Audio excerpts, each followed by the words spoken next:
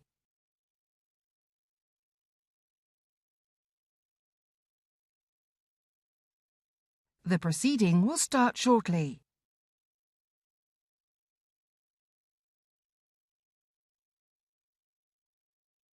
The proceeding will start shortly.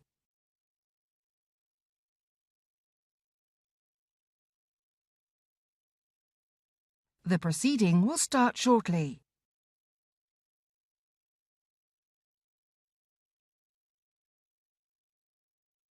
The proceeding will start shortly.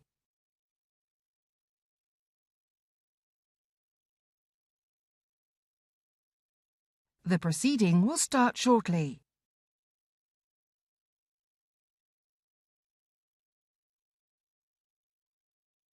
The proceeding will start shortly.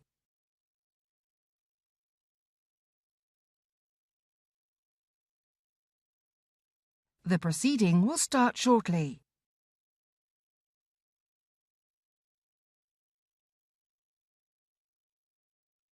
The proceeding will start shortly.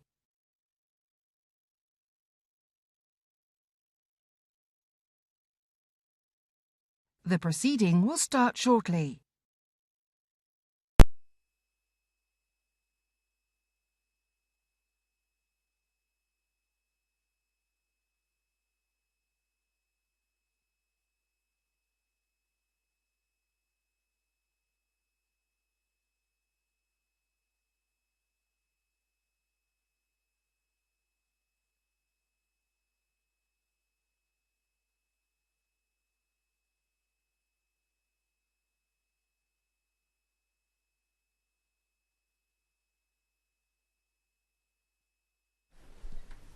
My Lords, I would like to invite the House to stand and observe a minute's silence in memory of Her late Majesty Queen Elizabeth II.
My Lords, thank you.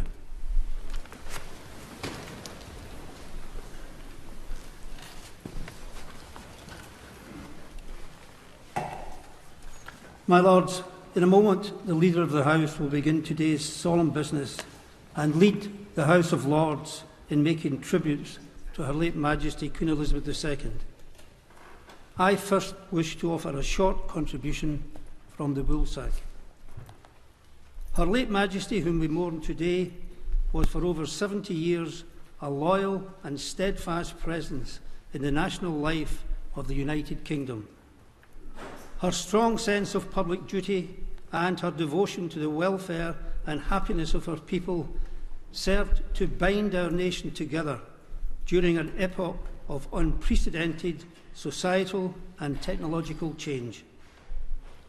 Her unique record of public service, deep sense of faith and commitment to her role ensure that she will be regarded as a supreme example of a constitutional monarch.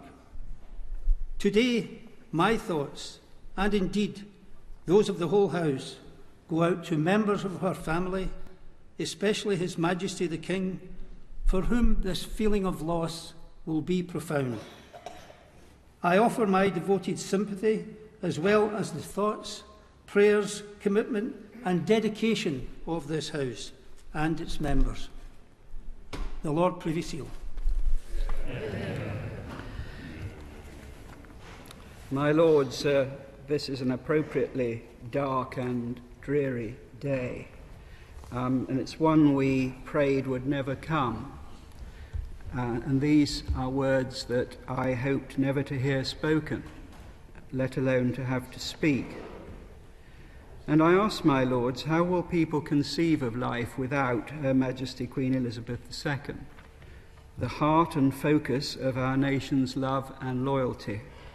For millions of people, the mother of our nation, the literal embodiment of the United Kingdom which she so cherished.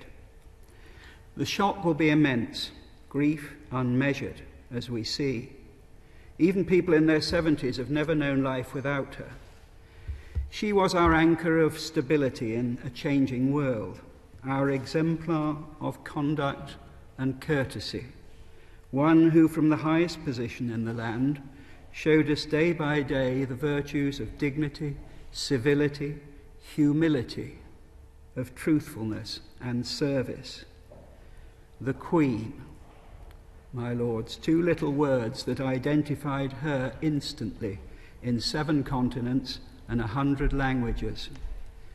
Can we conceive never again hearing that voice, that kindly, gentle voice, as we heard it there from that very throne, my lords, at our state openings, giving in her royal broadcasts at Christmas or lately during lockdown, her unvarying message of faith and hope, or warmly encouraging to so many people on her myriad of daily visits to hospitals and schools and factories and all the public places in cities, towns and villages, here and across all her realms and territories, indeed the world.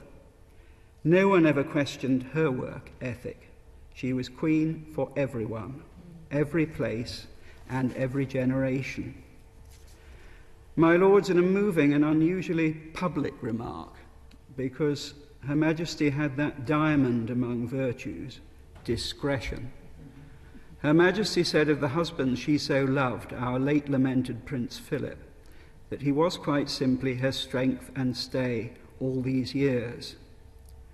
So was she to us, my lords, and to all the countries and peoples of the great Commonwealth that she herself, beyond all others, nurtured, and to which she was devoted. She was our strength and stay for 70 years, firm in her duty, wise in her counsel, reassuring in her smile, gracious in her every act, whether in stretching out the hand of reconciliation in Ireland, or encouraging a timorous child hovering with a bouquet he dared not present. How many tens of millions of people over 70 long years, my lords, have travelled, sometimes hundreds of miles, to see her, to see the most famous woman in the world, though that is the very last thing she would ever have sought to be. And having seen her, gone home, touched by her warmth, with joy in their hearts, and secure that there was a sparkle of goodness in the world and a spirit of good humour. And my goodness, Her Majesty had humour and wit. People were just glad that she had come to their little corner of the world. And people, frankly, were just glad she was there. For as they loved the public queen, they also loved the private queen, with her dogs and her horses and her joy in Scotland's countryside, wherein she died. Many who came to see her were from other nations, not her subjects, on her state visits or on their visits to this country. She was our nation's greatest magnet and our finest diplomat. None will ever have forgotten that day when they saw her, however long it was ago. All of us, my lords, whether we knew her or not, felt that we knew her and were glad that we knew her. And of all the different things we felt we knew, the one thing we all surely knew lies in that one word, duty. Hers was a life given to duty, to the service of her peoples, service to others, unceasing, utterly selfless service, given with resilience and forbearance, even in the difficult times, And from that moment in her 21st birthday broadcast, when she declared her whole life would be devoted to our service, through her sacred coronation oath, to what we witnessed this last week, when this quite extraordinary woman summoned the last drops of her strength to say farewell to her 14th Prime Minister and appoint her 15th. Duty, my lords, duty. Many of us make many promises, and we all fall short of them. In 1947 and 1953, Her Majesty made one great and solemn vow of lifelong service, and she honoured it without flinch or blemish for 75 years. And therein was another quality of Her Majesty, constancy and courage. The courage we saw visibly when at the Trooping the Colour a demented man fired shots at her that no one then knew were blanks. And that consummate horsewoman steadied her horse and just got on with it, as her generation did. She displayed that courage this last week too, even unto the threshold of death. In that very first 21st birthday broadcast, so soon after a terrible war that scorched and stole the flower of her youth, she said something else to the young people of Britain and the Commonwealth. It's often overlooked, but it shouldn't be forgotten. She said they must never be daunted by anxieties and hardships. Her Majesty was never daunted. She always persevered. And I venture to say, my lords, with no disrespect to the first mighty Queen Elizabeth, that here was the greatest sovereign this country has ever had. My lords, the deepest and most poignant sympathy of your lordship's house, and all our thoughts, will be with all her sorrowing family, and with our King, for over half a century her fellow in duty as her faithful Prince of Wales.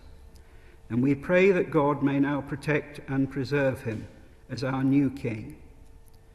May he and the royal family be consoled in their grief and comforted by the boundless love with which Her Majesty has ever been, and I believe ever will be, regarded. My lords, we in her loyal House of Lords, along with hundreds of millions of people across the world, will join in prayers for our dearest departed Queen. We call upon Almighty God, in whom she so profoundly trusted and believed, to receive, as he so surely will, her dauntless and immortal soul. Thank you, Ma'am. May you ever rest in peace, as you will ever rest in our hearts.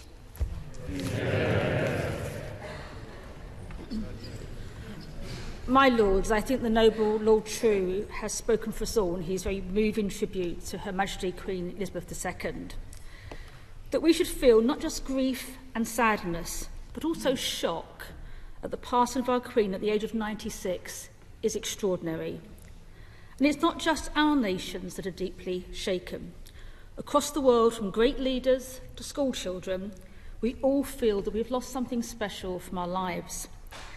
And it was so finely illustrated as last night, around the globe, lights dimmed, flags were flown at half-mast, and national monuments were illuminated. As the most recognisable face in the world, Her Majesty has been a fixed point at the core of our national life. As the world's changed almost beyond recognition during the 70 years of her reign, through her experience, her character and steadfast sense of duty, the Queen was able to remain a constant and an unwavering presence, while still ensuring that the monarchy adapted to the challenges of the modern age. And it's not just the longevity of her life and the span of history she lived through, but how she represented and served the nations of the UK and the Commonwealth that has earned such admiration and affection. Noble Lord True spoke of that remarkable 21st birthday speech when she dedicated her life, be it long or short, to our service. And she said, to make us more free, more prosperous, more happy, and a more powerful influence for good in the world. But she saw that commitment as a joint endeavour, as she added, "But I shall not have the strength to carry out this resolution alone unless you join in it with me." And we did, my lords, and that's why we mourn her loss so deeply today. When Princess Elizabeth Alexandra Mary was born, few could have predicted the life ahead of her. Her father, King George VI's succession to the throne was sudden and unexpected. Despite feeling unprepared, his genuine devotion and commitment to his country, the Commonwealth and all its people earned him great warmth and admiration, particularly during the trauma of the war years. And the then Princess Elizabeth also readily absorbed her new responsibilities. We shouldn't underestimate the impact of her first public broadcast at the age of 14 on BBC Children's Hour to those evacuated overseas during the Second World War. Her Majesty later qualified as a mechanic and driver with the wartime branch of the British Army, the ATS. Apparently, the government didn't approve, believing that her most important training should be as heir to the throne, not as a mechanic. Yet her determination in insisting that she wanted to serve her country was an early sign of the great queen she would become. And having served in the ATS, on Veilleze, the two royal princesses was excited as anyone. Her Majesty later spoke of joining the crowds in Whitehall, where they mingled anonymously with those linking arms and singing. In a world without mobile phones or selfies, I wonder how many thought that the two young women celebrating them looked just like the Princesses Elizabeth and Margaret. And it's wonderful how she reached across the generations. My parents and grandparents would speak of her and her father's dedication to the country during the war. As the first monarch of the television age, she and the Duke of Edinburgh ensured that her coronation was the first ever to be broadcast across the world, and she pioneered the Christmas Day televised message. And she connected with and was visible to each new generation in a way that no monarch has ever done before, even when having to resort to Zoom during the pandemic. Her arrival at the opening ceremony of the 2012 Olympic Games, where she appeared to have been parachuted into the stadium with James Bond, was as surprising as it was delightful. And the nation was just enchanted by her sharing of tea and marmalade sandwiches with Paddington Bear for her Platinum Jubilee. But that sense of fun enhanced her reputation as a monarch who connected with and understood her people. Of her 15 prime ministers, the first was born over a century before the last. At their weekly audiences, she was so much more than a willing confidant with absolute discretion. Her experience gave her knowledge and an intuitive understanding of domestic and international issues. At home and abroad, she presented the best of us. President Barack Obama, one of the 14 US presidents of her lifetime, said, "Queen Elizabeth II embodied the special relationship." But she was so much more than a figurehead. Her historic visit to the Republic of Ireland in 2011 and Northern Ireland in 2012 were of global significance and further proof of her diplomatic skills. It is enormously valued that Her Majesty never spoke publicly of her views on a political or policy issue. She maintained a dignified privacy of thought and displayed strict impartiality. If it was frustrating at times, it never showed. As head of state, she symbolised that our common values are greater than any divisions. Many in your Lordship's house will have memories of meetings with Queen Elizabeth that you treasure and you'll share during tributes in your Lordship's house. But more importantly, up and down across the country, and indeed all over the world, people who met her, people who spoke to her, or just saw her in person, are also sharing their personal memories. Our affection for Her Majesty is not the demanded affection of deference for a monarch of the past, but it is freely given for a monarch who, in an era of great change and some turbulence, provided precious stability and continuity. Although we are united in sorrow, we are also united in pride and in celebrating the life of a remarkable Queen. It is the end of a great Elizabethan age. My lords, we send our very sincere condolences to all members of the royal family on the profound loss, and especially to His Majesty. And we join with the noble Lord, the Lord Privy Seal, in the hope that the love, the respect and admiration of your Lordship's house, the country, the Commonwealth, and all across the world provides some comfort on their loss. My lords, it's only a matter of weeks since your Lordship's house met to pay tributes to the Queen on the occasion of her Platinum Jubilee. On that occasion, we knew that the Queen was already in frail health, but nobody contemplated that her reign had such a short period ahead of it. Because the Queen is the only monarch that most people have known, and was a permanent, reassuring presence in a challenging and rapidly changing world, her death has clearly come to millions as a great shock. For all but the oldest amongst us, a hitherto ever-present feature of British life has been removed. And a deep sense of loss is felt not just by my generation, it's felt by many of our children and grandchildren, for whom you might have thought that the Queen was a distant and possibly irrelevant figure. What was the basis of this universal appeal? I suggest, my lords, it's because she demonstrated qualities which appeal across and down the ages. She was constant. As the world changed, as prime ministers and presidents came and went, she exuded a sense of serenity, of calm. And in times of national trauma and tragedy, she exuded a sense that these difficulties were surmountable, that they should be met with fortitude, and that they would pass. She was unwavering in her commitment to the service of the nation and to her duty to represent its traditions and its values. But she was sensitive to changing times, to realise that the monarchy too had to change, had to be more open, more accessible, and more accountable for everything it did. She was empathetic. For someone whose daily life was as different as it's possible to be from that of the vast majority of her subjects, she had an ability to communicate with them as individuals, to put them at ease, and to make them feel truly special. She had a great sense of humour.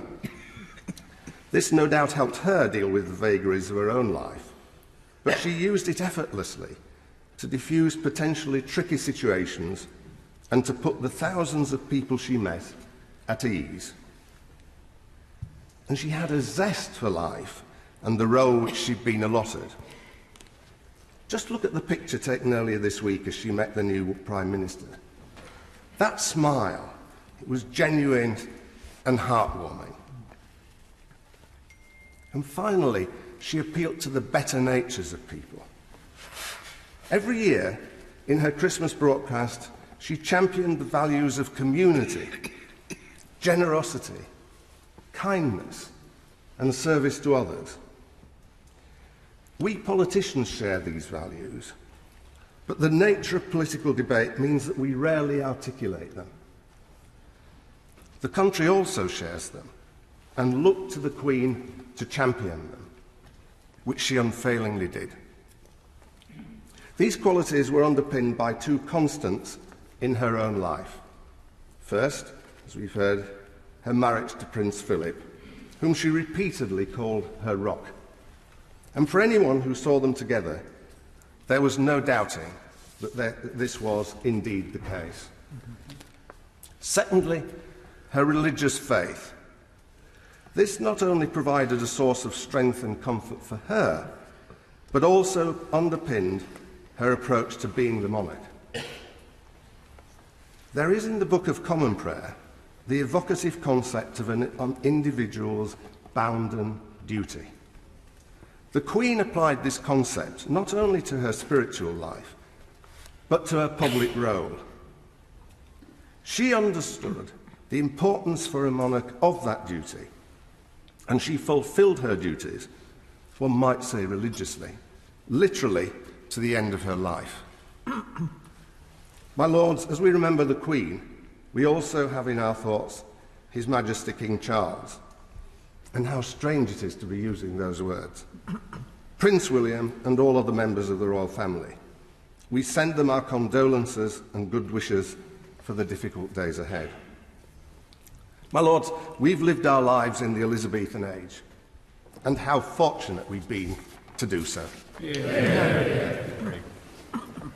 My lords, on behalf of the crossbenchers, I want to associate myself with each of the three very moving speeches that the House has listened to. And in a sense, there's nothing more to be added. And yet, we do need to reflect and think about the things that we have heard, and perhaps you'll allow me to just add a little to it. What I find amazing is that we have known that yesterday would happen. And yet, just looking round the chamber, we're stunned. It was going to happen. We didn't want it to. And because we didn't want it to, we shut our eyes to its inevitability. So here we are, assembled to pay our great respects to a great queen, as has already been said, in an age of amazing change, in an age where more has changed for more people in more places than ever in history. And for each one of us, and for each member of the world's population, life has changed more dramatically than ever before, sometimes for much better, sometimes for less good. My lords, it's no surprise that there will be an outpouring of affection, respect, love, and indeed grief at the disappearance from our lives of this great queen. We do have to remember that she was the queen to men and women who were born in Queen Victoria's age. We have to remember that she, in her generation, was one of that generation for whom the horrors, the fears, the catastrophe of the Second World War lived bright and dark. And that for that generation, the arrival of a new princess to become king, mourning the loss of her beloved father, and yet assuming her responsibilities without hesitation, was a moment which reflected the possibility in those austere times of a great future for this country. And to the extent that there has been a great future, we are indebted to her for her contribution to it. As it is now, the young still adore her. And it's something to do with style, approach, commitment, the ability to get the best out of everybody she was speaking to, and that probably includes many of us. That fixed the affection forever and kept her in the warmth of all our hearts. My lords, I just want to refer to one particular matter that Lord Newby has just referred to. One of the most unsung qualities of a Christian life, and indeed of a human characteristic, is fortitude. It is one of the eternal verities. And in this queen, we had fortitude. Fortitude to stand up, to do your duty. It's not the doing the duty that is the characteristic, it's the fortitude on which it stems. My lords, we also have to face the fact that life has not always been easy for Her Majesty. There have been some dreadful times. There have been times when the personal criticism of her was awful. There were times when most of us faced with that sort of criticism would say, okay, I'll give up. There were times, too, when her personal life must have been filled with a sense of cataclysm. All in the public gaze. We all knew about every family trouble. I wouldn't want anybody's family troubles to be illuminated in public like hers have been. And again, There could have been times when she said, "This is too much." The most important of which, of course, and most recently, was the death of His Royal Highness the Duke of Edinburgh. But there she was, stepping forward, now an elderly lady, nevertheless, with fortitude, to do her duty. My lords, there are going to be many other things said. I shall not reflect on this any more, save for one final observation. If we are to be paying tribute to Her Majesty, it is right that it should be here, in the heart of our constitutional monarchy, paying our respects to a great constitutional monarch. And we just do that, don't we? We thank her. We are very grateful.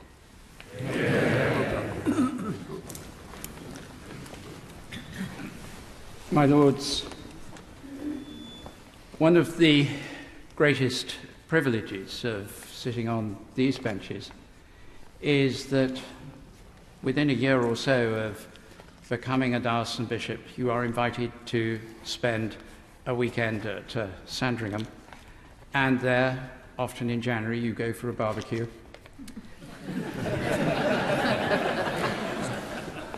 Fortitude. And you have the enormous gift given to you of being able to spend time with Her Majesty, with Her late Majesty, with her family, with the jigsaw puzzle and all the others things that are there. And thus, on behalf of these benches, I know from the conversations we have among ourselves that there is a profound sense of personal sorrow and an even more profound sense of the significance of the virtues, of the characteristics of the late Queen. What has been said already today has been extraordinarily eloquent. And I don't intend to repeat that, but to say something about the Queen's links to faith and to the Church of England. The first point of that is her assurance, her confidence in God who called her. At her coronation, so long ago, by Archbishop Geoffrey Fisher, the first of 7 archbishops of Canterbury who had the privilege of serving her, at her coronation, the service began with her walking by herself past the throne, where she would very shortly be seated, and kneeling by the high altar of Westminster Abbey. And the order of service said she will kneel in private prayer. And so she did, for some time. And then the next thing that happened was that homage was made to her, starting with the Duke of Edinburgh.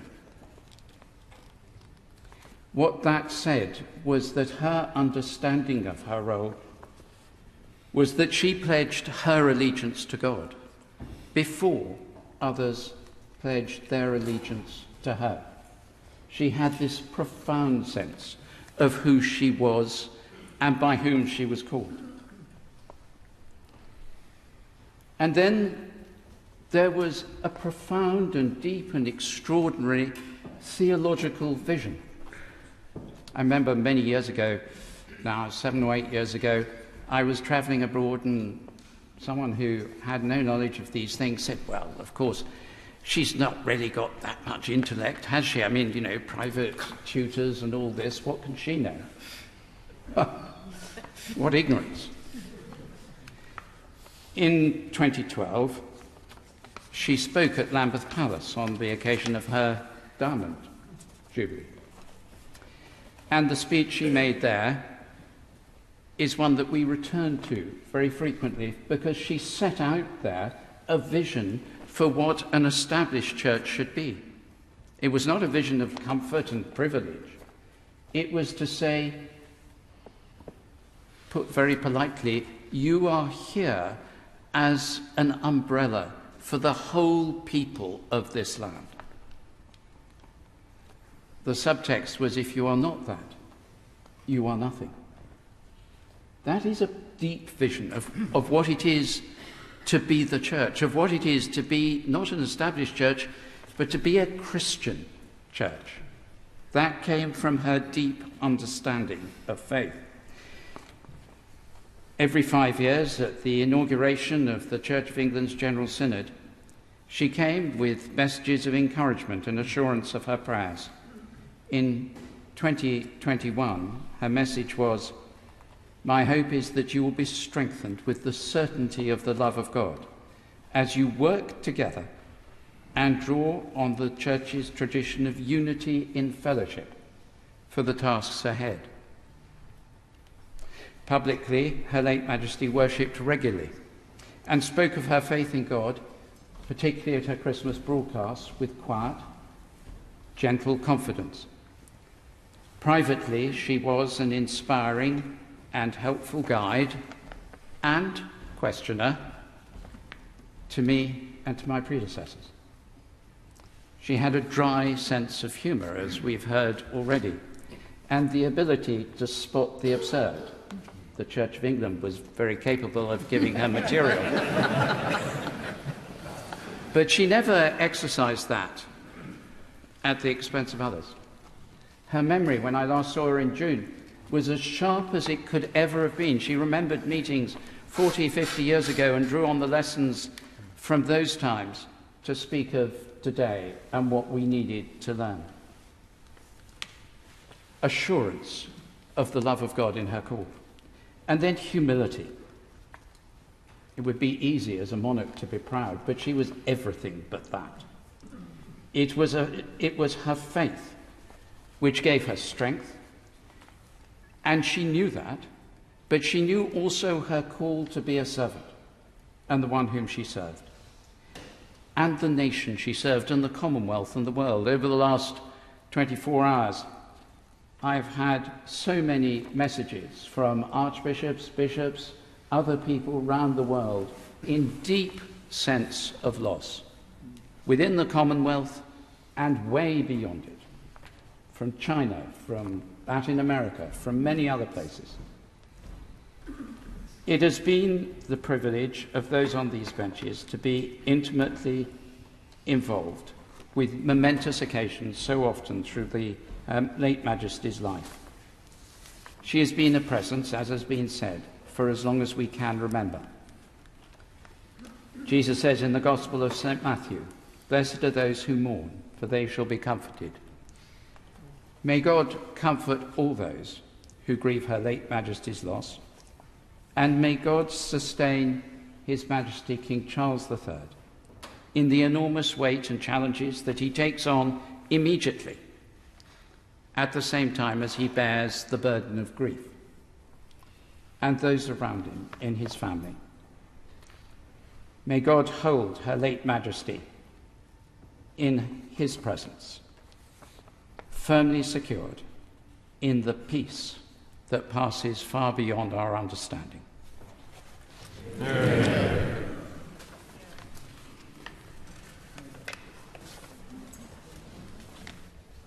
My Lords, it may be for the convenience of the House if we adjourn until 1:15, so that noble lords who have to do things and be various places can find that time to do so.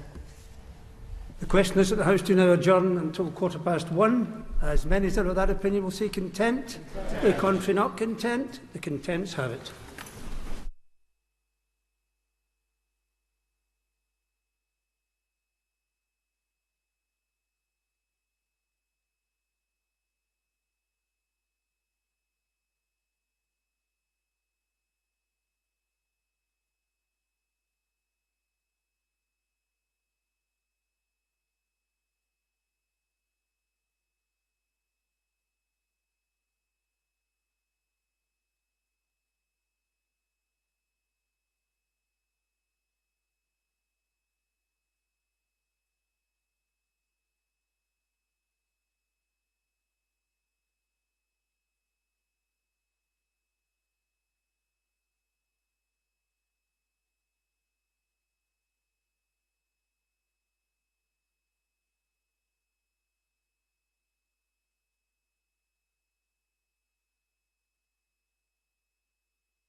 On this most solemn of occasions, I want to ensure that the House has the fullest opportunity to pay tribute to our late beloved Queen Elizabeth II.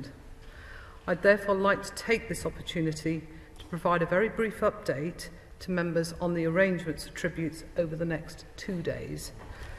All members who wish to pay tributes will of course be able to.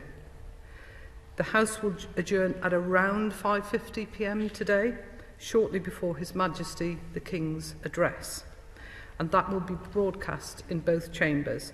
Tributes will then resume. The House will then sit until around 10 o'clock this evening, and it will resume at 1 o'clock tomorrow afternoon. We expect to rise at 10 o'clock tomorrow night, but this may depend on the number of members who wish to pay tribute. There is no speakers list for tributes and no formal advisory time limits on members' speeches, but I'm sure that noble lords will take their leave from the leaders of all the benches who have spoken earlier. The House will of course want to pay the widest tribute to our late beloved Queen, and I know that members will want to hear the fullest range of speeches. On this occasion, my lords, as I explained earlier with the usual channels, noble lords are not required to attend the start and the end of the debate of the tributes, but in accordance with usual practice, they should be in the chamber for the speeches just before and after their own, and as much greater part tributes as they are able to. But my lords, may I thank so far the House and the way it has conducted itself in the way that is appropriate on this occasion. Thank you. My lords, the House will now resume tributes to Her late Majesty the Queen. My lords, can I just begin by congratulating my noble friend, Baroness Williams, on her appointment as tribute. I'm very sad that her first duty should be in connection with this sad news, but we look forward to great things from her. My lords, I am lost for words. Having listened to the fantastic tribute made by the new leader of the House, and what a tremendous 48 hours he has had, and also from leader of the opposition, Baroness Smith, and from Lord Newby, and from the crossbenches, and from Lord Judge. There's very little I can say that's new and does not encapsulate what we're all feeling at this present time, and particularly, of course, the Right Reverend Prelate, the Archbishop of Canterbury's contribution as well. But I would like to express and extend my sympathy to His Majesty the King and the members of the royal family on this day of great sadness but also thankfulness. I don't know if I'm alone in experiencing feelings of bereavement and sadness that quite took me by surprise yesterday evening. I found myself hugely emotional, and I think many people in the country did the same on hearing the dreadful news. I think we all kind of secretly hoped that the Queen would go on forever, a view that was expressed partly by Lord Newby and by Lord Judge earlier. But thankfulness is the thing that I would like to concentrate on rather than the sadness. Thankfulness for the example, the dedication, the stability, the love and the leadership which Queen Elizabeth gave to our country and the Commonwealth. The thousands of tributes from every corner of the globe, as we heard today, they talk of duty, dignity, humility, integrity, humanity, compassion, kindness, and faith. And these were indeed the hallmarks of our late Queen, and shone brightly in everything she did. As Secretary of State for Scotland, I was privileged to spend some time with her, and in Royal Week, where my role was basically to follow behind carrying the handbag almost. I was privileged to spend some time with her and see these qualities and her sense of humour at first hand. Her love of Scotland and her dedication to the United Kingdom, our United Kingdom, are well known. And it's a real blessing that she was able to die in her own bed in her beloved Balmoral in Scotland, having carried out her duties right to the end. In the many millions of words written about her in the last 24 hours all over the world, many folk will have commented on how she could have shown these astonishing qualities so consistently over so many years and carried that great burden of office and responsibilities without putting a foot wrong. And I believe, as I believe the Right Reverend Prelate indicated in his remarks, I believe the key to answering that question lies in her Christian faith and a life lived following the teachings of Jesus Christ. May God bless her and may she rest in peace.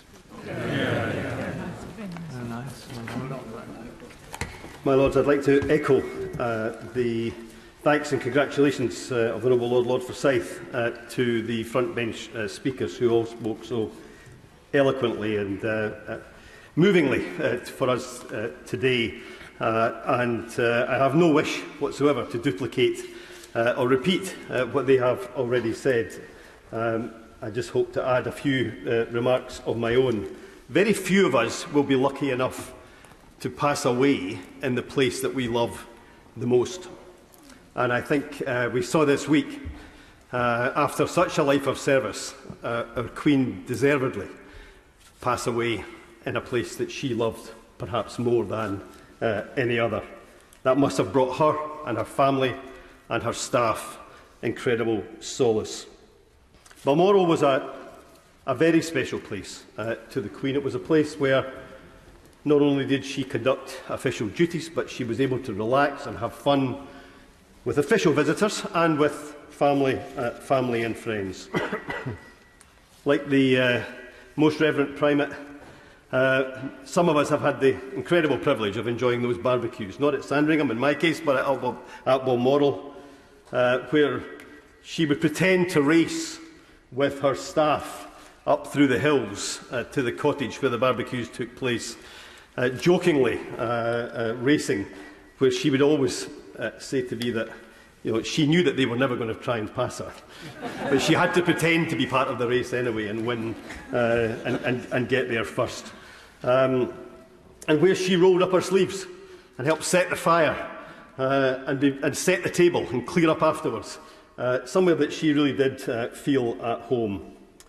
And as First Minister, I enjoyed those moments more than I ever expected to. My nerves went after the first year, and as years went by, we enjoyed sharing stories and experiences. And I recall in particular a moment where the Queen told a story about two American tourists who had been on a bus trip and had wandered round the back of Balmoral to the Rose Garden, where she was tending the roses with a headscarf and sunglasses on. And of course they didn't recognise her.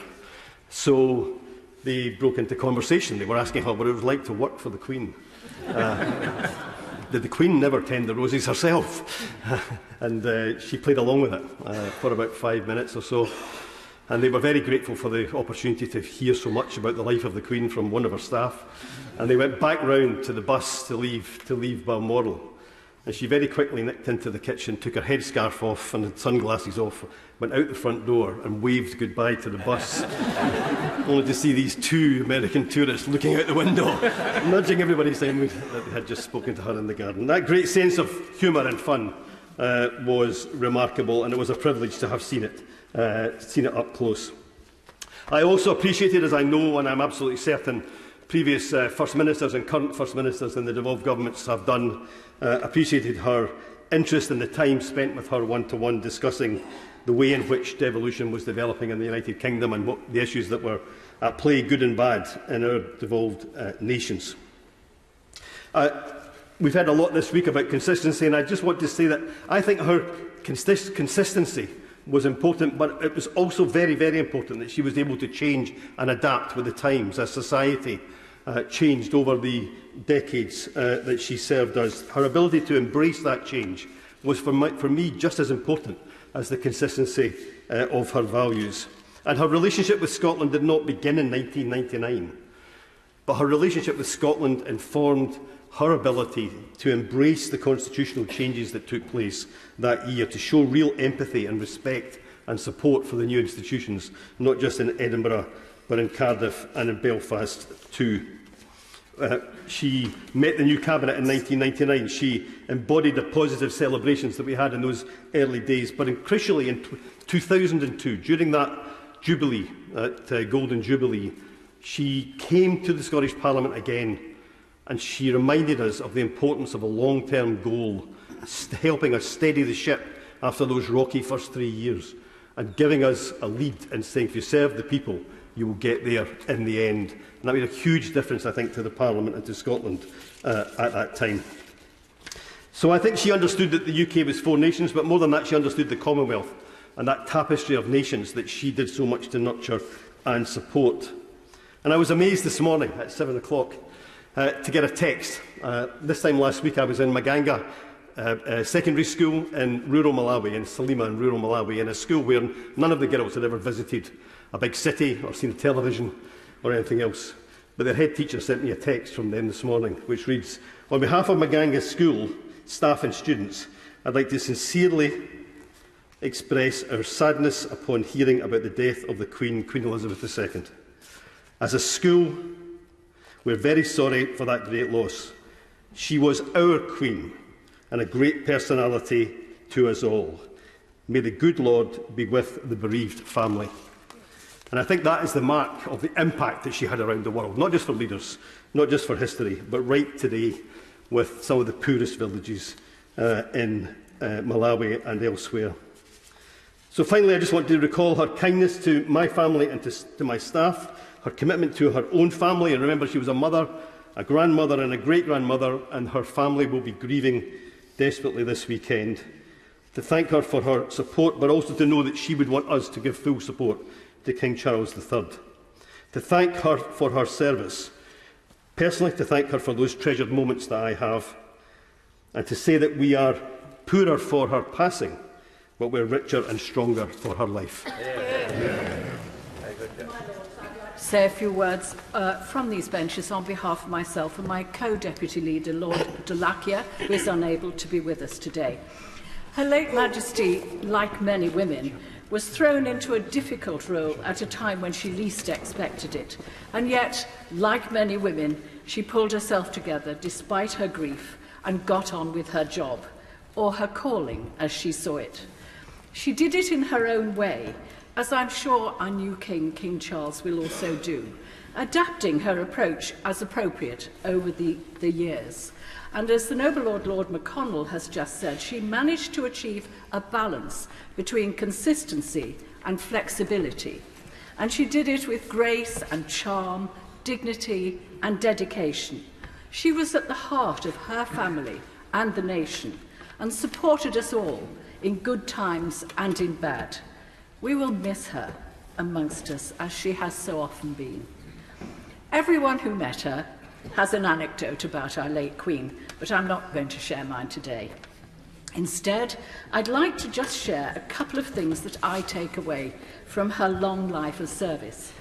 First of all, you always knew which side she was on. She was on my side and your side. She was on the side of all the people of our nation and Commonwealth. She wanted us all to do well. And I had the impression that she particularly enjoyed the opportunity to recognise people's achievements and contributions to the nation or to their community when she honoured them at investitures and visits throughout the country. She never took sides, except when there was a chance that her horse might win in the race. And that was one of the occasions when we saw the other thing I will always remember. Her radiant and rather infectious smile, which often gave us a glimpse of her famous sense of humour. She smiled at young and old, rich and poor, especially poor. She smiled at heads of state and little girls making wobbly curtsies as they presented a posy of flowers. She smiled at Paddington Bear and made us all smile too. So perhaps we should remember, as we go about our own public duties, to smile a little more, as Her Majesty often did, even when she was tired. And perhaps especially we should do it when we don't agree with each other. So as we mourn the loss of our Queen and express our loyalty to our new King, King Charles, who takes up the responsibilities for which she prepared him at a time when he is also mourning his mother and indeed his father, so recently passed away, I'm sure that we will all want to express our sympathy to him and his family in their very personal loss. And as I look back at over 70 years of service, I simply want to say, thank you, ma'am. My Lords, I rise to speak on behalf of Plaid Cymru and to pay our tribute to the late Queen and to extend our sympathy and condolences to all the royal family. My Lords, 70 years ago, I was whisked away from my primary school in Bontnewydd by my father on a February morning and taken down to Carnarvon outside the law courts there on the steps, where a proclamation was made following the death of the King that we had a new Queen. And at the end of it, my father whispered to me, "It may be quite a time before you experience that again." My Lords, it most certainly has been. As MP for Carnarvon, I had the honour on several occasions to welcome Her Majesty to the constituency, and she always came with dignity and charm, and always so well informed. The most memorable occasion for me was her opening of Wales's National Assembly in 1999, our first Parliament for 600 years. When I was on the days with her, as were the noble Lord Morris of Aberavon and Lord Ellis Thomas and First Minister Alan Michael, it was an honour indeed, and she carried out that day with such dignity. That evening, the celebration dinner coincided with the Euro Cup final, with Manchester United, with a minute to go, losing by 1 goal. Then they equalised, and her joy was palpable. And when they scored the winning goal in injury time, her whoopee was heard by the whole of the room as she almost raised out of her own seat. Her visit to Wales's Senedd last summer, was one of her last public engagements away from London, and it was very much appreciated. And that was the occasion when she was overheard, one almost thinks deliberately, emphasising the importance of the Glasgow Climate Conference, a sentiment which undoubtedly will be shared by our new monarch. Queen Elizabeth's grace, humour, patience and devotion to duty were and are an inspiration to us all. Whatever our future debates about the constitutional relationships of the nations of these islands, Queen Elizabeth II has ensured that the monarchy is not in question and is a symbol of that shared heritage which we have within our diverse political structures and ambitions. May King Charles III inherit her remarkable talents, and may she rest in peace.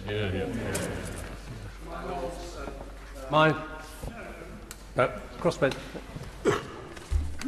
My Lords, my friend, the noble Lord Hennessy, and how we miss him today. He made a great contribution to this. Used to talk about rising to the level of events. And this is an event that it is very difficult to rise to the level of.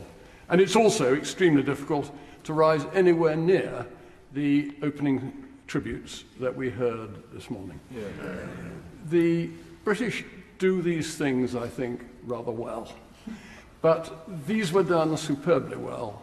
And if I may speak for myself, they made me very proud to be a member of this House.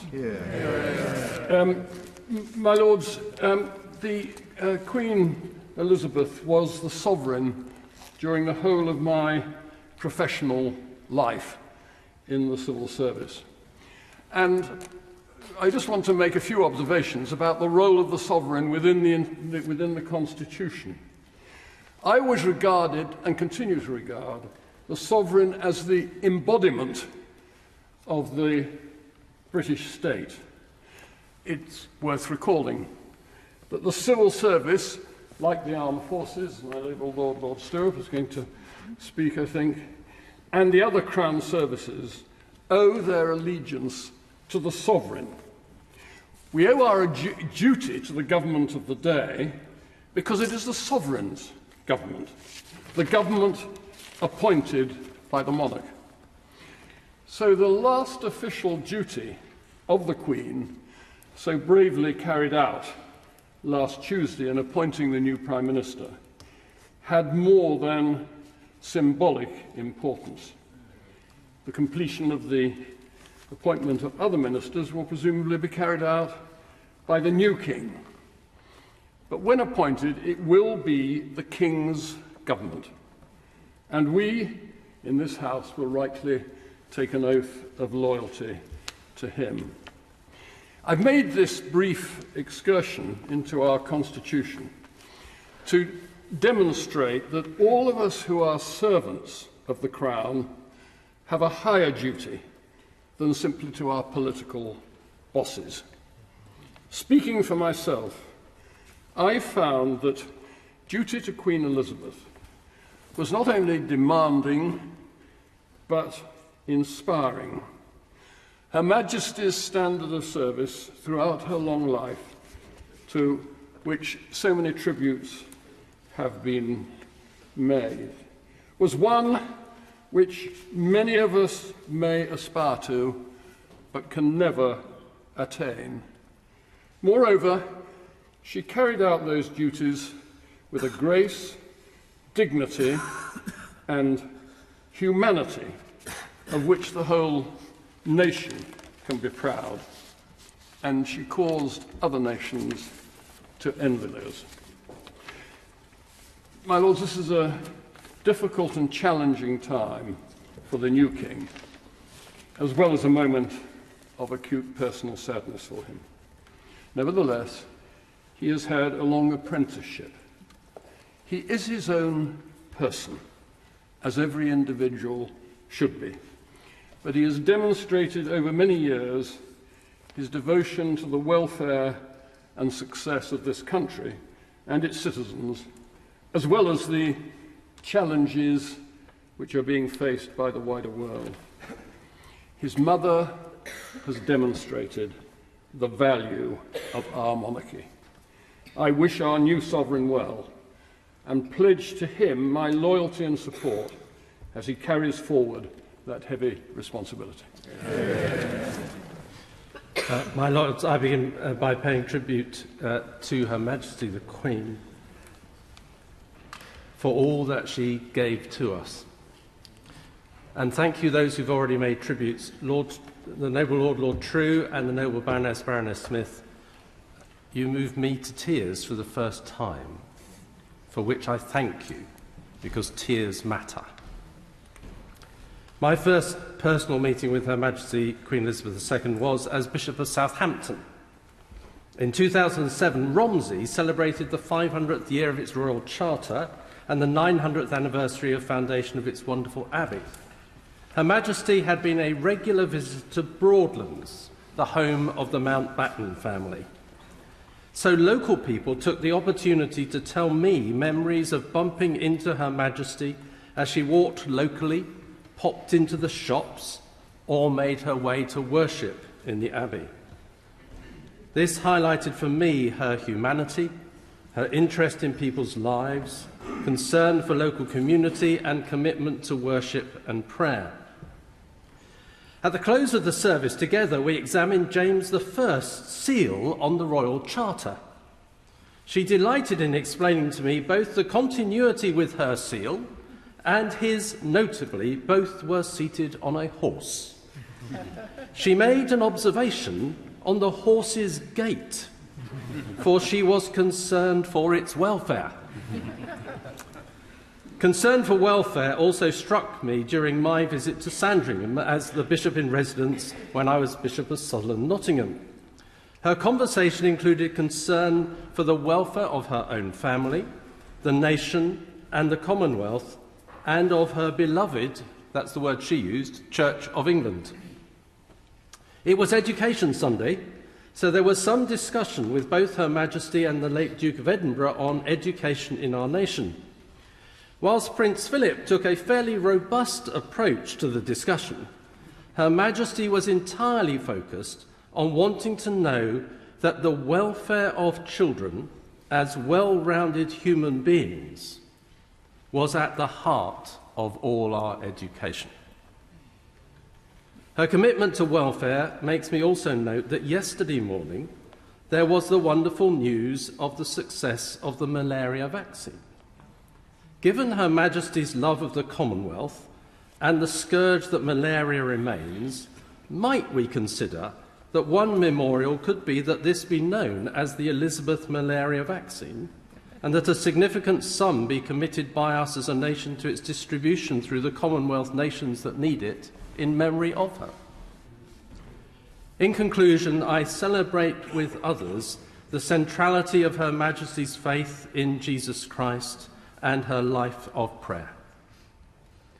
I know that the people of the north east of England, who I have come to learn expect the Bishop of Durham to speak on their behalf.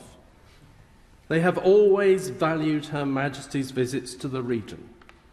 They will want me here to express on their behalf today their sorrow at Her Majesty's passing, their prayers for the royal family in their grieving, their commitment to our new King Charles III, and their deep thanksgiving for Her Majesty's life of faith, service, kindness and duty. Your Majesty Queen Elizabeth II, in heaven we thank you. King Charles III, we promise our loyalty.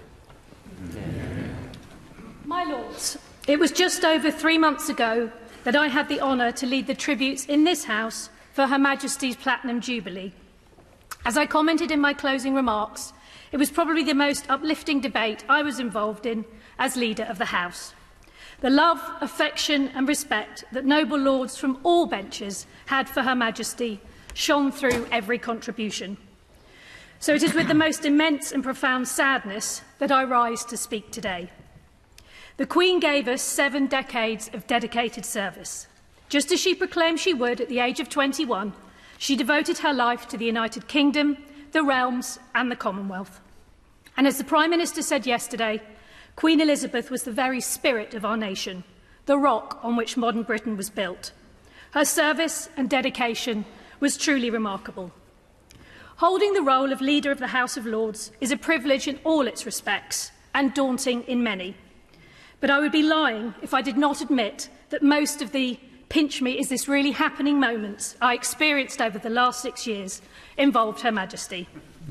Perhaps the most public was carrying the cap of maintenance during state opening. During her reign, she opened every Parliament bar 3, a testament to her overriding sense of duty. Little did I realise that my role was not only a huge and terrifying responsibility, but also a feat of endurance, as that cap is a lot heavier than it looks. As leader and Lord Privy Seal, you have the honour of attending, among other things, state banquets, the diplomatic reception, the remembrance service at the Cenotaph, and, of course, Privy Council meetings. I was always amazed and impressed by Her Majesty's knowledge about any topic you could think of, her ability to put anybody at ease, and the twinkle in her eye when you didn't quite follow established protocol. And I suspect noble lords will not be entirely surprised to learn that despite my best efforts, I saw that twinkle on more than one occasion. When we moved to virtual Privy Council meetings due to the pandemic, it was sadly no longer possible to have those enjoyable, informal conversations in person with Her Majesty after the official business. Instead, all of us were asked to update Her Majesty on our areas of responsibility. She was always very interested and, of course, extremely knowledgeable about what was happening in your Lordship's house. But as well as highlighting the important work we were doing, I always tried to include an amusing anecdote or comment, as there was really nothing quite like the feeling of knowing you had made Her Majesty chuckle. And it has sadly turned out I attended the last meeting she presided over. I also had the privilege of seeing in action the incredible partnership she had with her strength and stay, the late Duke of Edinburgh. His unfailing support and devotion for Her Majesty was clear for all to see, and their shared sense of humour was undoubtedly an important part of their 73-year marriage. I'm sure that during tributes, other noble lords may say more about the Queen's lifelong affection for Sandringham. But since my husband James was elected as the MP for North West Norfolk, which includes this estate, I have seen firsthand the love and deep respect that those who live there have for her. It has been yet another reminder for me of the role she has played in the lives of so many and the place she held in our hearts. I offer my deepest condolences to the royal family, with whom we mourn at this saddest of times. And now our thoughts go to our new king, who has lost his beloved mother and is now taking over this extraordinary role. We offer our loyalty and support to him as he takes on the immense responsibility she held for so long with unfailing service and dedication. May she rest in peace, and God save the King. Lords, it's a pleasure to follow the noble Baroness Evans, and to thank her for her time as Lord Privy Seal and leader of this House. Much has been said, and there'll be much to say over the weeks and months ahead. Condolences, of course, to the royal family. Heartfelt thanks for a life of historic proportions. For all of us in public life, in one way or another, hope to leave a tiny footprint, some small legacy behind us. But Her Majesty strode as a colossus through decades and generations, dealing with the most incredible personal and public events, and taking on those challenges, to quote Lord Judge, with fortitude.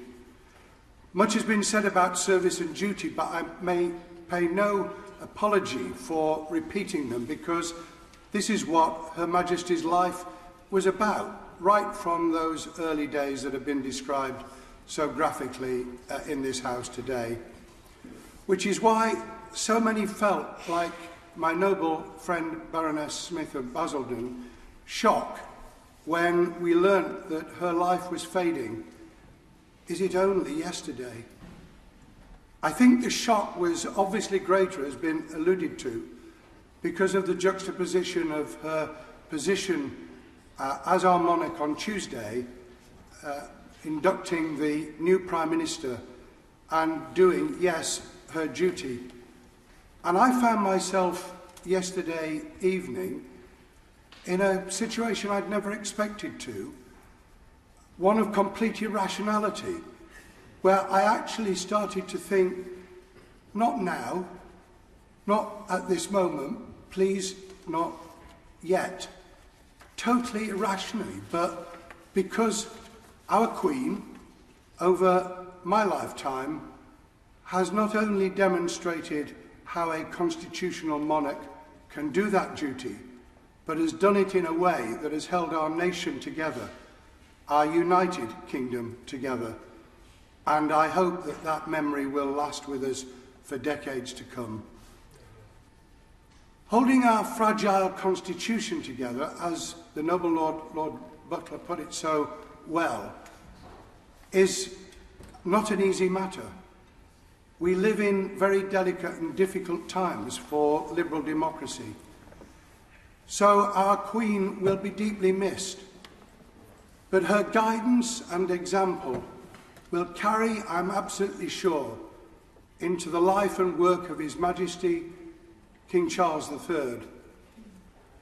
Through turbulent and sometimes difficult times, displaying his great strength and compassion, which I have experienced, and of course, understanding that duty to us as a nation, to our kingdom. But my lords, in this very brief speech of mine this afternoon, I want to say a simple word about conducting ourselves for the future. Of course, our respect requires our mourning, but in my view, we need to celebrate and rejoice in the life of Elizabeth II. We need to lift people as well as mourn, and I hope it will be possible for public events to resume as quickly as possible so that people in gathering together can pay their respects and show their grief, but in a positive and uplifting way. I'd like to finish with, I've got lots of anecdotes, particularly about dogs, as you'll understand, over those many years, but just perhaps appropriately this afternoon, just two. One was when I was inducted as Privy Councillor 25 years ago.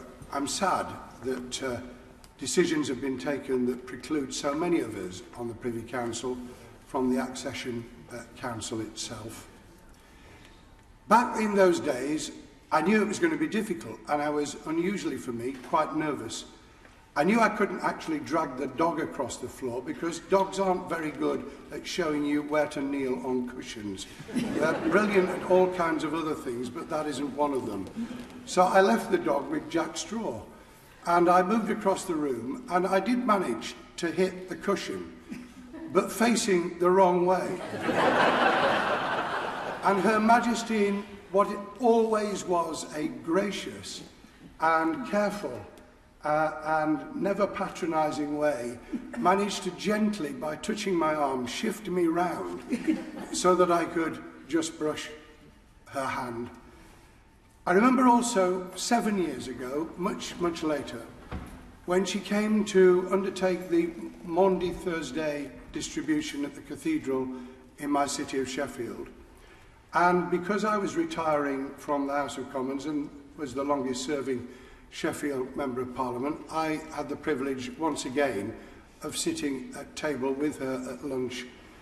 And I had a member of the charitable community in Sheffield between myself and Her Majesty. And there was a silence, and I thought I would fill it inappropriately, as it turned out, by saying to her, Your Majesty, I've been reading the papers that the breed of corgi is dying out. And there was a tremendous pause. And Her Majesty then did what she did so cleverly and so appropriately, putting me down. Mr. Blunkett, she said, of all people, you should know not to believe what you read in the newspapers. And I know that His Majesty King Charles III will not need or want or ask my advice. But if he did, I give him one simple piece of advice. In the years to come, don't believe everything you read in the newspapers, and above all, sometimes don't bother reading them.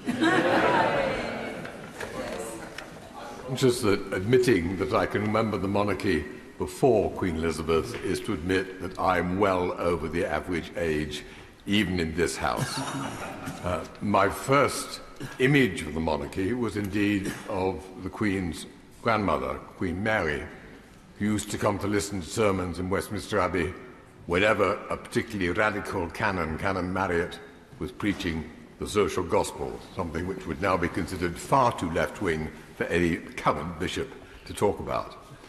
I learned a little more when, as a junior chorister, I sang when the coffin of George VI arrived at Westminster Hall for the lying in state, and rather more about the symbolic importance of the monarchy when, as a more senior chorister, I sang in the coronation. People have talked a lot about how much the country has changed since then, and when I think back to that period, it is astonishing what sort of change we have been through. As I walked past the Abbey this morning, I was remembering it was black in 1952, covered in soot. And outside, they'd built a gallery for people to watch from over the bomb site, which is now the Queen Elizabeth II Centre. And inside, nearly 1,000 peers were in the north transept, in their full robes and with their coronets, and nearly 1,000 peeresses were in the south transept. In a few months' time, when the ballot for perhaps 100 of us who wish to attend the next coronation arrives, we shall remember that social deference has ended and the social order in this country is different from what it was then. The monarchy is about symbolism, about holding the country together, about reminding us of how much we are linked with the past and with the lives of others in this country. Symbolism, ritual, conventions are an essential part of holding this kingdom together. And the Queen has done her best throughout her very long reign to act in a symbolic way that reminds us of that. Because I'm associated with Westminster Abbey, I've seen quite a lot of the symbolic services which are operated. And it's astonishing how she has not only adapted, but actively assisted adaptation over the years. At the coronation, the only Minister of Religion participating who was not a member of the Church of England was, of course, the moderator of the Church of Scotland. I have heard that the Cardinal Archbishop was invited, but decided that he would prefer to sit in a gallery outside the Abbey. On the 50th anniversary service of the coronation, the Cardinal Archbishop read the first lesson. Representatives of our nonconformist churches sat at the side of the sanctuary, and under the lantern, in the first row, were representatives of Britain's other faiths. Real adaptation, wonderful change. For the 60th anniversary of the coronation, the Abbey and the Palace decided that they needed to symbolise the idea of the public service of all the nation.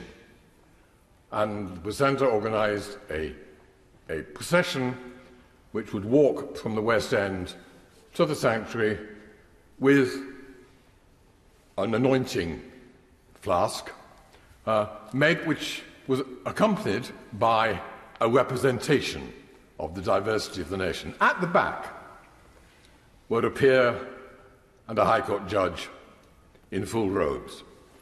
And the head doorkeeper insisted that I put on my robes over here because he said I couldn't possibly manage it when I got on the other side of the road. In front of us were scout leaders, guides, petty officers, NCOs, and a lollipop lady in full school crossing uniform. That's good symbolism of the public service which everyone does. The Queen did symbolise public duty, public service, public good. And that's part of what we all need to remember, and I hope to practice ourselves in our own contributions to this kingdom. My Lords, one of the privileges of ambassadorial life was the relationship we had with the monarchy and with the Queen. We were proud to be members of Her Majesty's diplomatic service. The Queen came to Paris when I was ambassador to unveil a statue to Sir Winston Churchill. Nothing could better have symbolised Britain or the relationship between Britain and France since the Second World War. And the dignity with which the Queen performed her duties was a lesson to us all, British and French. My Lords, while the Queen was in Paris, I hosted a dinner for her in our embassy and, according to custom, proposed a rather pompous toast to the President of the French Republic and to Her Majesty the Queen. "What a nice couple," she replied. And it was that mixture of dignity and informality, at times almost irreverence, that was so captivating to millions in Britain and around the world. In my last job at the Foreign Office, I had, and it was an extraordinary privilege, to be at her side when Her Majesty received new ambassadors. Now, the Queen had been doing this for about 50 years and loved it when things went slightly awry. And I remember a very distinguished ambassador arrived by carriage at Buckingham Palace, and he had forgotten his credentials. And an equerry, an ever-helpful equerry, gave him a plain brown envelope and said, "Present this to Her Majesty and all will be well." And the rather nervous ambassador entered the room and presented the Queen with an empty plain brown envelope. And the Queen was generously pleased to accept the empty plain brown envelope and said, with a dignified twinkle in her eye, "How very kind, Ambassador." My lords, 2 anecdotes. But for us diplomats, the privilege of representing the Queen was real. We all knew the immensely positive influence she had and could have on our relations with other countries. And that's why, as ambassador, we all wanted the Queen to be and come and visit us, because we knew that would have a hugely positive impact on our relations with the country concerned. My lords, nothing can replace the 70 years of service of Her Majesty the Queen to the United Kingdom, to the Commonwealth and to other countries in the world. And nothing can replace the affection and respect with which she was held by millions here in this country and around the world. It's an immense honour for me to follow the noble Lord J, and I reflect on the contributions that have taken place before me, and may I pay particular tribute to my noble friend Lord True and the noble Lady Baroness Smith for really setting the bar, the tone, and really showing, once again, demonstrating your Lordship's house at its very best. All of us will reflect on the incredible contributions of Her Majesty Queen Elizabeth II. But as one foreign dignitary who rang me last night said, she was not just Her Majesty Queen Elizabeth II, she was not just your Queen, Tariq, she was all of ours. And I think that reflects the love and affection that all of us are experiencing and seeing demonstrated across the globe. Her Majesty truly did transcend barriers, barriers of religion, barriers of different nationalities. And as I know from my own children, the noble Baroness Smith alluded to Paddington the bear for having a young 8-year-old who also connects in a very different way, but very poignantly, with our great sovereign who has passed. I saw directly through various experiences how in a room of hundreds, at times touching 1,000, for everyone she met, she made that individual feel an individual, to cherish their own particular memories. And we have anecdotes. Indeed, I remember the year 1977. I did not know that I'd carry the name of my town in your Lordship's house at that time. I was but a very young boy. But we were terribly excited. Those will remember the Silver Jubilee. Virginia Wade had reached the final of Wimbledon.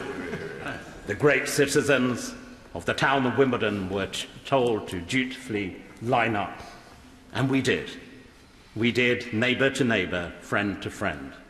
We were all dressed in our red, white and blue, waving flags. And as it would happen, Her Majesty the Queen's car passed from directly in front of our house. Just at that moment, it was a slow passing. We felt it stopped. Her Majesty the Queen looked towards my brother, my sister and I, smiled, the eyes twinkled, and she waved. Now, of course, the rest of the evening in the Ahmed household was spent by arguing who was that wave directed at. I still take possession of that very wave. But again, it showed the issue of connectivity of Her Majesty the Queen. She knew millions, loved her, but she treated everyone as an individual because she loved her nation and she performed her duty like no other. On a personal level, to continue that particular journey, I recall I'm delighted that the First Deputy Lord Speaker is in his place. It was indeed with the noble Lord Gardner and the noble Lord Newby that, as a great privilege of becoming a Lord-in-Waiting to Her Majesty the Queen and a government whip, that the three of us dutifully lined up together for that first meeting in terms of our official duties. And as someone who's engaged at the Foreign Office, I wish my current whips on the front bench well as we look towards welcoming the world, and rightly so, for Her Majesty's state funeral. But as we all lined up, there was a degree of trepidation. But then the doors opened and we went in. Each of us was treated as an individual. And Her Majesty sat me down, and as I took my seat, she said, "Lord Ahmed, my lord, I understand your mother is from Jodhpur in India." And she then shared her experiences of India and indeed the South Asian continent. And then she said, with a smile, "I understand your father was from Gurdaspur, but he started life in the early 50s in Glasgow." Now that's a change if there ever was one. So these things mattered, and I remember through various subsequent meetings I had of her warmth and her affection, but also her real sense of trust. I remember one of my meetings which took place as I went in and I was ending my tenure as a Lord-in-Waiting. It was a meeting one-to-one, and she said and addressed me, not as Lord Ahmed, but she said, "Tariq, come and sit next to me." It was the day after, actually, the Scottish referendum, but rightly so, what was said will remain private. But there were two things which stayed with me. That one was the trust of her own views in sharing those with me. And secondly, was maybe I was doing something right, and we'd done away with formal titles, and she had called me by my first name. And as I recall during my tenure as a Minister of State at the Foreign Commonwealth and Development Office, that I've seen her also at her best when it came to diplomacy. I saw during the Commonwealth Heads of Government meeting how she met with each individual president and head of government with a personal connection, and how each dutifully lined up and waited their turn to meet with Her Majesty. If there is ever a training module to be set, be it for diplomats or indeed ministers when it comes to diplomacy, Her Majesty really did set it. She demonstrated what connectivity meant, and again that value of people-to-people connection. As Minister of State for the Commonwealth, and I'm delighted my noble friend Lord Howe in his place, we all saw her love for the Commonwealth. It was not just by her words, not just by her actions, but her demonstrable connections with people of the Commonwealth, and she is rightly mourned across the 56 nations today. But there was, as we've heard from various noble lords, a real sense of humour. And I share a final anecdote, if I may. I indeed shared it with a couple of my colleagues from your Lordship's house but a few moments ago. Siddiqa, my wife, Lady Ahmed, and I were at one of the many diplomatic receptions we were attending. There was a new official at the palace, and those who've attended these receptions know you all have your place to stand on who meets when, where, and which member of the royal family. And of course, I took my place, as I'd done it a few times. One of the officials came in and said, "Sir, you're standing in the wrong place," and wanted to move me into the diplomatic line. Now, a year we celebrate the diversity of what our United Kingdom represents. I assured the official concerned that I was standing dutifully in the right place. She returned a few moments later and said, "I really must insist for you and your wife to stand in the right place." I smiled and said to her, "Madam, I assure you I am standing in my right place." I continued standing where I was, together with Siddiqa. A few moments later, the official returned again and said, "I really must insist." And as we were about to embark on our third bout of this same conversation, who should come round the corner but Her Majesty? And she said, "Leave him alone, he's one of mine." So there was a real demonstration of the best of Her Majesty's wit, wisdom, and knowledge. My noble friend Lord Forsyth talked of Her Majesty's deep faith. And yes, we had conversations about faith, as I've had the great honour to do with His Majesty King Charles III. And faith mattered to her. So as Her Majesty now embarks on her final journey to meet her Maker, I end my humble contribution, the words I uttered when I was informed yesterday by my private secretary of Her Majesty's passing, in simply saying, "To Almighty God we belong, and to Almighty God we shall return."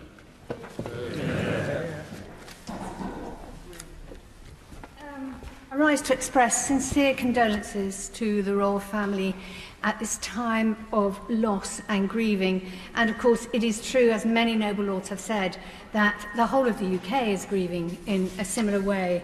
The Queen represented us in all sorts of ways for, well, the whole of her life, but 70 years of public service, and she was absolutely tireless. I saw her, or met her first, when she opened City Hall in 2002. We were in new assembly, and we had a mayor, and it was all very exciting to be in a new building. It was obvious she took it very seriously and went along the line-up at the end, which was probably 80 or 90 people, as if she was really enjoying it. Prince Philip at that time took the opportunity of telling me what was wrong with the Greens, and he told me quite forcefully, and I did take it to heart. And I think he perhaps was right. I met her on other occasions, and the same attitude was there of absolute dedication and concentration on what she was doing at the time. It wasn't like someone doing a job or performing their duty. It was actually someone who seemed interested and curious in what was happening. Now, I had a tiny, tiny taste, a glimmer of what it was like to do public service when I was Deputy Mayor to Ken Livingstone, and he gave me lots of, I suppose, jobs he didn't want to do, to meet people, to go to meetings, make speeches he didn't want to make. And it was my first time ever when I wasn't representing myself or my political party. And so sometimes I had to do things that were at odds with my nature.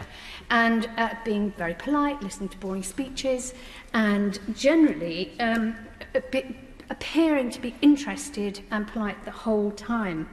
And what I found was putting on a fascinated face, which is what Her Majesty did for 70 years, was actually incredibly difficult. I did that for 13 months. She did it for 70 years. And it left me feeling what an extraordinary woman and what an amazing monarch. My Lords, I'd like to join in with the tributes to Her Majesty Queen Elizabeth for the extraordinary reign that we've observed and which we pay tribute for today. Like many of the noble lords, I too have got my anecdotes. I remember going up to stay in Sandringham for the weekend, and I'd expressed interest coming from a farming background about her racehorses, and she was very keen to show me them. And so I was summoned down outside. There was a Range Rover there, and she came out very brusquely and shouted across to me, "Jump in, Bishop, I'm driving."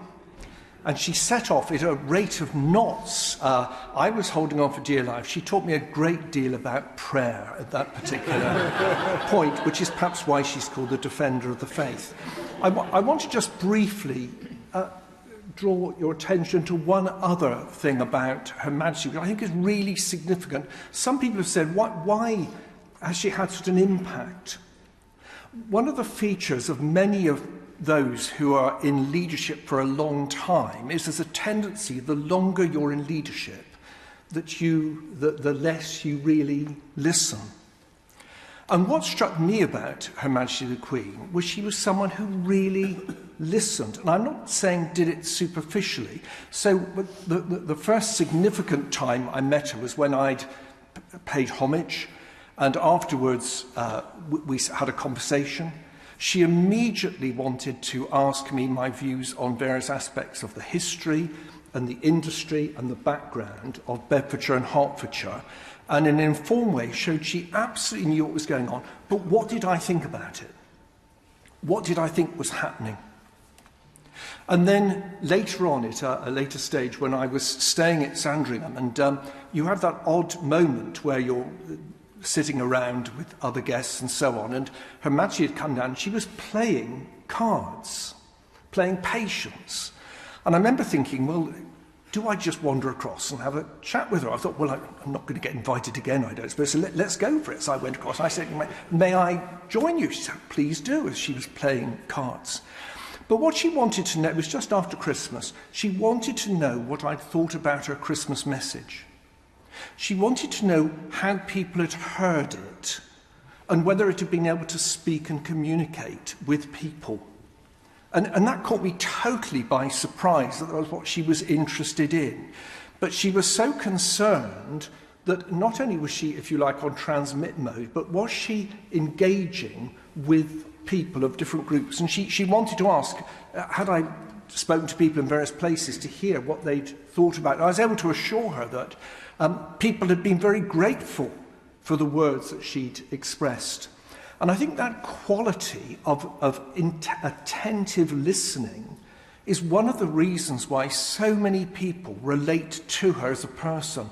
It's a wonderful gift, and to be able to do that at the end of a reign of 70 years. To finish, I just want to comment on the one picture, which I think it was Lord Newby mentioned, and that is there's been a number of, I think, what people today call iconic photographs. But that picture of her, I think it's the last photograph we have, of her standing with such fragility and frailty. In a world where we're being presented endlessly that the only style of leadership is that which is bold and aggressive and so on, she was showing us that actually there are other sorts of leadership which can come from humanity, which can come from fragility. And that picture of her leaning on her stick, stooped over, with a hand outstretched, will stay with me as a picture of welcome and warmth. For that, I give thanks to God, I give thanks to her life, and along with many other members of this house, I say, may she rest in peace and rise in glory. My Lords, I shared in the shock and the sadness of people in this country and across the world when we heard the news of the Queen's passing last night. And of course I share the sentiments which have already been expressed in this House at the Queen's extraordinary commitment to public service, her sense of duty and her leadership.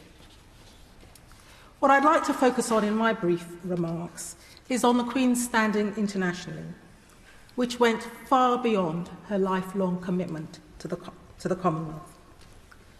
I've been struck by the numerous messages I've received since yesterday, and there have been many, as I'm sure we have all received, from family, from friends, from colleagues around the world, at their deep sense of loss and sadness.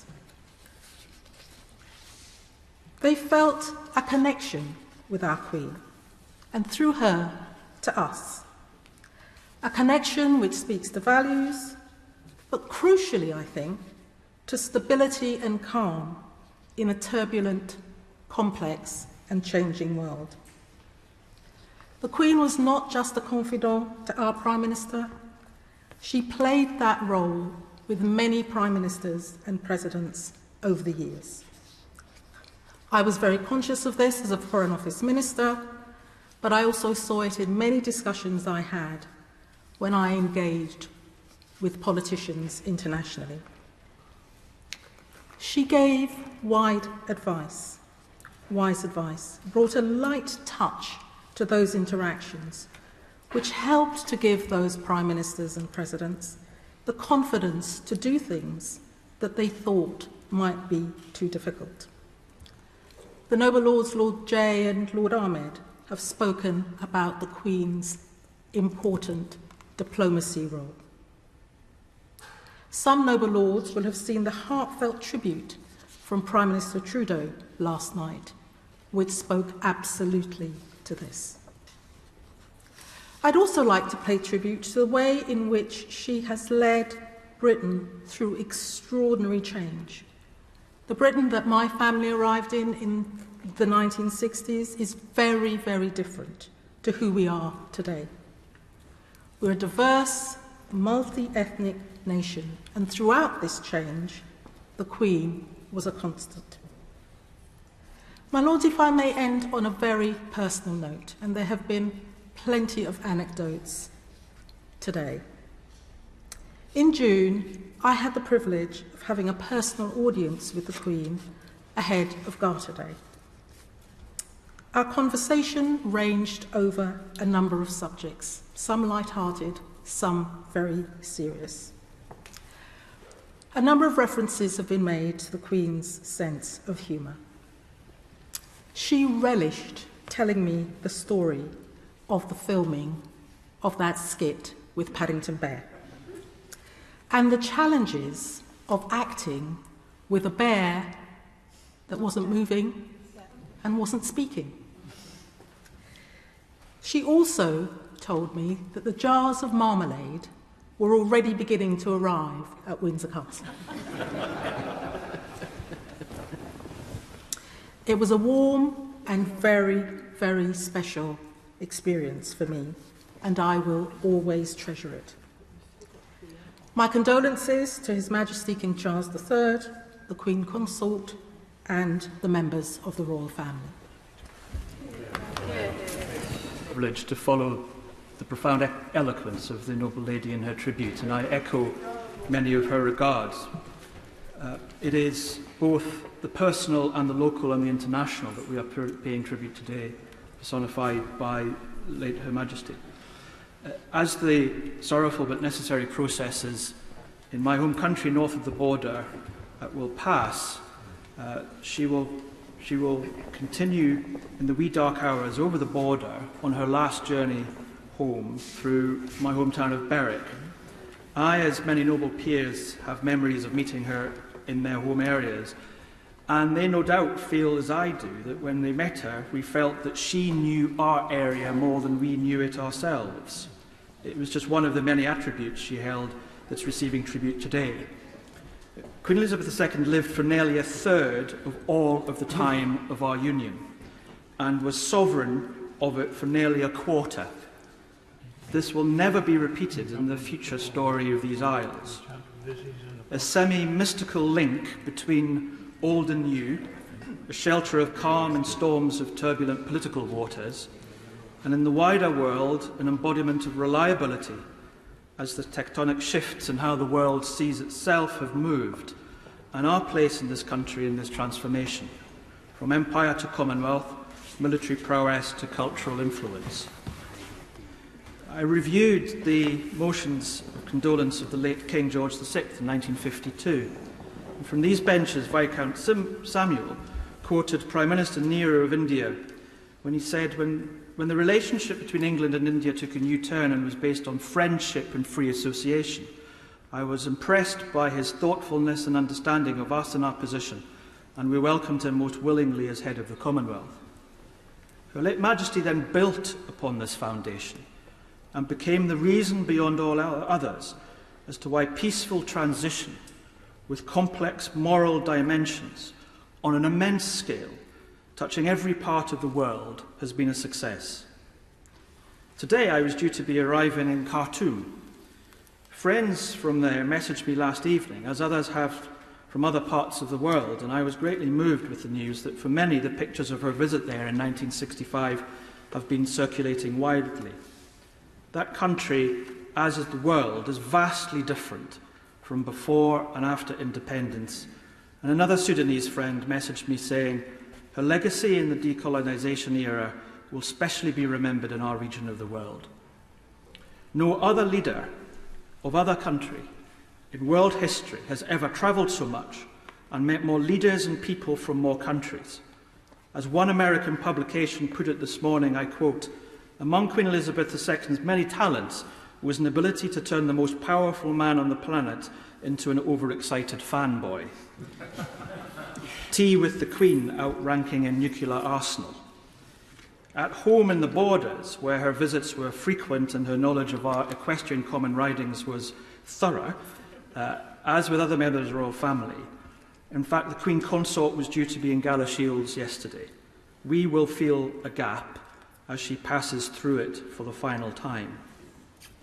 And Her late Majesty made me feel it was a remarkable stroke of good fortune to be born British. and I know for many people a pride for those that have come and made it their home. And that pride for our history is in my heart, but there is a sense of anxiety in the pit of my stomach for the future. Many people of my parents' generation, and indeed my own and for myself, feel loss, but some will feel lost. Who will be the constancy in times of churn to come? So for our union at home and our place in the world abroad, I thank Her late Majesty, and I wish the new King every success. Yeah. Difficult to follow so many eloquent speeches that have already been given in the House to your Lordships this afternoon, but I rise to add a few words on my own behalf and also on behalf of my noble friends in the Democratic Unionist Party, on behalf of so many in Northern Ireland as well who feel the loss of Her Majesty so acutely today. So many words have been spoken, yet no matter how many or how eloquently expressed, they cannot do justice to the feelings that we experienced when we heard the dreadful news yesterday afternoon on the passing of Her Majesty.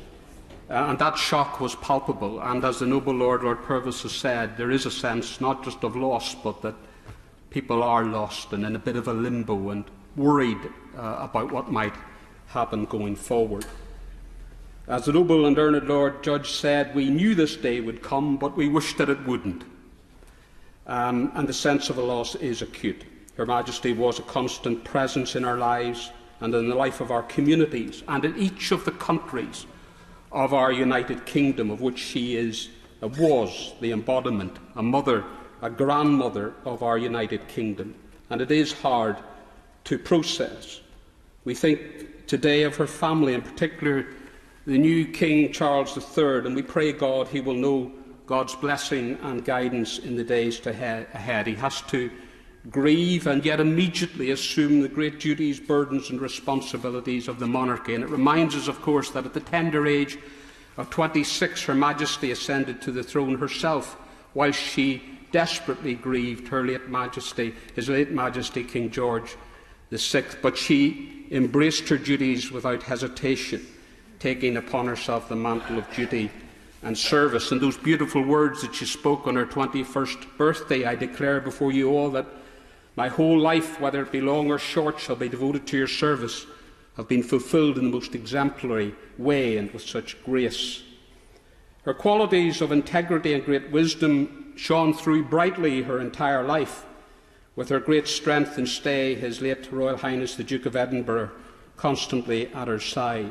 But what was striking, certainly to many of us, was her deep Christian faith, so evident in her wonderful Christmas broadcasts, and how we will miss sitting down on Christmas Day to hear the gentle words of Her Majesty speak to the entire nation.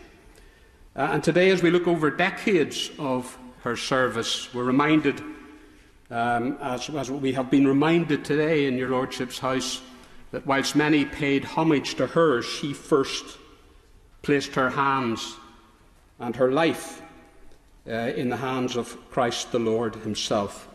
And as we look back over 70 years, reminded of what the Bible says about life. For what is your life? It is even a vapour that appears for a little time and then vanisheth away. But Her Majesty has left behind such a legacy and example for us all. People in Northern Ireland warmly welcomed each and every one of Her Majesty's visits to our province, and people loved her, and even those who wish a different future for the province held her in the highest esteem and held her in the greatest respect. I had the wonderful privilege, like many in this House, of meeting her on a number of occasions in different capacities. And as Lord Mayor of Belfast in the late 1980s, I remember Her Majesty on one of her visits, which were not very frequent then because of the security situation. She visited my former constituency in North Belfast, and 2 police officers had been badly injured the previous day in a terrorist attack. And her first words as we lined up to greet her and to welcome her was to express concern and to inquire after their health, which showed her compassion and her deep concern for people in Northern Ireland, which was evident in many other visits that she paid to the province. And of course, when she returned in 2012 for the Diamond Jubilee celebrations, I remember the many tens of thousands who were able to turn out in the Stormont estate and to welcome her as her visits became more widely open to the public because of the improved security and political situation, which she warmly welcomed and of course played such an important part in her quiet diplomatic way to bring about. Her visit to the Irish Republic will go down as one of the great significant milestones of Her Majesty's reign and will be remembered as an important and significant milestone in the peace and political process. My Lords, in Northern Ireland, like other parts of this great United Kingdom, we will never forget Her Majesty's steadfast support for and encouragement of our people through dark days and gladly and wonderfully in brighter days in recent times. Thank you, ma'am. God save the King.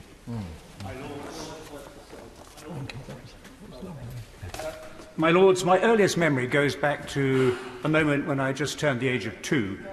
I can be certain of the date because my parents had moved house, and I clearly remember the removal men in their dust coats delivering our furniture. The date was February 1952, and Queen Elizabeth was just acceding to the throne. So until yesterday afternoon, my entire conscious life had been exactly coincident with the second Elizabethan age. And that age has now ended. I have fond memories from its latter years of many meetings and discussions with the Queen, both professional and social, and I shall always be grateful for her kindness, her wisdom, her support, and her great sense of fun, which I'm happy to say was just as evident when I last spoke with her only a few weeks ago. I, like the Right Reverend Primate, the Archbishop of Canterbury, also remember the winter barbecues at Sandringham. And I'm very proud of having been the co-producer with my sovereign of a particularly successful salad dressing. Now, the Queen was, as the noble Lord Butler of Brockwell has observed, the head of the armed forces. She took an intense interest in them, in their activities, in their difficulties and challenges, as well as their successes, but particularly in their people. She had formal affiliations with a great many formations and organisations, all of which valued the association highly. Over the next few days and weeks, I suspect there will be many stories told and memories exchanged with that strange and piercing mixture of sadness and joy which I suspect we all experience today. But I want to focus on just one incident from several years ago. One of the Queen's military affiliations was as the Honorary Air Commodore of RAF Marham, a station very close to Sandringham. I commanded RAF Marham over the period of the First Gulf War, and when we started to lose aircraft over Iraq, the Queen was immediately in touch, wanting to know how she could help, and in particular, how she could support the families. She came and had private meetings with the next of kin of those who were missing in action. She spoke with the families more widely, she listened to them, she empathized with them, and she made them understand how much she cared. Now, this is just one small incident in a very long reign, but for me, it epitomizes it all. The nation has lost a queen. The people have lost one of the best servants they have ever known in this or any other age. I first pay tribute to all the speakers before me, and in particular to Lord True, who's not in his place. On an occasion like today, I think, if I speak on behalf of the whole House, I think we miss the late Lord Sachs, who would have known exactly what to say. On hearing the passing of someone, the Jewish tradition is Baruch Dayan Emet, which means blessed is the true judge. You know, in my earliest memories of going to synagogue on a Saturday morning, there was always one prayer that was said in English, only one, and that prayer will be said tomorrow, and in synagogues all up and down the country. It reads like this, and I'll read it as it was done last week. It's short. He who giveth salvation unto kings and dominion unto princes, whose kingdom is an everlasting kingdom, and may he bless our sovereign Lady Queen Elizabeth and all the royal family. And it goes, may the Supreme King of Kings in his mercy preserve the Queen in life, guard her, and deliver her from all trouble and sorrow. My lords, in synagogues up and down the country tomorrow, we will say it as usual for His Majesty King Charles. I've been listening to so many personal stories and how Her Majesty touched the lives of so many, even just for that fleeting moment, and that would forever be etched on the memory of those people. In 1971, at Royal Ascot, my mother and my late grandmother were there. Now, my grandmother at the time thought she was part of the royal family, but we didn't tell her that she wasn't. On the way back from the paddock to the enclosure, my grandma, Leah, touched the back of the Queen Mother and said, "Mom, you look beautiful." Now, as the heavies suddenly came round to where my mum, who was deeply embarrassed, was, the Queen Mother said, "Hang on." And she turned to my grandmother and said, "And if I may say, you look beautiful too." At which point, the two embarrassed daughters, at the same moment, Her Majesty the Queen and my mother, turned round, "Oh, Mummy." So they both did. But this moment, this 10-second encounter, stayed with my late grandmother her whole life, and to my mother to this day. So the tributes to Her Majesty have all been magnificent, but I did particularly carefully listen to Sir John Major, former Prime Minister's tribute, which included the line, my lords, "There was almost no part of the world she had not visited."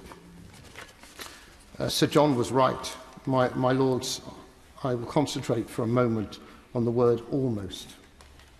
See, on the 22nd of June 2016, the night before the EU referendum, I was at a small dinner and raising a little bit of money for Gordonstoun at the home of the Princess Royal.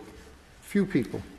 And as I left to leave, and I said to the headmaster that I was very happy to come up to the school and speak to the students about politics. And Princess Anne turned round and said, "I think they'd be more interested in your previous work." We had a conversation, and we discussed how the royal family were prohibited from visiting Israel by the Foreign Office. And we agreed that as someone who was deeply religious and God-fearing, it was sad, it is sad, that she never walked down the Via Dolorosa into the Church of the Holy Sepulchre. She never walked and visited the Church of the Nativity in Bethlehem, or experienced the peace and tranquility on the shores of the Sea of Galilee. My lords, at a Jewish funeral, Psalm 116 is often recited, and it ends, "Todieni orach chaim," you will make known to me the path of life. Sovas machotet panecha, in your presence is fullness of joy. Neimot b'mincha netzach, at your right hand, bliss forevermore. Yehi zichra baruch, may Her Majesty's memory be for a blessing.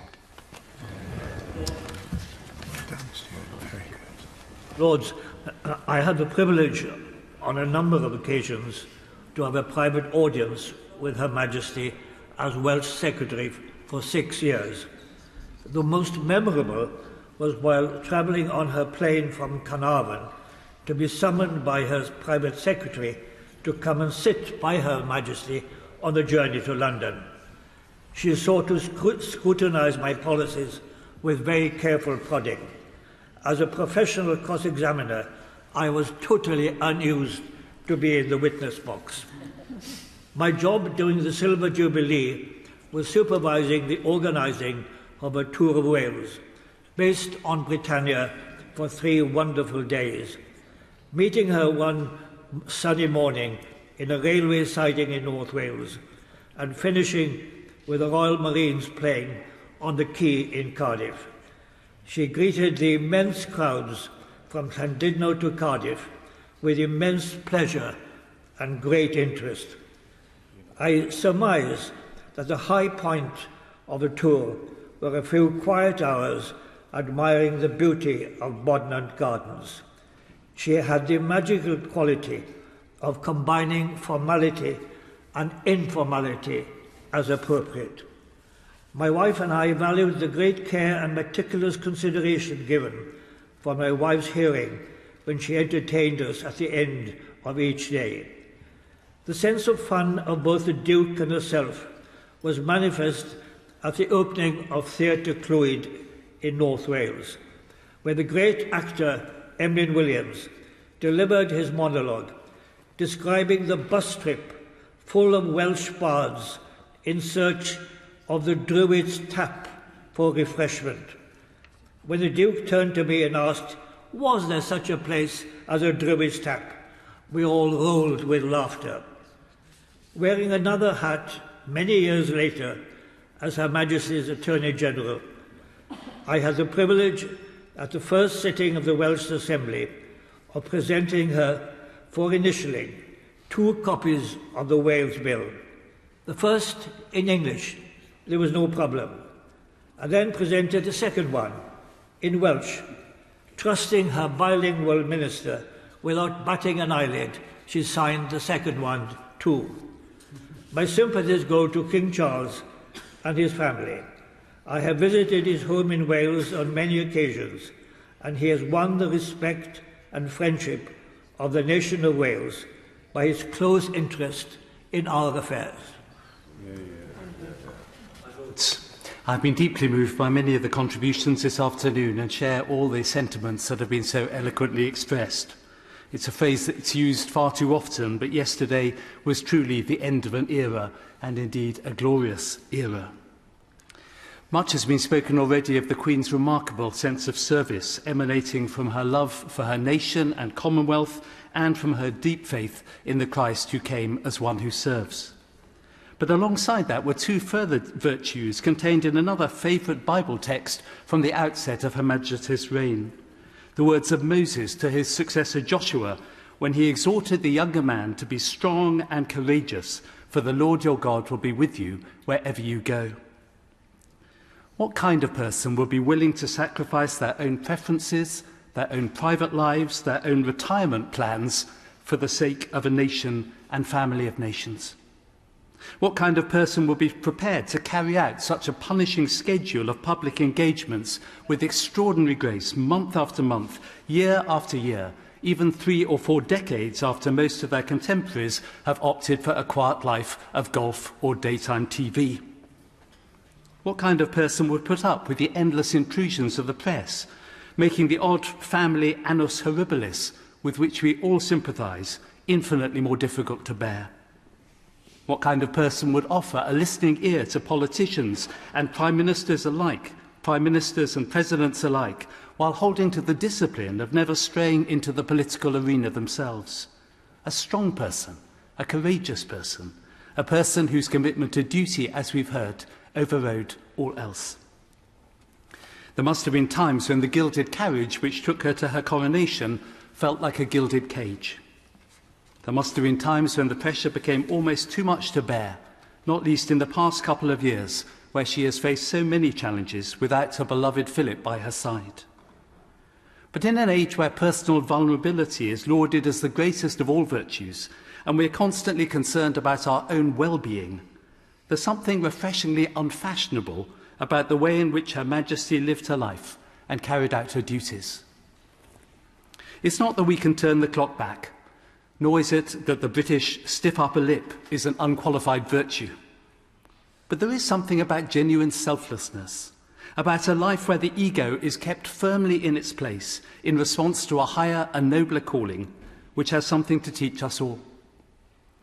I experienced it firsthand in my 2 personal encounters with Her Majesty, including a remarkable weekend at Sandringham, which concluded with us companionably sitting side by side and sharing our photo albums together, with Willow, the last of the corgis, sitting at our feet.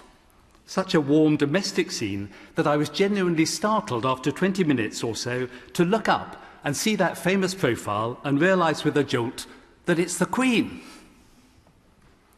Much has already been spoken of the Christian faith which lay at the heart of her service. If she was the rock, Jesus Christ was the rock beneath the rock, most recently from the noble Lord, Lord Dodds. Hers was a faith about which she was entirely open but never preachy.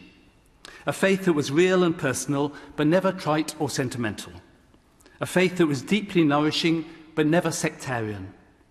A faith that beautifully exemplified a phrase that has gained some currency in Christian circles: roots down, walls down.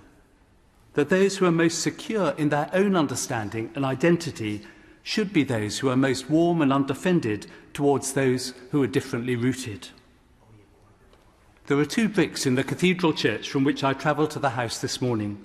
2 among the very many bricks for which tens of thousands of Surrey residents, and many others too, my grandmother included, paid 2 and 6 to see Guildford Cathedral, the Cathedral of the Holy Spirit, erected. They bear the signatures of Her Majesty the Queen and His Royal Highness the Duke of Edinburgh, a reminder of one of several visits they paid to the cathedral and very many to the town and the county.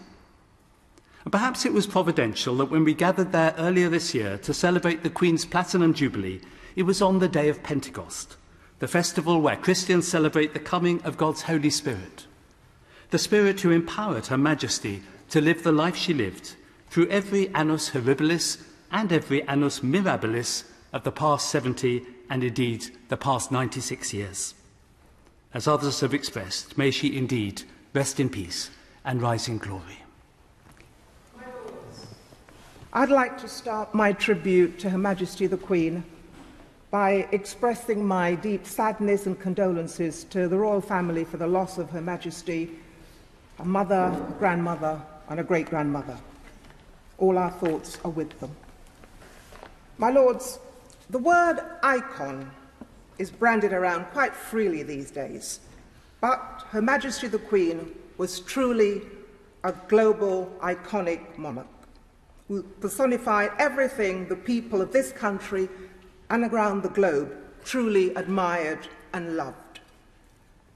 Her dedication to duty and unflinching devotion to her people and the Commonwealth was, to use a modern term, awesome. When you think about it, we will never see another woman on the throne for maybe 100 years. We have all lived through unbelievable history. Her Majesty has lived through wars, disasters, floods, political and social upheaval, and incredible technological changes. Yet, she had a way of embracing change seamlessly, with easy curiosity, fun, and joy. You could see that when she introduced the Invictus Games with her grandson, Prince Harry, online. She was a role model for those who needed to be inspired never to give up and practice consideration, commitment, and unconditional love to others. She was an important pillar of strength to children for the last 7 decades, and she represented something constant in their lives. Many young children wanted to grow up to meet her one day. She gave them that sense of pride, which is so important for the human soul and the human spirit, which young people need. As a little girl, I grew up in Trinidad, in the Caribbean, in the 1950s, and I sang God Save the Queen in the school playground every day. Never, never did I dream that one day I would meet her.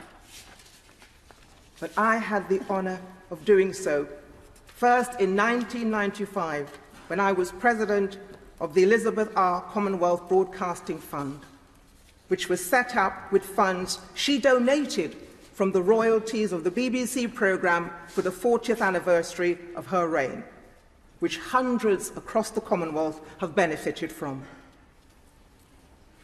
But the meeting I remember most fondly was when she visited the University of Exeter for her Diamond Jubilee in 2012. She was overwhelmed, touched, and thrilled by the rapturous reception she received from the thousands of students who came out to greet her on that memorable day. It made her smile.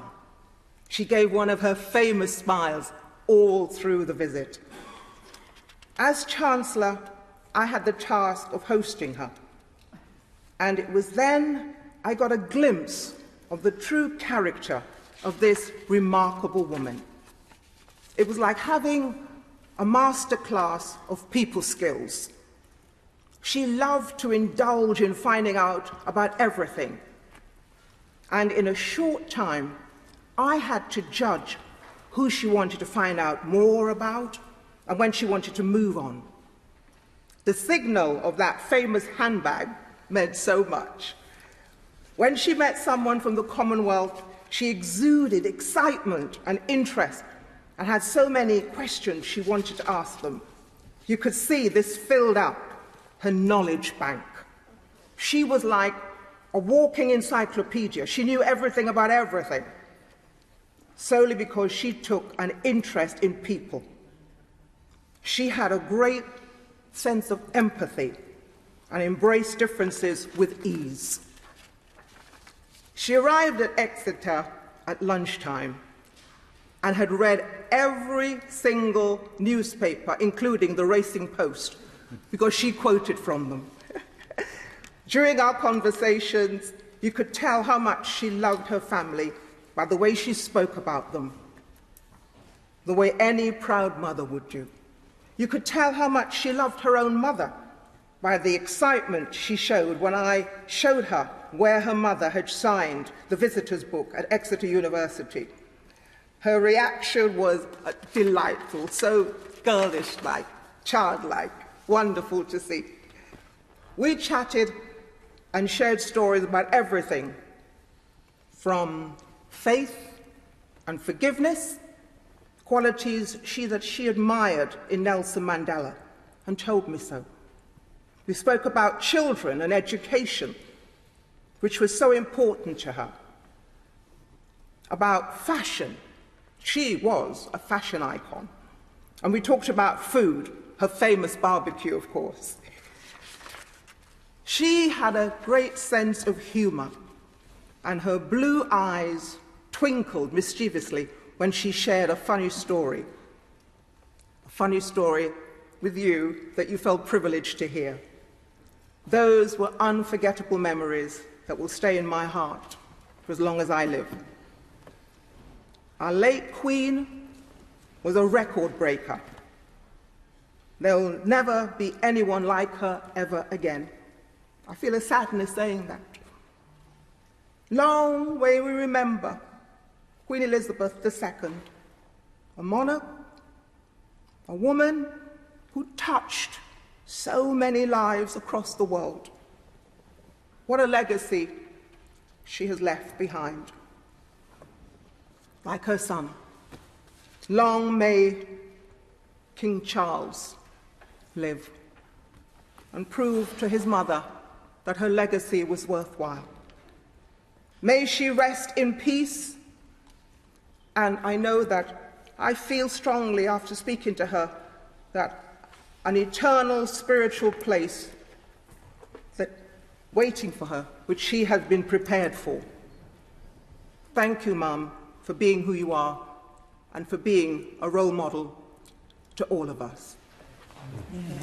My lords, when a Knight of the Thistle dies, the surviving spouse or a child attends on the sovereign to return the knight's insignia.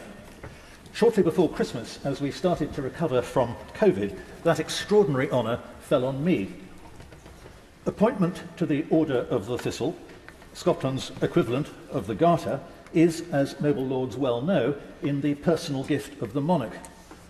My father had no other titles, but was thought of, I suppose, because as a young teacher at Gordonston, he took Prince Charles under his wing. We were proud of our modest tradition of royal service, exemplified by my grandfather, who used to travel to Balmoral, tape measure in hand, in order to fit the royal family for their kilts. Her Majesty seemed to remember everything, that included. She explained that the insignia did not actually need to be returned, pointing to my father's thistle collar and the badge already laid out on the small round table in Windsor Castle.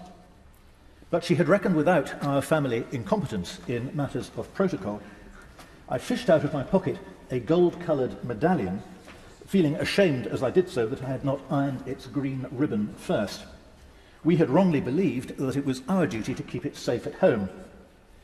Royal surprise turned to triumph when the Queen's sharp eyes spotted that the medallion fitted into an indentation in the jewellery box that contained the badge. She pressed it in like the last piece of a jigsaw. "It's been a funny time, hasn't it?" said Her Majesty, as she drew the audience expertly to a close. "Do you think things will go back to the way they were, or have some things just changed?" That question, posed in the context of the pandemic, came back to me after her death.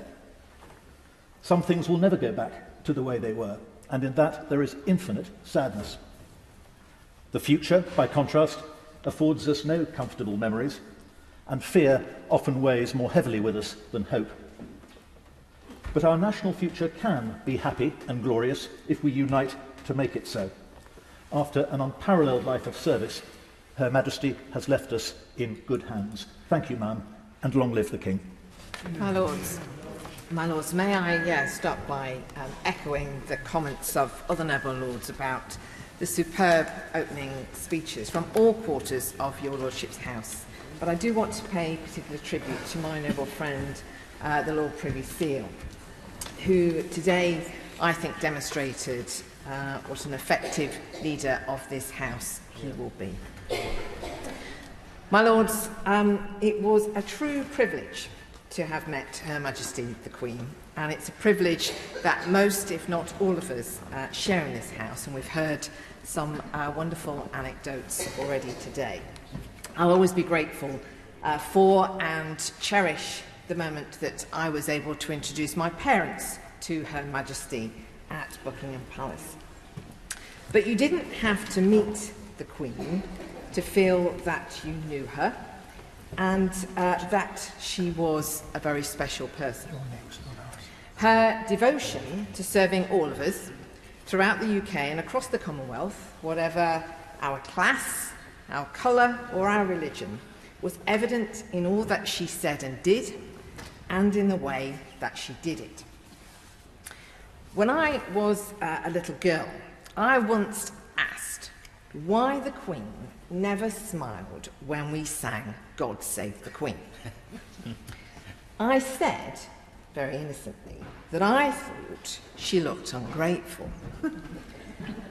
I was sharply told in response that it was me who should be grateful that Her Majesty didn't smile during the national anthem, and it would be a bad sign if she ever did. So from that day on, I always looked, and she never, ever let me down. It's always been remarkable to me that Her Majesty never did anything that made us doubt her devotion to us. And I think that's why she was loved and admired by so many, and why we feel so sad and unsettled now she's gone. She made her reign as our sovereign all about us. and showed us her pride in the people of this United Kingdom. My lords, all of us who were her subjects have just lost our biggest fan. But, my lords, as we know, this is a very fortunate nation because we know that His Majesty the King, I'm still getting used to saying that like everyone else, we know His Majesty the King will continue where Her Majesty left off. He has my full support, and I offer him and the whole royal family my sincere condolences. Thank you very much indeed. My lords, I spoke in the humble address to Her Majesty the Queen on her Platinum Jubilee, and this was on the 26th of May in this House. I said when I was speaking that I could only think of her as a young queen. The reason for that was that my early memories of Her Majesty as a queen was when she was a very young queen. She ascended the throne at 25 years. And these memories were indelibly impressed upon me. So when I was coming to this house today, I was thinking of what was my very first memory of Her Majesty, and I'm quite sure it was her dedication address, as it's now called, broadcast from Cape Town on the 21st of April 1947. This has been cited by many people since Her Majesty's death and before, and it's also been cited in this debate by the Lord Privy Seal. I was only 9 years of age, and I wasn't a listener to the broadcasts, not a listener to the radio, but my parents thought I ought to listen to this broadcast, which indeed I did. I also remember clearly the circumstances of Her Majesty giving this broadcast from Cape Town. It was the first overseas visit by the royal family following the war, and it was made really in honour of Field Marshal Smuts for his great help to our nation during World War II. Indeed, he spent quite a lot of time here and almost became a member of the War Cabinet.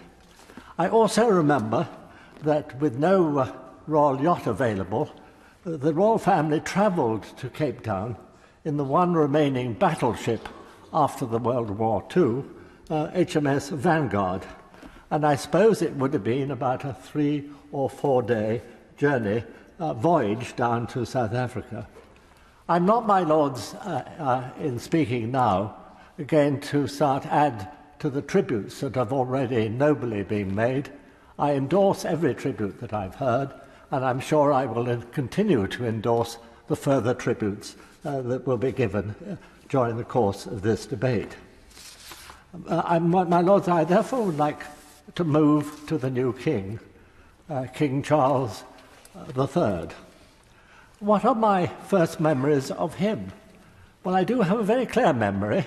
I was honoured by an invitation to Windsor Castle in, I think, 1960, and it was an informal Christmas party for children and young persons. The king was only 12 years of age. I was a little bit older. I was 22 years of age at that time. And what I do remember about Prince Charles, as he then was, he was very shy, and he stood by the Christmas tree during most of the party, just shyly observing what was happening. Her Majesty, His Majesty the King, is no longer shy, but he remains a very modest man. And I have no doubt that he will be a most worthy successor to Her late Majesty the King. I'd like to end my short intervention by actually citing from the dedication address. And I cite these words: I declare before you all my whole life, whether it be long or short, shall be devoted to your service and the service of our great imperial family, to which we all belong. My lords, that's exactly what Her Majesty has done during the 70 years of her reign. My lords, I belong to a generation of Caribbean young who had parents and grandparents who bemoaned the end of the empire. And I never forget my mother, although my father was from Angola, but my mother from Savlamar, Jamaica, and her mother constantly wishing for the better days of the 1950s. And on one occasion, listening to my mother railing against the new democracy in Jamaica by saying, "Sure, them all useless, but the Queen, she gorgeous." And that sense of affectionate love for this distant lady, our sovereign, her sovereign, was deep and immense. I also recall so clearly a radical government appointed in the early 1970s by election who wanted to do away with the Queen's Christmas Day broadcast. And I remember clearly the protests in Kingston as a child. People came out for weeks on the streets, placarding, threatening to bombard the radio stations if they removed the broadcast. It continues to this day.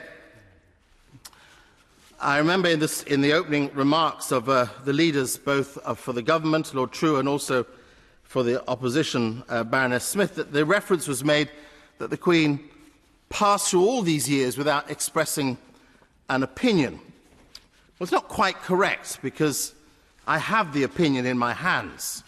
And in a letter from Balmoral Castle, which I'm happy to show the House, dated 14th of September 1976, so 46 years ago when I was just 18, I received a letter from Her Majesty the Queen, in fact from her private secretary, Ron Allison, who passed recently, who wrote to me that I'm commanded by the Queen to acknowledge your recent letter about the projected film on the life of Jesus Christ, which a Mr. Jens Thorsen wishes to produce. Now, some of the older members here might recall, in 1976, the massive public debate about a Danish filmmaker's interest in the non-intimate life of Jesus. And so the letter goes on. While Her Majesty finds this proposal quite as obnoxious as most of her subjects do, the preventing of the making of such a film in the United Kingdom, or the exclusion from this country of Mr. Thorsen, could only be accomplished within the laws of the United Kingdom. Accordingly, your letter has been referred, at Her Majesty's commands, to the Home Office. The then Home Secretary, Mr. Merlin Rees, found it impossible to allow entry to the country in order to pursue such a bizarre interest. And many years later, I met Ron Allison by mistake. And he looked at me and he said, "You're," and I said, "Yeah, and you're." I was still in my early 20s, and I said to him then, "Did you write the letter, or did Her Majesty the Queen dictate the letter?" He said, "Oh, no, she dictated it." So I said she wished it known that she had a view that this was obnoxious. And for those old enough to remember, it was front-page news for days. I still have all the cuttings from those years ago, and when I myself featured on endless news broadcasts as a young black man standing up at the age of 18 in defense of the faith and the Jesus she loved, and defending what should be proper process. Yes, the Home Secretary must decide, as he did by order and command, but Her Majesty made it clear things were obnoxious. That is the one view she expressed in her long reign, and I'm proud to hold it in my hands. The existence of Princess Elizabeth was borne in upon me in 1947 at the time of the royal wedding. It was a blaze of sudden colour in a post-war ration book austerity world. I still have the souvenir illustrated magazine which my mother kept.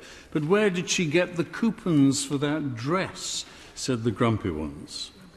After the shock of the death of her father, it was a struggle to find a television in our street where we could watch in black and white the Queen's coronation. But the following year, in 1953, I remember pouring out of school to greet her and her consort when they came to my hometown of Wrexham on her coronation tour. I have no anecdotes. On the few occasions when I met her personally, I was too tongue-tied to do much more than mumble my name. But the noble Lord Wigley and Lord Maurice of Aberavon have referred to the first day of the opening of the Welsh Assembly, and I played a less distinguished part. I found myself in the corridor leading from the front door to the chamber. It was empty.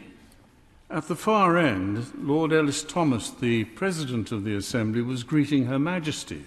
There were no doors.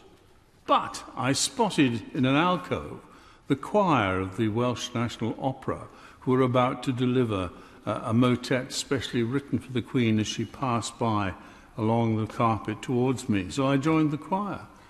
And I did what was known in those days as a John Redwood. I opened up my programme and mouthed the words as the choir of the Welsh National Opera looked at me in some astonishment. But, Lords, I knew the Queen and her family better than any family save my own. The media saw to that. She went through many highs and lows during her long lifetime. I followed half a generation behind with my 4 children, encouraged and supported through the triumphs and disasters in my own family by the knowledge that she, though a queen, had passed through similar personal difficulties with courage and with determination. I think that is what is meant by the many people who are saying today, she was part of my life. I want to speak of Balmoral. I first visited the castle and its grounds as a member of the public, as thousands do, in 1963. And ever since, I have spent much of every August in the valley of the Scottish Dee. I've walked around Loch Mick many times and above it. I've climbed Loch Nagar, celebrating with friends in the June twilight, to sit at the summit and wait for the sun to rise. I scaled it more than 20 years ago from the Glenshee Road in solitary grief following my wife Nan's death. I've fished since with my wife Baroness Walmsley below the old military bridge, the famous bridge across the Dee at Tulloch on the estate. On the 18th of August last, indeed, only 3 weeks ago, my grandson caught his first salmon from a pool directly opposite Balmoral Castle. Now, if I love that area as a tolerated visitor, how much more did Balmoral mean to the Queen? Where else could she enjoy peace and tranquility and the absence of ceremony? I've never understood metropolitans who regard its glinting waters, its dappled woods, and wide open hills as cold and boring. For me, it was entirely understandable that Balmoral should be the place where Her Majesty finally came home. My Lords, I think that the opening comments today set the tone exactly right in terms of how this House wanted to make its tributes to Queen Elizabeth. The Leader of the House, the Shadow Leader, Lord Newby, Lord Judge, all presented in their own way the whole feeling that we all have of respect, of sorrow, of pride in what Her Majesty had achieved, but also the human side, which I think is also extremely important for us all to remember at this time. And I thank them for those comments, because I do think it was the House of Lords at its best and encapsulated all that we actually feel. I want to say just a few words from my own personal experience, because in 1997 I became the first woman to be appointed President of the Privy Council. It was indeed an honour. It was a strange event.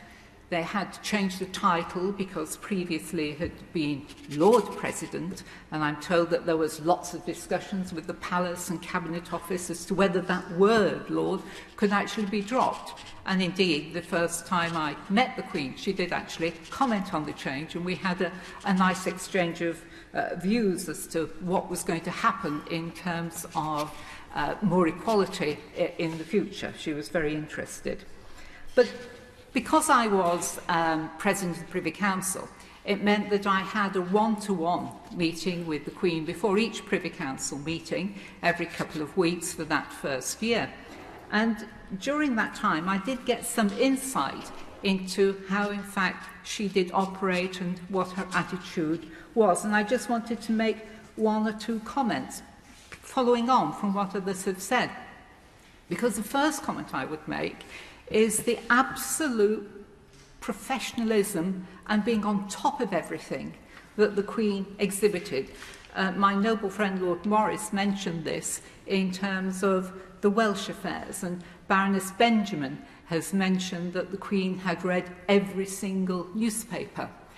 After each Privy Council meeting, we used to gather and have a cup of tea. And I have to say that I sometimes thought that Her Majesty knew more about the SIs that we had just passed than many of the ministers who'd actually been presenting them. She really did her homework indeed. And of course, mention has been made of the Queen's sense of humour. And that really was tested on occasions, and her straight face when one of my colleagues misread his instructions about kneeling at the first stool and taking the oath, and then going to the second stool and kissing hands, and actually scurried across the floor on his knees because he was so in deference to the occasion. And I have to say it was one of the more left-wing colleagues, so that made it even more amusing. But although Privy Councillors were trying their best not to laugh, the Queen actually dealt with that situation calmly. And I think many people have heard the story about Claire Short when we had a Privy Council meeting and Claire was late, so she barges into the room in a flurry and then comes and joins us, and we carry on with the meeting. And then Claire's phone, which we're all told we must leave outside and be turned off, her phone goes off, and the Queen says, "I trust it wasn't anybody important." And we carried on with our proceedings. But there was another side to the Queen as well, because she could make her own decisions.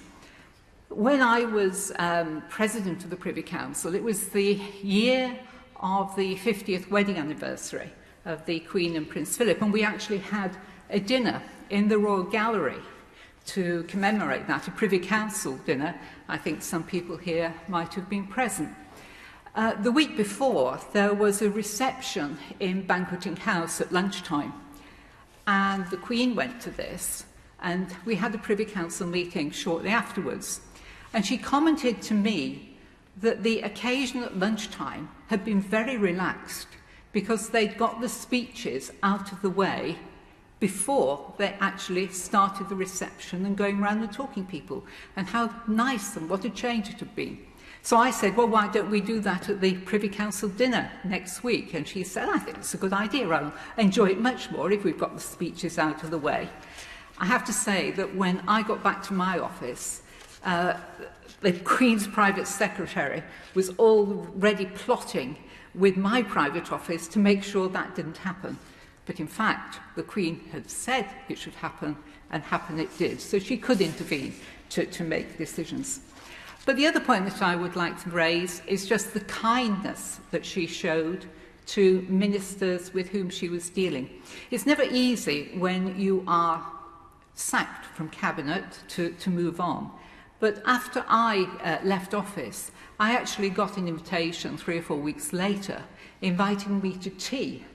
And it was almost like an HR redundancy chat, because there was somebody who was asking me about my plans, making suggestions, not just having a cup of tea. And then she went on to talk about my family and how they talked about it and all the rest of it. So it's not surprising that everybody saw how close she was to her family, because she understood how other people's family reacted to them in any set of circumstances. So I do think that this afternoon we have managed to capture the flavour of having such an astounding person as our monarch. And I have to say that at a time when the Constitution is, shall we say, challenged in some respects, to have had somebody there at the head of a constitutional monarchy has been a benefit to us all. My lords, truly yesterday even the heavens cried, or as they would say at Balmoral, they greeted. My lords, I mention Balmoral because that's where I was lucky enough to be brought up for the early part of my life. And yes, Her Majesty was the Queen, but to me, she was a mother. To any boy aged 6, as I was then, and upwards, she was primarily a mother. She was a mother that drove her children over to play with us occasionally. She was a mother who behaved as every other mother that I knew did, my lords. And when she occasionally brought her children over, she sometimes joined in the game that we were going to play. And to me, she was just another ordinary mother as well as the Queen. But she was a mother that was also interested in other people's children. Most mothers didn't bother to talk to a 6 or 7-year-old, but the Queen did talk. And that was something that I remember very vividly, and the time that she was able to give to everybody and how she made you feel very special. A little later, my lords, I remember going to a small dance hosted by Queen Elizabeth, the Queen Mother, and I managed to catch we were doing one dance, I managed to catch my mother's eye. That was a mistake, and I got one of those looks that only a parent can give their child. My sister and I were dancing a dance totally different to everybody else in the room. And there was that lovely hiatus, and I thought, oh, what's going to happen now? Well, the first thing that happened was that the Queen came over and said, "What are you dancing?" And my sister explained that it was a new modern dance that she'd just learnt in London. So the Queen said, "I'd like to learn how to do it." And very soon we got the whole room doing it. It was a slight change from Scottish reels. But, my lords, I think that's an example of very much the human side of Her Majesty. My lords, I remember her love of the estate and the people that worked on it. And we've heard tributes to how she cares for people. I remember her concern for everybody on that estate. And I remember one particular conversation I had with her, and we were sitting there on the hill, the glorious sunshine, and she said, "Malcolm, this is a very special environment. We have got to keep environments like this and our country, because that is what is important in the world." She was way ahead of her time in thinking like that, because that is a fragile environment that is subject to all sorts of pressures that we talked about only yesterday in this house. Nobody's mentioned her love of animals. She was always very knowledgeable and interested in her garrons on this. I'm not going to talk about her racehorses, but the garrons played an integral part in life on the hill at Balmoral, and she knew their pedigree, she knew what they did, and she knew them all by name. And if one was ill, she would be very concerned as to the future. And besides her corgis, she was absolutely brilliant with Labradors. It is astonishing when you see somebody who is naturally good with dogs working a dog. There's that invisible thread that you have to be able to communicate with a working dog.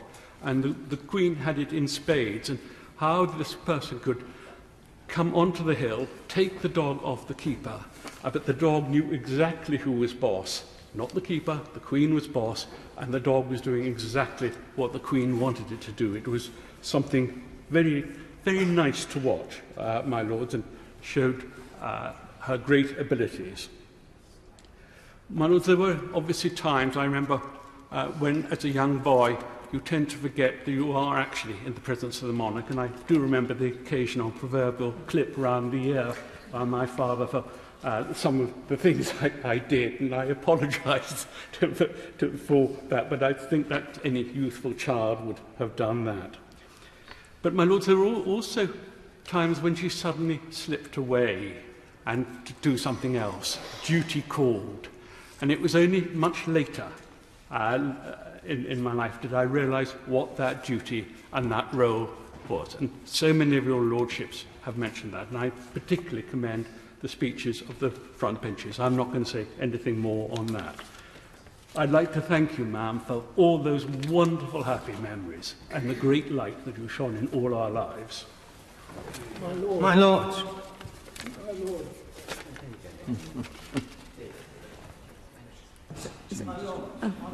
Of myself and the wider Sikh community, I too would like to pass on our sense of loss and sorrow on the death of Her Majesty the Queen.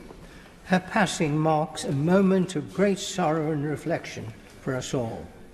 Her life, as has been said, was one of selfless service to her subjects and unparalleled service, conducted with both dignity and humility through her 70-year reign. I've had the good fortune of meeting the Queen on several occasions and being invited to lunch at Buckingham Palace, and admired her wit, wisdom, and depth of knowledge.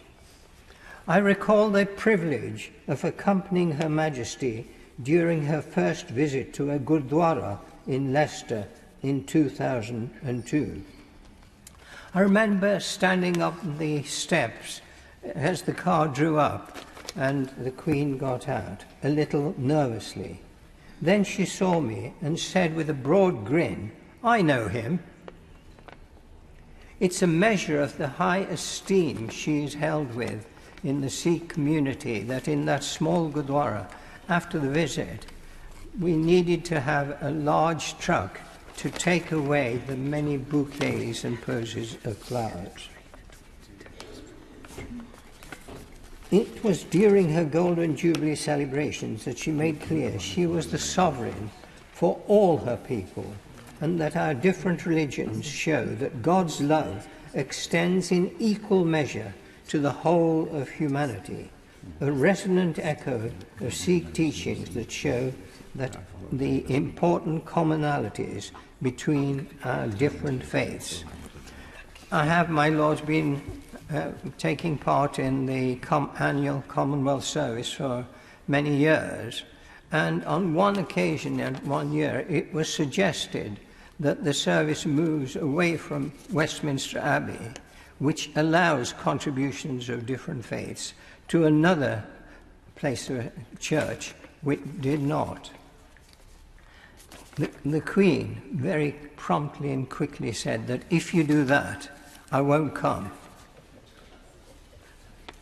Her Majesty's commitments to the service of others, contribution to society, and humility in all she did are qualities that Sikhs aspire to embody in their lives.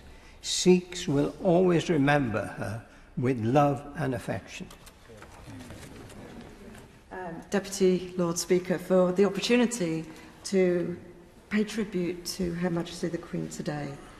And especially, as my noble friend Baroness Taylor said, I'm very conscious and mindful of the really powerful, heartfelt and sincere speeches that have led the debate today, and I'm sure we're all very grateful for that.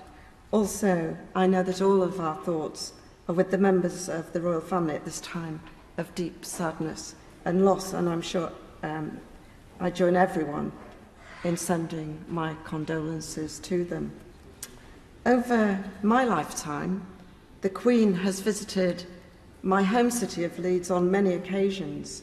My memories go back, as so many have expressed, as a schoolgirl lining a route to watch the royal car pass.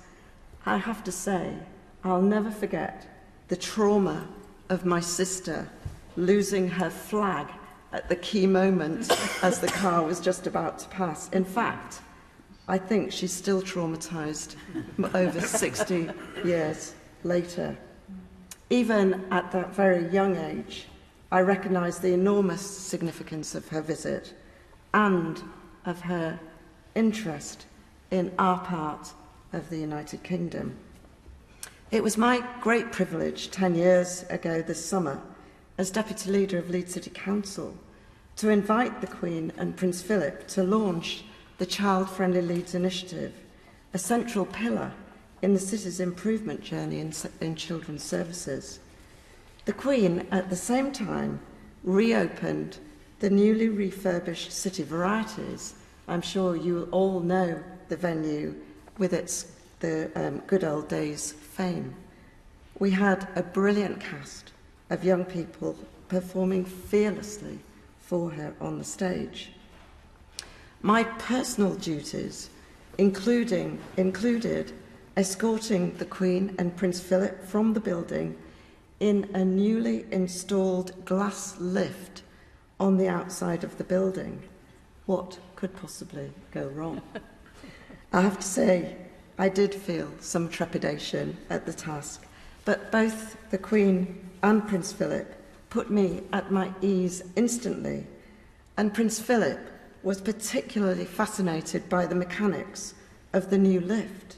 Sadly, I was unable to enlighten him on the finer workings of the mechanisms. We walked down to Briggate, the main pedestrianised shopping street in Leeds, and I will never forget the roar of delight that hit us as we turned the corner to find both sides of the street thronged with hundreds and hundreds of children from every primary school in Leeds. It was simply breathtaking. I saw firsthand how they both interacted with the children, and particularly how Prince Philip was assiduous in supporting the Queen so that every child felt included. It was a real pleasure to see them working so naturally and engagingly, talking to so many children and young people. I have never seen so many floral tributes, cuddly toys, you name it, all of the gifts that the children wanted to give to the royal couple. Those children and young people will never forget that day, and I know how much it has inspired them over the years. We will always remember the Queen's extraordinary sense of duty, her commitment to people and communities, the length and breadth of the country, her depth of knowledge concerning organisations and backgrounds to events that she attended was simply astounding, revealing her intense interest in the people she was meeting. And I think it's this attention to detail that helps explain why she is so well respected and loved by so many people across the country.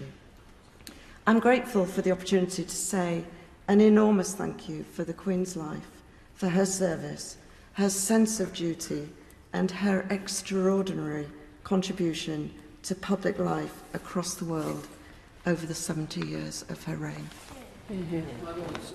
I have the honour to represent a beautiful part of Aberdeenshire for over 4 decades. And our communities have greatly appreciated throughout that time the regular presence of the Queen and other members of the royal family in, around and among us over so many years.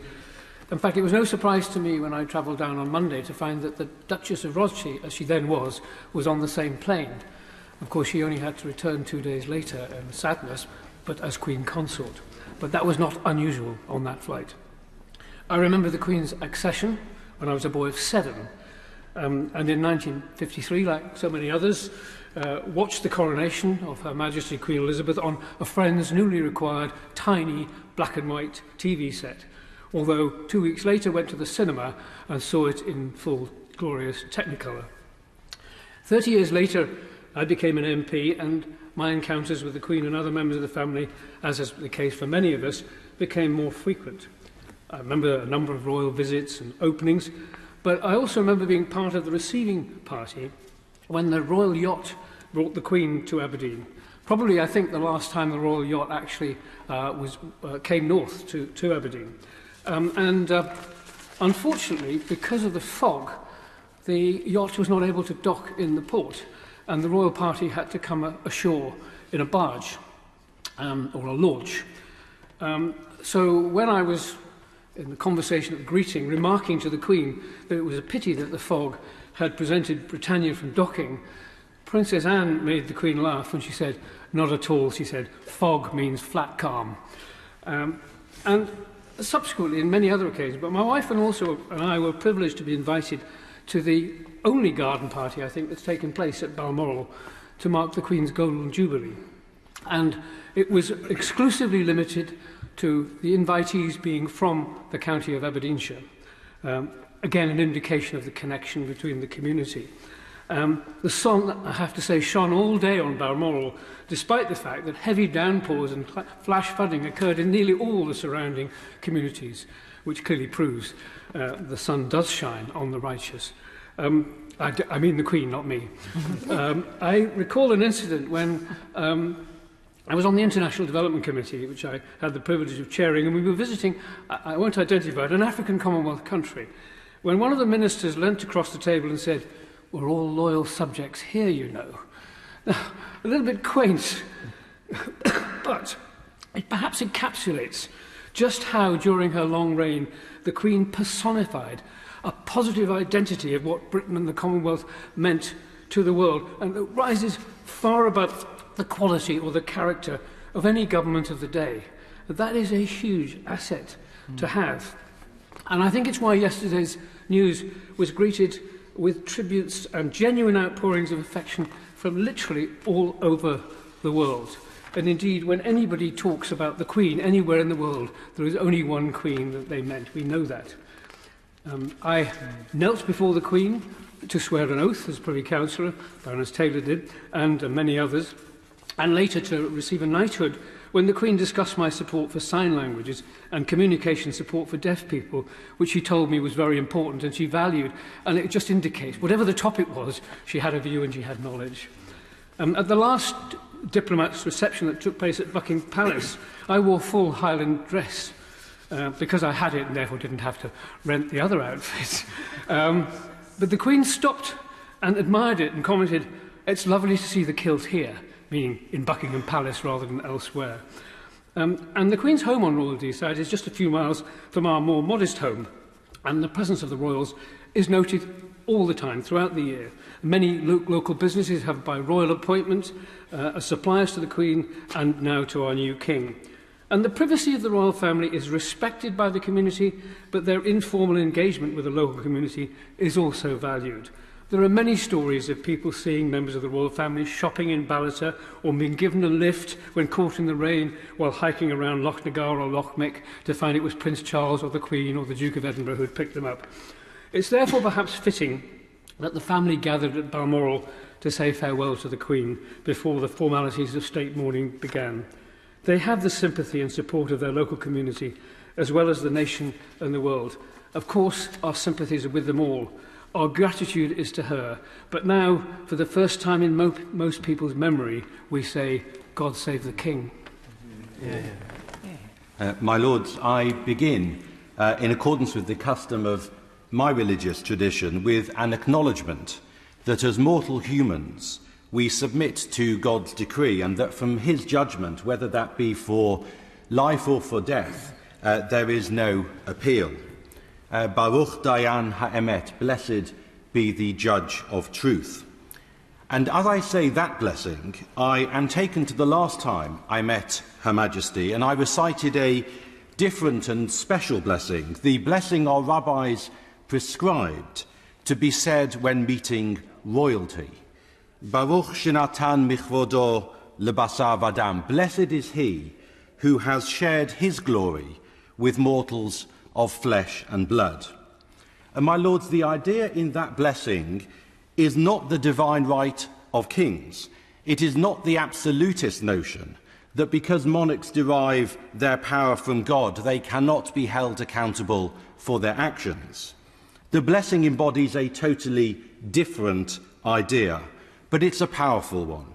It's the idea, as the Talmud puts it, that royalty on earth is to reflect royalty in heaven, that to be royal requires the highest standards and impeccable behaviour. And it's an idea, I suggest, that Her late Majesty exemplified throughout her long reign. Noble lords might be familiar with the Hebrew word mitzvah. Well done for doing this or that, you might hear somebody say, and then they'll add, you've done a mitzvah. You've done a good deed.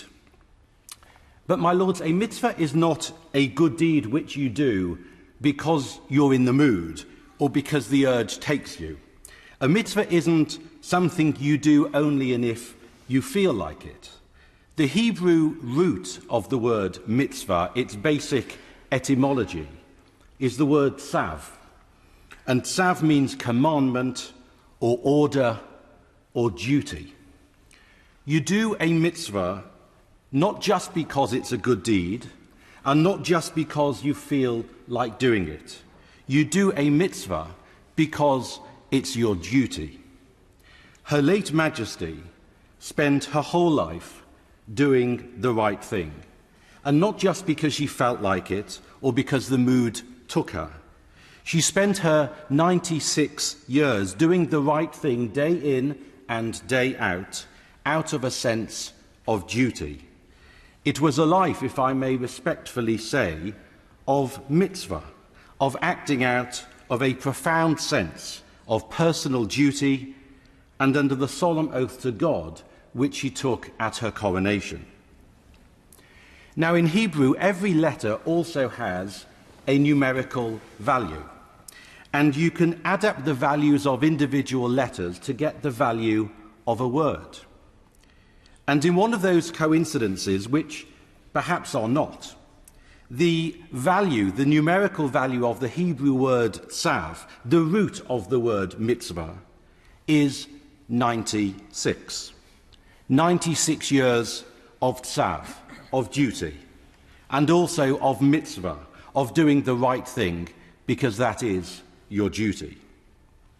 My lords, tomorrow is Shabbat, and as we've heard from my noble friend Lord Pollock, in synagogues up and down the country, we will say the prayer for the royal family as we do each and every week. We recite that prayer immediately after the reading of the Torah, the 5 books of the Pentateuch from Genesis to Deuteronomy, which we read in weekly instalments throughout the year. We're well into Deuteronomy at the moment, and so the current annual cycle is nearly complete. But on the day that we finish Deuteronomy, we do something odd but important. We return to the Holy Ark, the scroll with which we completed Deuteronomy, but we immediately take out a new scroll and start reading again from the first chapter of Genesis.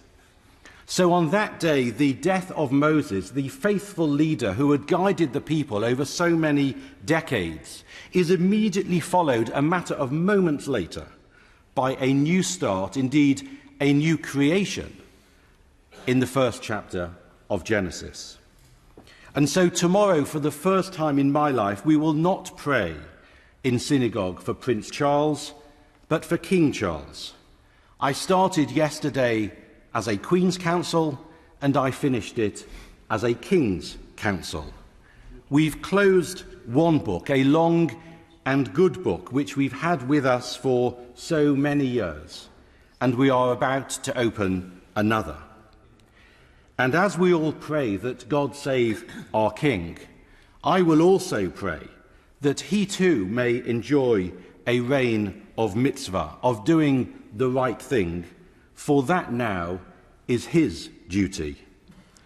Baruch Dayan Ha'emet, Yehei Zichra Baruch. Blessed be the judge of truth, and may Her late Majesty's cherished memory be a blessing for all of us. Contribute to these speeches, recognising the value that Her Majesty the Queen has given this country. There are over 500,000 nurses in the UK, and she has met many of them. She has been patron of the Royal College of Nursing since 1953 and will be sorely missed. Her interest has been great. She's met many Florence Nightingale Foundation scholars. I'm president of that foundation. Many of those scholars lead our NHS trusts and community services.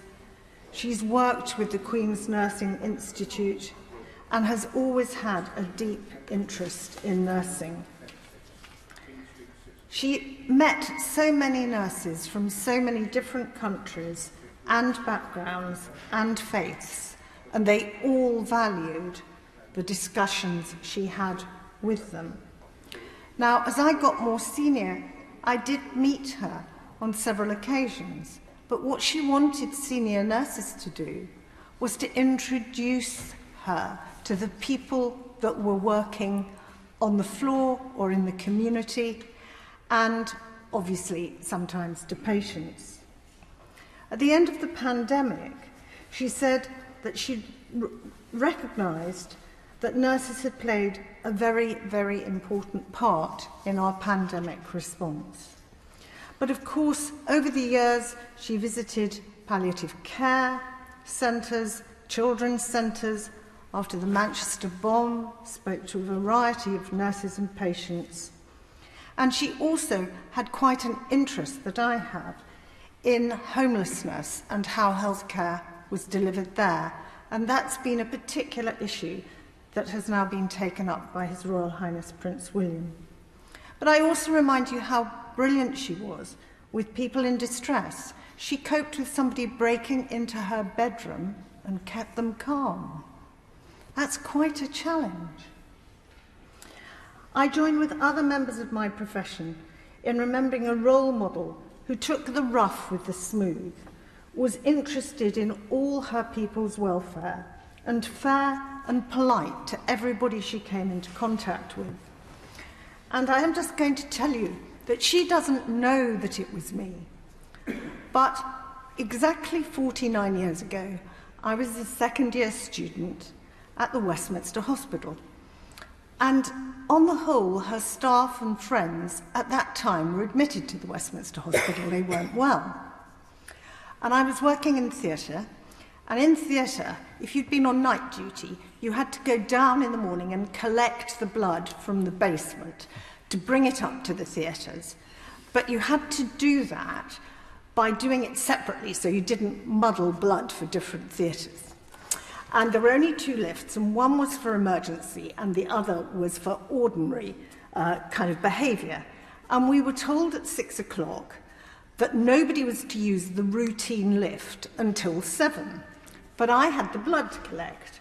So I had several journeys down 8 sets of stairs, because the theatre was at the top and blood was in the basement.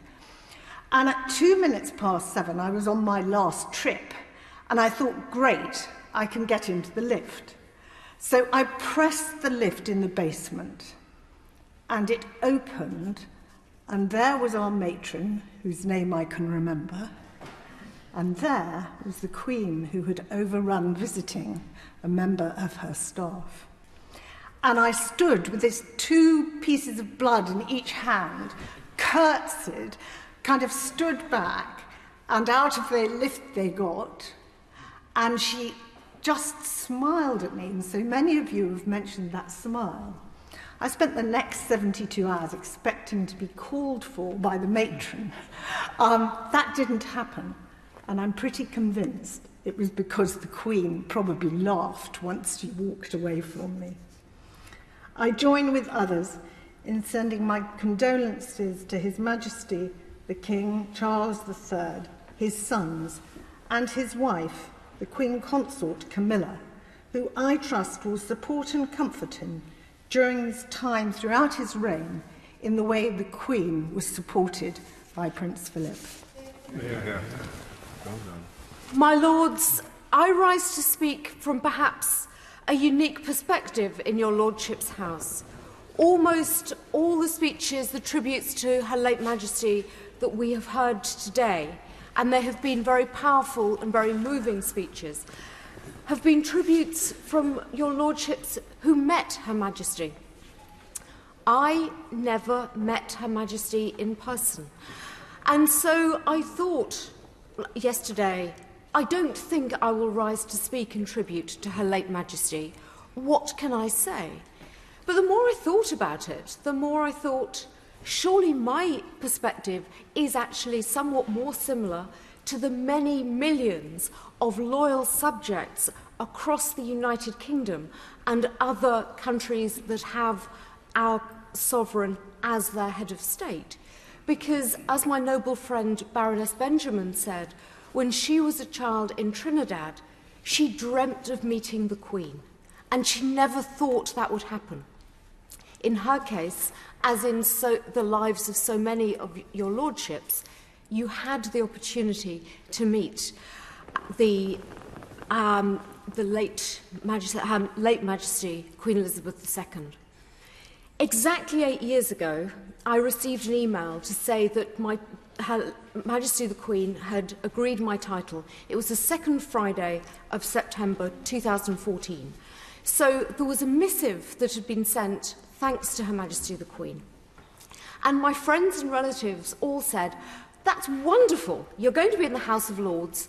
Does that mean you're going to meet the Queen?"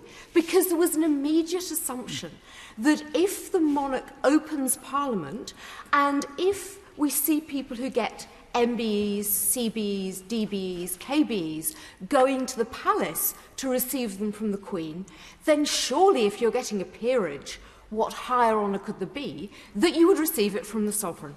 So I had to explain a little bit of the British Constitution and how, in fact, although the Queen makes her letters patent in order for us to be here, in practice, we don't go and kiss the ring or have any other direct interaction with Her Majesty the Queen.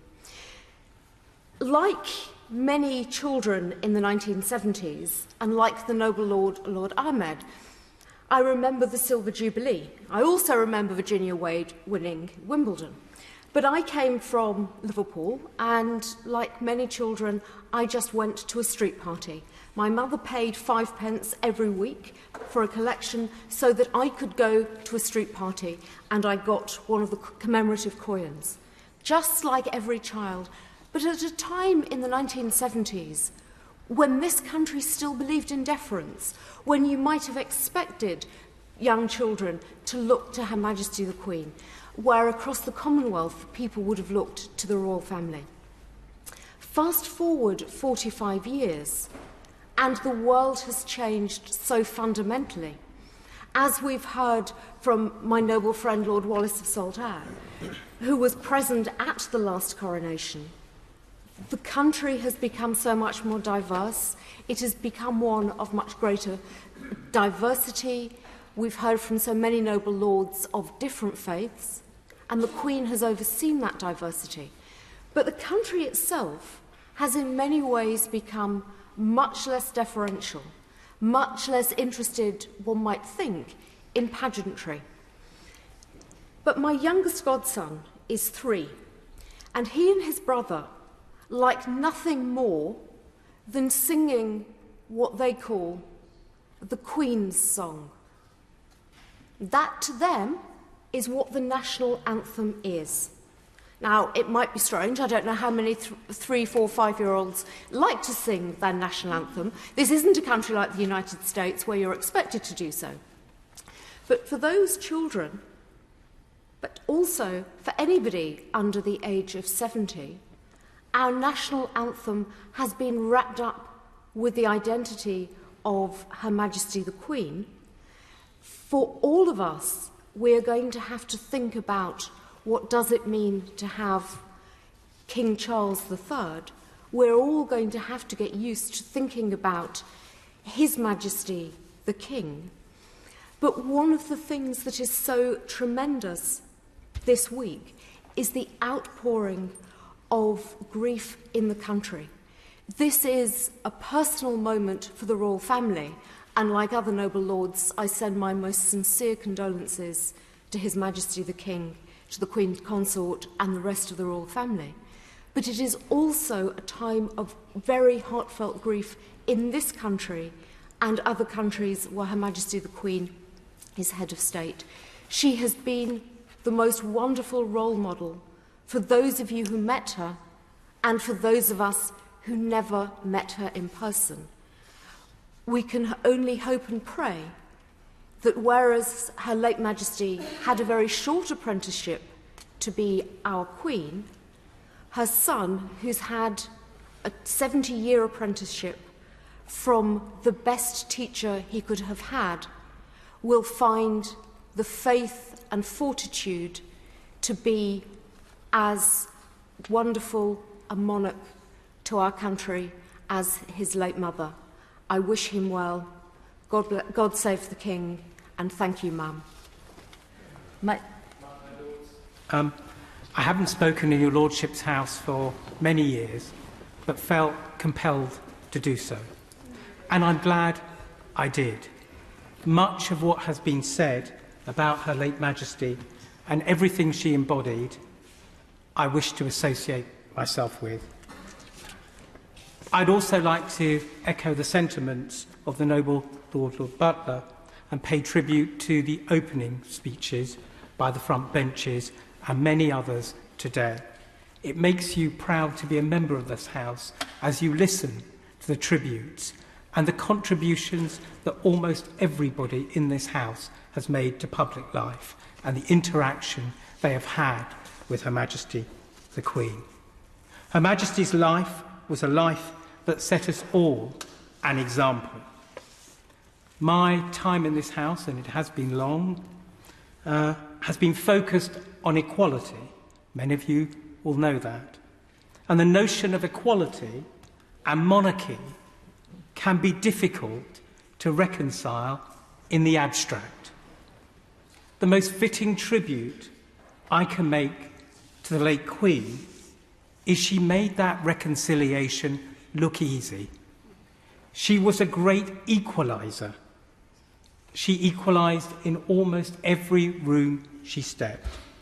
Her sense of duty should humble us all. I have always been enamoured of the motto of the BBC. Nation shall speak peace unto nation. My Lords, Her Majesty was the personification of nation speaks peace unto nation. I mourn her passing. I celebrate her life with all of you, and I wish long life to His Majesty the King. My Lords, I share something with the Lady Newham. I never had the honour of meeting Her Majesty. I have the honour of being in her presence, though. I did not grow up in Britain, or indeed in a monarchy. Queen Elizabeth was not the daily background to my childhood and identity, as I know she was for so many of you in this House, in the nation and across the Commonwealth. In school, I was taught about the former Kingdom of Yugoslavia and its royal family, who had abandoned the country at a time of great difficulty in the Second World War, and whose supporters had been on the wrong side of history. Yet, as I studied the language and literature of this country at university, and then as I sought refuge here, the virtues and principles of Her late Majesty the Queen showed me a different idea of monarchy. The values Elizabeth II embodied, the values to which noble lords have paid tribute so eloquently, were the values I have come to associate with this United Kingdom, which is now my home. The sense of service which she so defined and defined her, and which she chose to emphasize as the fundamental principle of her reign, is an example and inspiration to all of us in public life. The Queen was reminded that across periods of huge change in politics, society, technology, there are values that persist. Through times of uncertainty or division, she was a unifying force. We could look to her for continuity, for an idea of how to act and how to serve. Her leadership was respected and admired across the world. As one former refugee from Iran, now serving in the United Nations, told me this morning, It doesn't matter where you're from, she was a point of light for us all. For the people of this nation, of the Commonwealth, of the world, the Queen represents an ideal of decency and quiet duty which offers hope and reassurance. For those like me, who came to this country as refugees and immigrants, the Queen brought us together. In our admiration and love for her, we became British. She was a lighthouse, guiding us through the darkness, showing by her actions how we might place duty and humility at the heart of our lives. So she will remain. My thoughts now are with her family and with His Majesty the King. Our pain can only be a shadow of what they feel, those who knew her best, who loved her first as a mother and a grandmother. I offer His Majesty King Charles III my loyalty and support, and pray for his long reign. I too share the deep sorrow and grief felt throughout the nation, the Commonwealth and overseas for the passing of Her Majesty. Her devotion, her commitment, her strength of purpose were not only most remarkable, but sustained so magisterially throughout her long reign. I offer my condolences to His Majesty King Charles III and all the royal family. I was 22 years old on my flying training course when Her Majesty ascended the throne, aged 25. It has always been a mark of her greatness that she assumed her role and responsibilities at so youthful an age and in such full measure. My lords, while attending the state visit of her parents to South Africa in 1947, she made that vow on her 21st birthday, already repeated today, that my whole life, whether it be short or long, will be devoted to your service. It was an admirable and most impressive pledge for a 21-year-old young lady. Indeed, it was my privilege to meet her for the first time very soon, just 2 months after she made that vow. Still a princess and attending one of her early royal and solar events. The occasion was the centenary celebrations at my school, Radley. The Archbishop of Canterbury had preached in chapel. The warden and others had made speeches of welcome and thanks. The school prefects, of which I was one, entertained the princess, less than 4 years our senior in age, to tea in our study. No masters were present. We had her all to ourselves. We plied her with meringues and biscuits and presented her with a box of chocolates. Radley Archives still held a receipt, making clear that this sweet offering had cost all 15 of us not only 16 shillings and 8pence, but a whole week of our sugar ration. Also in this archive is a copy of part of a handwritten letter to a friend describing her day at Radley, and she wrote, I quote, "The tea with the prefects was very enjoyable, and certainly a great change from some of the rather dull teas one has on official occasions. This one couldn't have been more fun." She was well known for her sense of fun as well as for a sense of duty and responsibility. And of course, during my time in senior ranks in the armed forces, and even later, I had the privilege to meet Her Majesty on numerous occasions. She asked me personally, when Chief of Defence Staff to Buckingham Palace, to brief her in 1991 on the ongoing operations in the First Gulf War. She was, as always, deeply interested in the performance of her armed forces. It is the greatest of blessings to have known such a charming and charismatic person. May she rest in peace forever and in our memories. My Lords, I was born 2.5 years after Her late Majesty Queen Elizabeth ascended the throne, and until yesterday, in common with the majority of people in this country, I had only known one monarch. For so many of us, the Queen alone represented what we think of and understand by the concept of monarchy. She was the Queen. Her reign was one of exemplary, selfless and faithful service, sustained by a profound Christian faith, a life of service inspired by following in the way of Jesus, the servant king. But it wasn't a slavish adherence to duty. Many people have commented on the late Queen's pertinent comments on visits, her informed observations, the real interest which she showed in people and communities. She engaged with these people and the communities on these visits for 70 years and more, and invariably left them feeling much better for having met her, a testimony to the gracious manner in which she fulfilled her role as our Queen. Much comment has also been made today and in many of the commentaries over the last 24 hours about the dramatic changes that have taken place in our country, in the world and society since she ascended the throne in 1952. Things which in that year would almost certainly were unimaginable. I recall reading somewhere that she was the first head of state at about the age of 50 ever to send what we now call an email.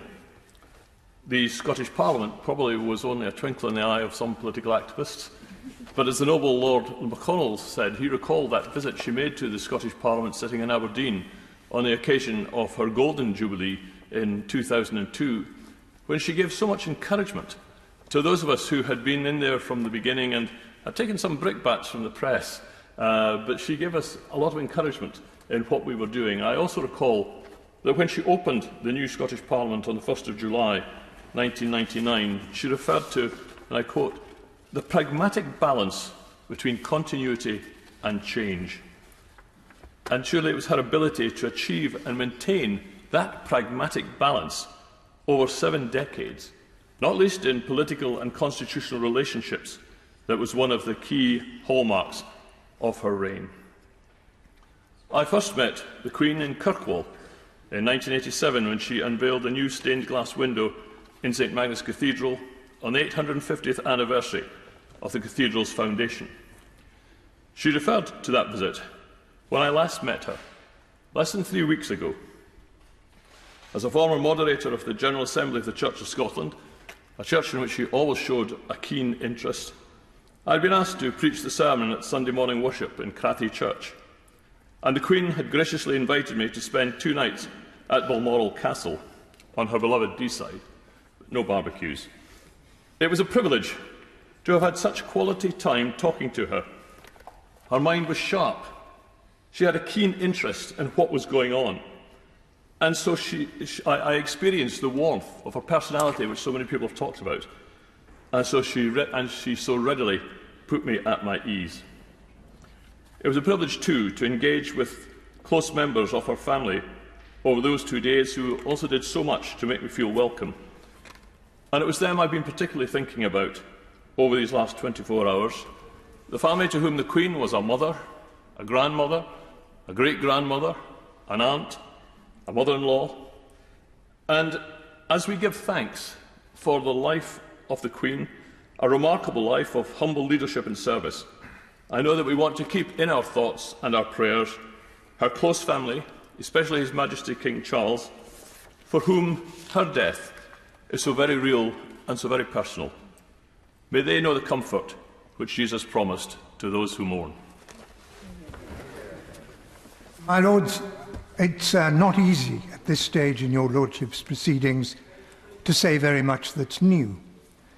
But I want to echo, in particular, the words of the noble prelate who led our prayers and the noble Lord Judge in suggesting that our mourning for the longest reigning monarch in our history should be infused with a spirit of gratitude.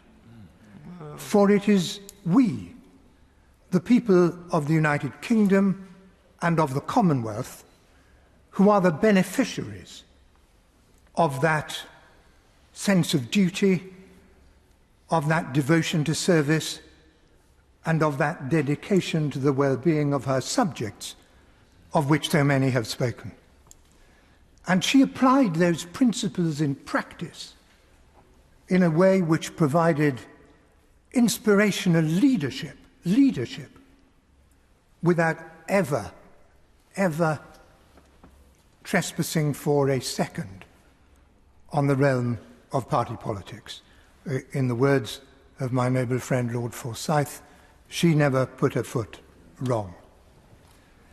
Much is said these days about soft power, the way in which a country can influence events without necessarily relying on military or even economic clout.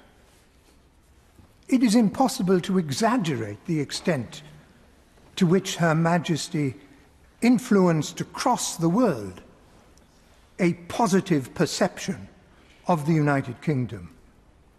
She was soft power personified.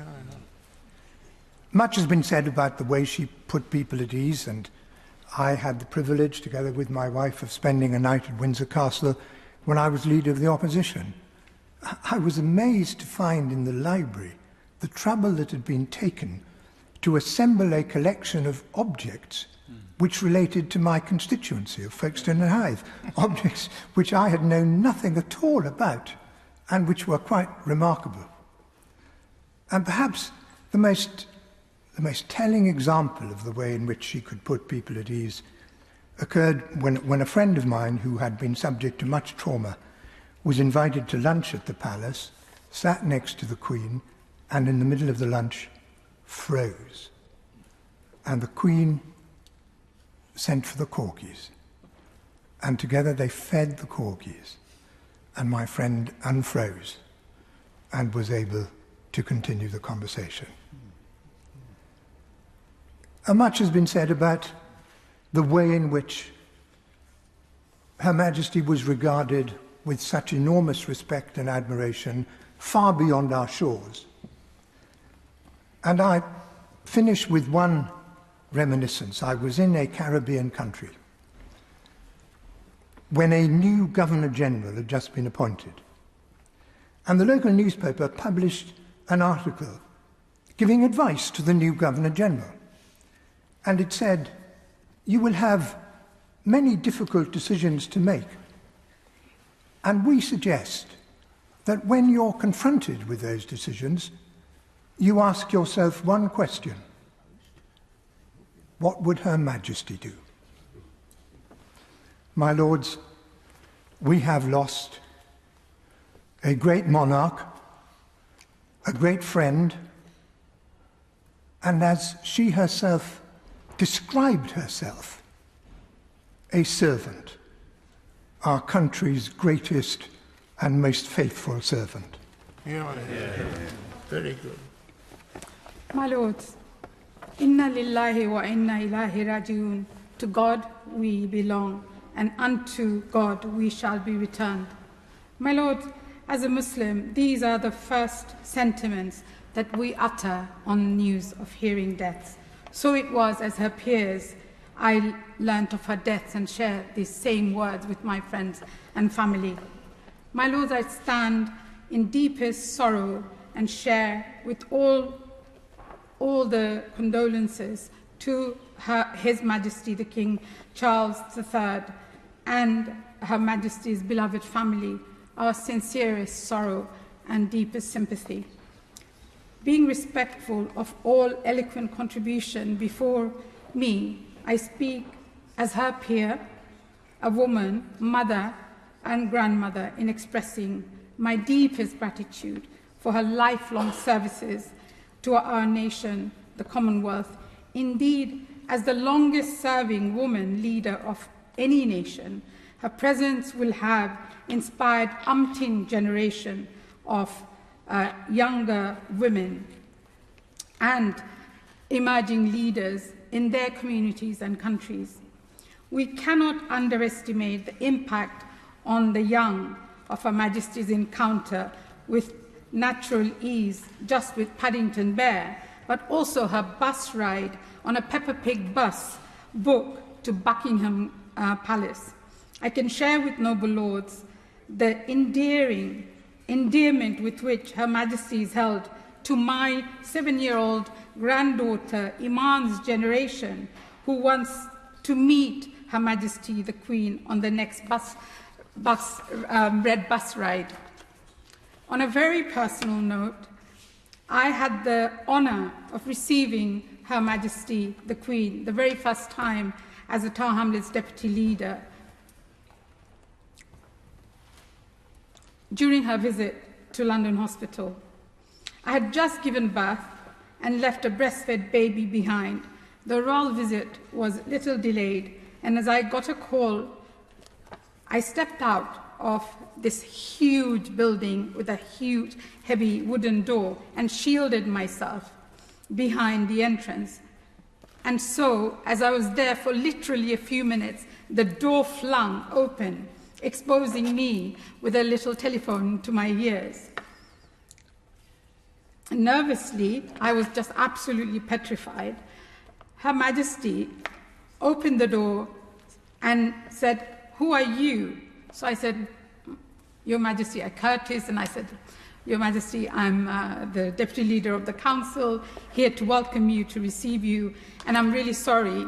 I had to step out because I have a screaming baby and a distressed husband." So she asked me, "How many children do I have? Is this the first?" I said, "No, Your Majesty, this is my 5th. She said, "For God's sake, tell him to get a bottle and feed him." So, remarkably, a few years later, in this royal gallery, when I was introduced as the first Muslim woman appointed by her in this house, in the royal gallery, she asked me if we'd met before. And I did, and I explained where we'd met her. And she said, "Where were the babies?" So I said, "Unfortunately, it's still with the same man." So anyway, the smile that I saw yesterday on television everywhere was exactly the smile that was so endearing and so loving. And it was almost as though you knew her, even though those moments were so little, so unimportant in that sense, in the greater scheme of things. My lords, I am thankful for this opportunity to express my humblest gratitude for Her Majesty's life of selfless dedication to all of her people. And as a mother, I feel confident that Her Majesty's teaching and indelible wisdom will indeed be imprinted in the footprints of His Majesty King Charles III. It's duty to all the country, all our country, as defender of all people, of all faiths. Long may he reign, and may Almighty God bless our Queen, eternal garden of peace, beside her beloved rock. My lords, I've only recently come out of hospital, so I hope I can hang on to my stick and keep straight. But I particularly wanted to come to this debate, not particularly for I was going to say anything very remarkable, but I was going to listen to the speeches, and I think the standard of the speeches that I've heard as high as any that I have heard in this House over many years. I think I am the longest in time ago leader of the House of Lords. I wasn't the longest member of the House of Lords, but it was long ago that I was the leader.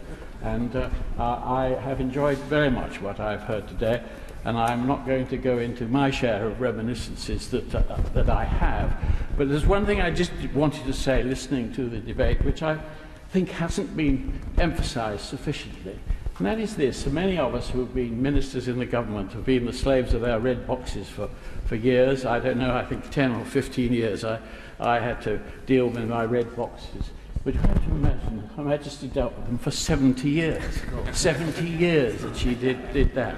And I think that a lot of what she managed to succeed and do in her life was because she was so well prepared for every event. Not only well prepared, but she also knew how to put it across in a way that didn't reveal that she might have views of her own. She put the thing across in a very important, impartial way. But I think above all of the things that, of the excellent debate we've had, the things that I thought perhaps wasn't emphasised enough was just what a lot of hard work she had to put up with over 70 years. And that's all I'm going to say today. My Lords, on this saddest of time, I join other noble lords in sending sincere condolences to His Majesty the King and members of the royal family. This has been a very moving day because of the remarkable tributes that have been paid by so many noble lords, deeply emotional, reminding us all of the very real loss that our nation has experienced. Although a very strong nation will regrettably, for some time to come, find very difficult to come to terms with. So much has been said about Her Majesty, but I would like to make her late Majesty, but I would like to make two observations, one professional and one personal. Her late Majesty was patron of so many medical organisations, medical royal colleges, hospitals, and other organisations. And the Queen's example, her values, inspired the professions hugely, as we have heard from the noble lady, Lady Watkins. That inspiration was vitally important at many times, particularly so during the COVID-19 pandemic.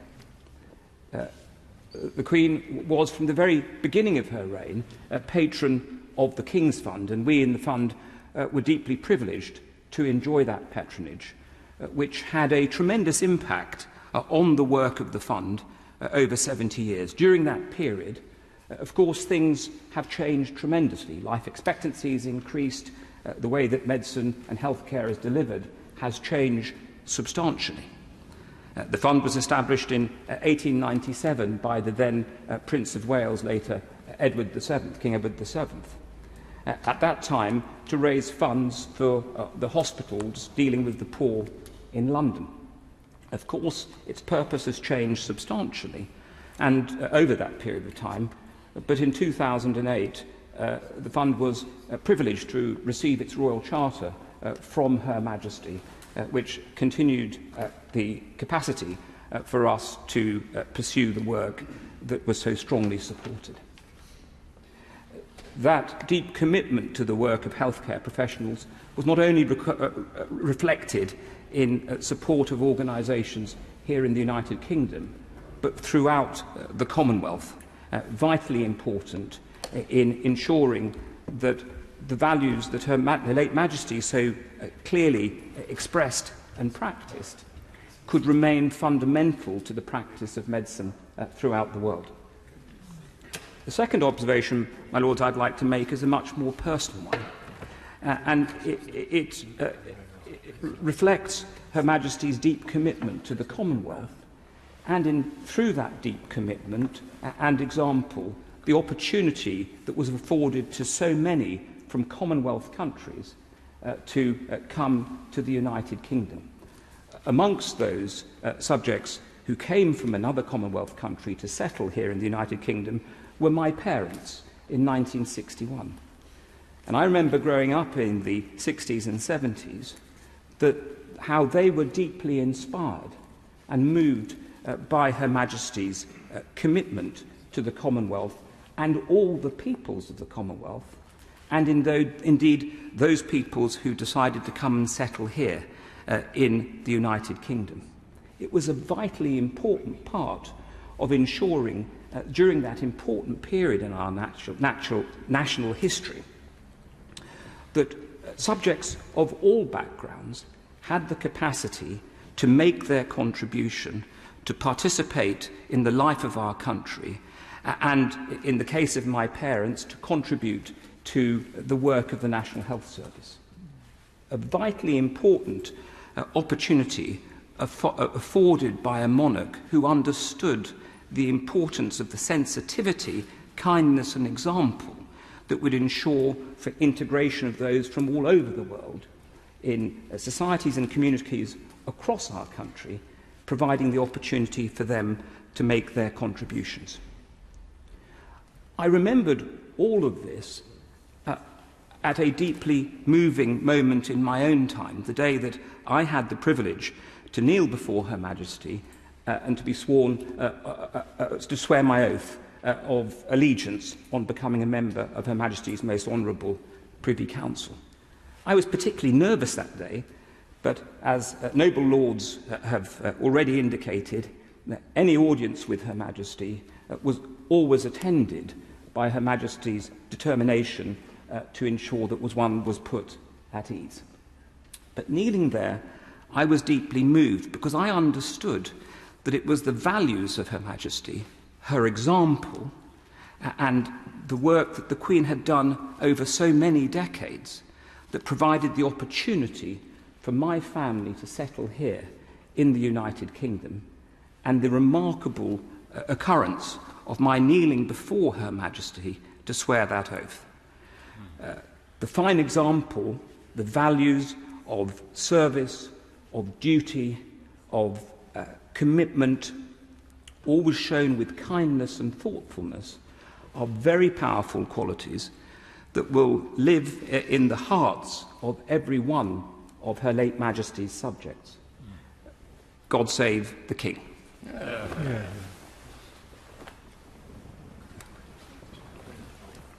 My Lords, I'm pleased to follow the noble Lord Cacker, because actually I was with him on that very day, and when I too took the Privy Council oath. I start off really by saying how much I've enjoyed listening to other noble lords talk about our late Queen and the way in which she has served the nation. We've heard some really admirable speeches, as my noble friend Lord Wakeham has said.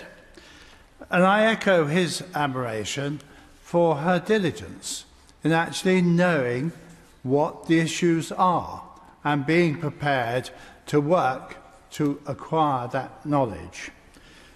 Nobody can doubt that she has been a very hard-working and diligent monarch. And she has combined that with constitutional integrity, which has been vital for this nation and for the developing world and for the Commonwealth of which she has been head. Noble lords have mentioned human qualities, and I think perhaps that is an important dimension, because it is the way in which she's being able to relate to many noble lords here present who have had opportunities to get to know her or to work with her or to accompany her in particular activities.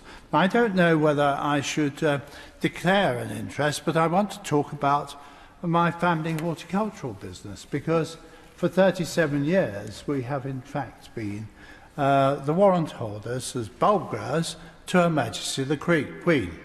Now, some people may say that's not a particularly a proud boast, but I personally take great pleasure from it. And it's preceded all this other stuff and red benches and all the rest of it, and it's probably more important in real terms than anything I've been able to do here. Because although gardening does not compete with horses or dogs, it does indeed come a very close second, and you only have to go round the royal gardens of the royal properties of Balmoral, at Windsor, at Buckingham Palace, to get an idea of how seriously gardening is taken by Her Majesty. It's not just visits to Chelsea and things like that.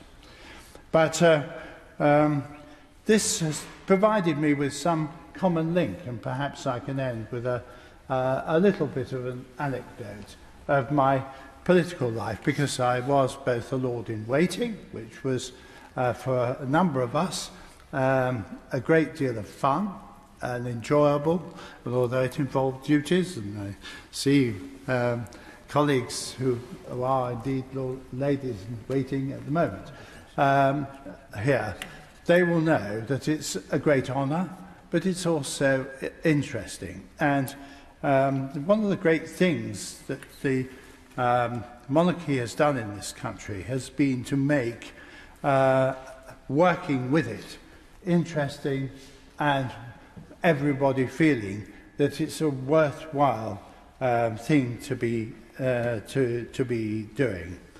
But obviously, when I first went along to see Her Majesty and the bulb connection sprang to mind, it served as a common theme. So we did talk about politics, of course, but we also talked about horticulture and the like.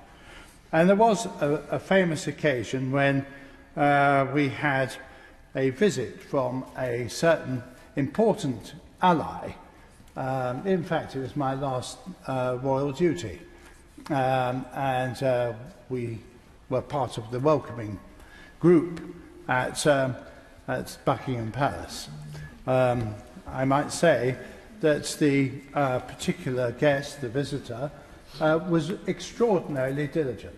So much so that the bandmaster was having to reprise the music played whilst he inspected the Guard of Honour, as he insisted on stopping about every other person and asking them where they came from and what they did and how long they'd been in the service or whatever it happened to be. But subsequently, the particular distinguished visitor also seemed to take an awful long time moving round in the normal reception area that we had. And Her Majesty said to me, "I think we're going to have to break this up. He's getting stuck." And of course, she was rather mischievous about this, but asked me what I thought we should talk to him about. And I said, "Why don't we talk to him about daffodils?" And of course, this particular president was not used to talking about daffodils. He'd never met anybody who knew anything about daffodils, and he certainly didn't know anything about it himself. He was much more interested in casinos and New York property development and things like that, if I might say so. Oh, I've revealed who it is. Oh, never mind. The confidentiality of these speeches, of course, is well known. But I just felt it was evidence of her humanity, that the fact that the thing that probably helped her through the days of hard, dure work that she had to accomplish was the fact that she had a sense of humour, a genuine wit, and she was great fun for all noble lords here who've had anything to do with Her Majesty will know that to be with her was great fun. I wish the House comfort in its grief, because we're all upset at her death, and may the King live long. My Lords, I seem to be taking part in that bit of the proceedings where there are a lot of people who never had the honour of meeting Her late Majesty Queen Elizabeth. But I, among others in our nation and beyond, have known her only as our singular sovereign. And I say that as a first-generation migrant to this country, coming from a republic. So my early experience was not of her as my head of state. In fact, for many years after I arrived here, I continued to be a Republican.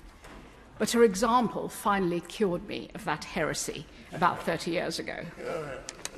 Her presence among Commonwealth countries has been remarked upon considerably today, and is one where there never was any doubt as to her status within that family of nations as its head.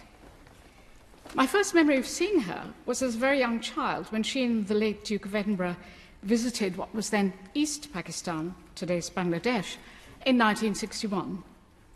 My late father, an army officer, and mother took us to Chittagong in a state of great excitement, as my mother was of her generation, I think born in the same year, and was incredibly excited to see the Queen. There was never any question of needing a name. The Queen in the flesh. She spoke beautifully, but for a child, more importantly, she wore a beautiful dress, and that sense of style stayed with her to the end. In more recent times, I saw her in operation in her beloved Commonwealth, serving, as I did, as a staffer in the Queensland Chogham of 2002.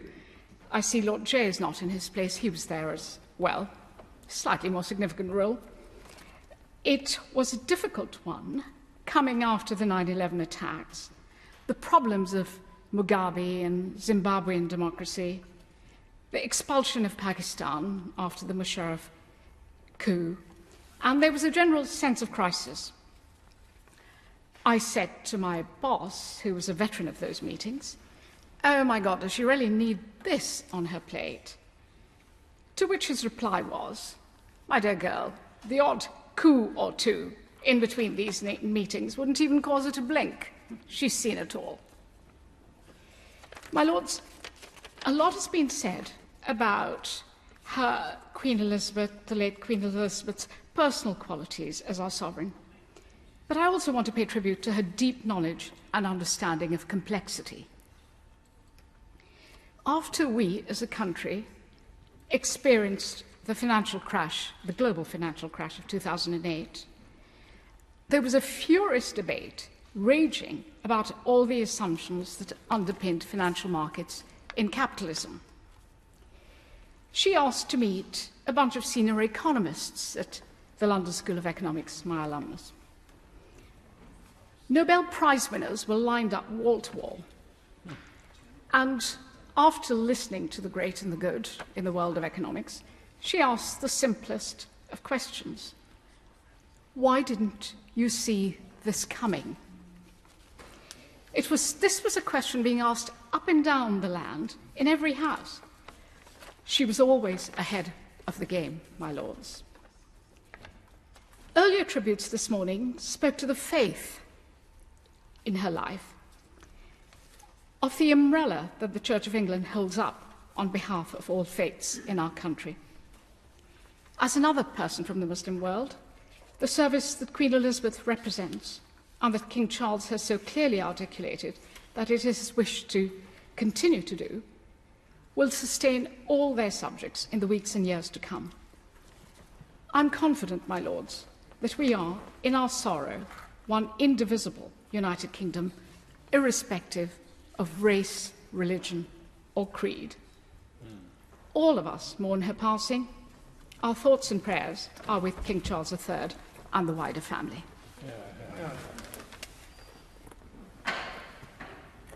My Lord, it's truly humbling to take part in this debate after so many eloquent speeches from those who have known Her Majesty, Her late Majesty, so well. But I wanted to pay my own short tribute to a woman who has influenced so much of my life. I suppose my most solid connection with Her late Majesty was the fact that I was born in the very same hour as her eldest son, our new king. I don't remember the occasion particularly well, but the birth certificate bear this out. And I do remember as a young boy looking at the back of my pale hand and seeing these blue veins, these very blue veins on the back of my hand, and wondering, just wondering just a little bit, what if? But fortunately, you and I have been spared. Our late Queen came to us as a shy young woman, and left us as the greatest of queens, to stand alongside, perhaps even a step above, Victoria and the First Elizabeth. A queen, a monarch, a woman, a wife, who loved but one man ever, and who herself was loved by millions.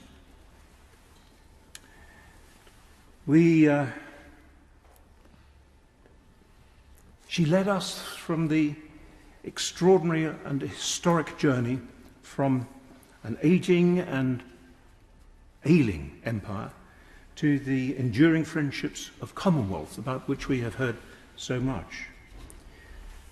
A woman who placed duty first, second and third, and who began it all again every single morning. That sense of duty and dignity, that unflappability and personal courage and wisdom, that love of Marmite sandwiches, and, oh, that smile, even shouts of joy. Yes, she loved her horses, and winning. She was no pale functionary. She was an example of selfless leadership. And we could have done no better. She was an example to us all.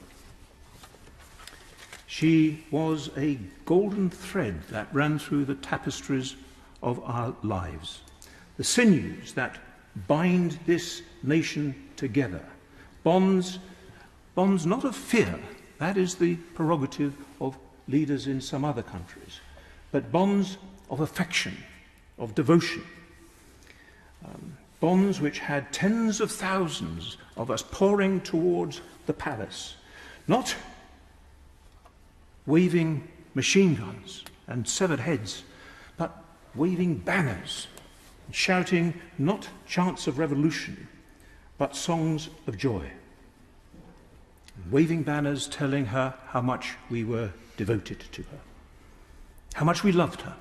And love, that little word love, is something which keeps cropping up in the discussions that we have about Elizabeth. And how we rejoiced at her many jubilees.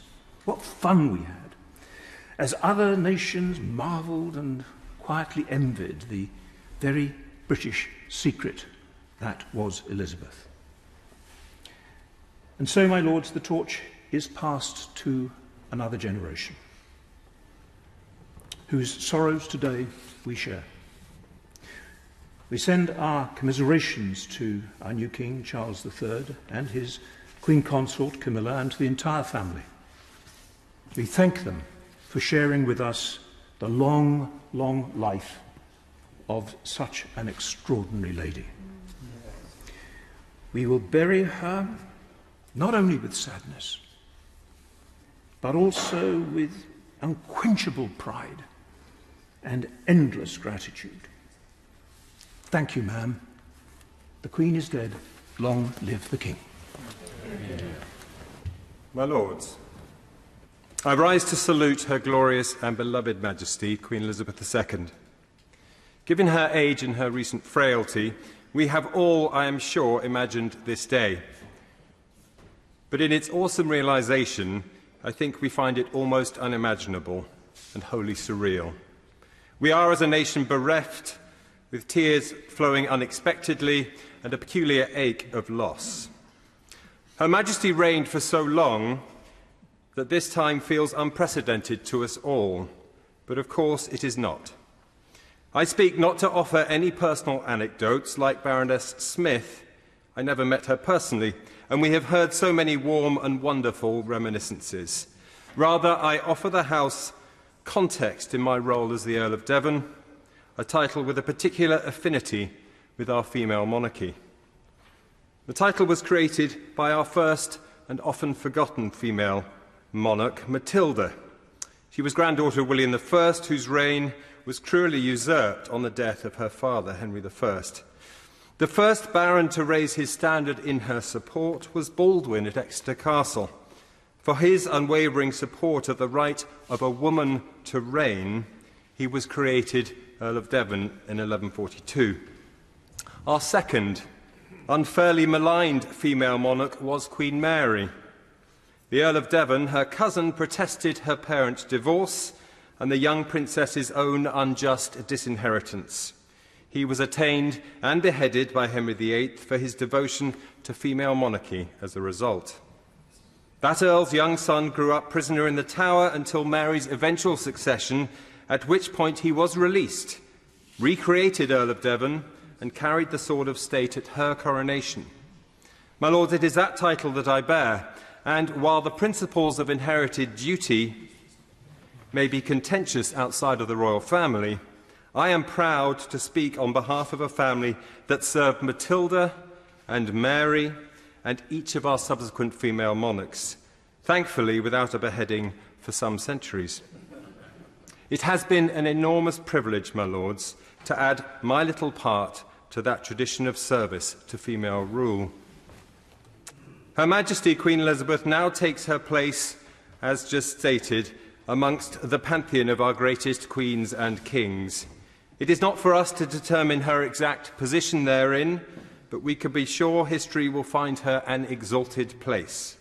The sheer sweep of time over which she has presided and the humanity, the very humanity with which she did so, has made sure of that. My lords, this swift canter through history also reminds us that it is now for us, the long-serving House of Lords, to support our nation in the traumatic passage of its sovereignty from Queen Elizabeth to His Majesty King Charles III. We have indeed done this many times before, but it will not be easy. While this time provides us the important opportunity for reflection on the nature of our Constitution and the role of our monarch, I fervently hope we do it many times into the future and with Her Majesty's shining example to light the way. My lords, in conclusion, I offer a few words as a Devonian.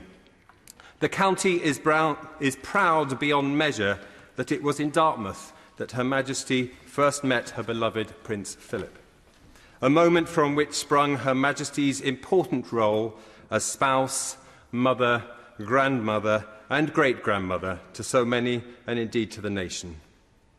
And my lords, finally, I want to welcome her grandson, Prince William, now styled the Duke of Cornwall, to his ancient role within the South West Peninsula. As a neighbour, I look forward to supporting his efforts to steward our glorious natural capital in his father's eminent footsteps, and also to debating with him the appropriate construction of a cream tea. God save the King and his whole family. My lords, I arrived as a young boy to the United Kingdom from the Gold Coast in June 1952 to a country preparing for a coronation for Queen Elizabeth II. Today, 70 years later, we're preparing for her funeral. I would like to acknowledge the Queen's leadership and contribution to the Commonwealth, and Ghana in particular. Ghana, as the first British colony to gain independence in 1957, invited the Queen in November 1961. She had been invited before, but was pregnant with Princess Anne at the time. 1961 was a time of political turmoil in Ghana, and a bomb had damaged the statue of Kwame Nkrumah. The Queen shrugged off advice to cancel the trip and made a successful tour of Ghana, steadying nerves and ensuring that Ghana, later to become a republic, remained in the Commonwealth. At the state banquet, Nkrumah toasted the Queen by saying, "The wind of change blowing through Africa has become a hurricane. Whatever else is blown into the limbo of history, the personal regard and affection which we have for your Majesty will remain unaffected." When the Queen danced with Kwame Nkrumah, it was seen by many as a symbolic moment in the history of the Commonwealth. That visit was instrumental in keeping Ghana within the Commonwealth. The Queen's admiration for Ghana continued, and when President John Kufuor was invited to a state banquet at Buckingham Palace in 2007, I was privileged to be invited as the President of the Royal College of Surgeons. After the formal dinner, I chanced to have a conversation with the Queen. I began respectfully, "I suspect, Ma'am, you visited most of the countries of the Commonwealth." she fixed me with a look and said, "No, all of them." That put me in my place. But it was said with a knowing smile which quickly put me at ease. So much so that I was probably the last to leave that evening. My lords, we've heard much today about the Queen's contribution to these Isles, but we should not forget the enormous contribution she made to the Commonwealth, keeping it together and relevant to Britain when others would have had it otherwise. The Queen will be remembered not only for the service to this country, but for the service she gave to the Commonwealth. My Lords, there was a conversation that took place many, many years ago amongst a group of neighbours. It happened in my grandma's house, which was Coronation Road in a mining village in Scotland. And the discussion was about the Queen Mother. I think there had been some controversy of some kind in the newspaper. And my grandmother was sitting, being part of this conversation, passed the comment at one point, and she said, "Well, I don't know. I only met her the once." And that phrase, "Well, I don't know, I only met her the once," has kind of passed into my family thing. Today, lots of people have talked about how they met the Queen, and I have greatly enjoyed the insights and the anecdotes. I'm in a different class. I think I'm glad that I never met the Queen. And I think I'm glad because of a particular incident. In what we will now have to call the King's Robing Room, and it'll take us a little while to get around that. Noble lords will know there are the two brass, there are the two figurines of the Queen and Prince Philip. Longer-serving members of the House might remember when the Queen and Prince Philip came to the occasion when they unveiled those artworks. And it was the first time, then Black Rod did a very, very insightful thing. A very appropriate thing. He invited very long-standing members of staff, some of whom did jobs that were not particularly glamorous, and some of whom had never really been up on in this part of the building. But they were long-serving, and he invited them to be part of them, part of the event. And so it was that Her Majesty said to Peggy, who longer-serving members of the House will remember, was the person who ran the Peer's guest room and had done so for over 30 years. The Queen asked her what she did, and at that moment, Peggy had no idea. She couldn't say anything. And this is clearly something that happened to the Queen all the time.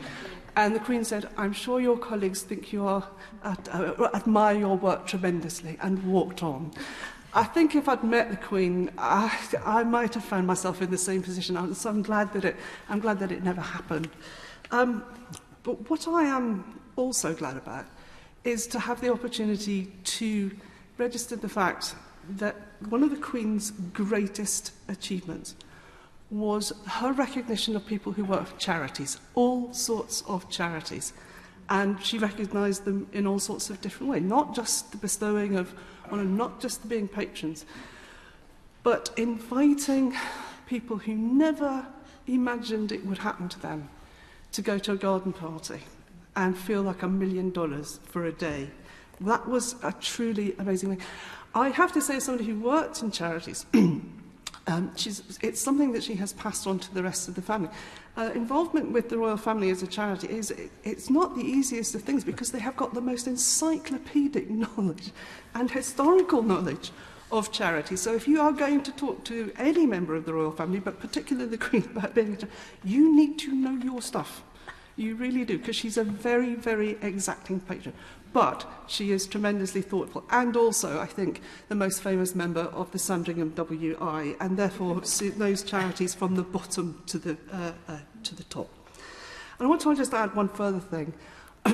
Those of us who come from the LGBT community have really, really appreciated over the past 20 to 30 years, the way in which the royal family and Her Majesty have honoured our charities and leaders of our community. It's not always been easy, but the fact that the royal family, led by the Queen, but also King Charles and the princes, have done that for us as a somewhat marginalised group is really important and means a lot to people who, like me, will probably never met the Queen and may never meet a member of the royal family. But the fact that they recognise and honour us is very important, and I think it's a signal to all the other minority groups in this country that we're all important as her subjects. And that's perhaps a little bit of her magic.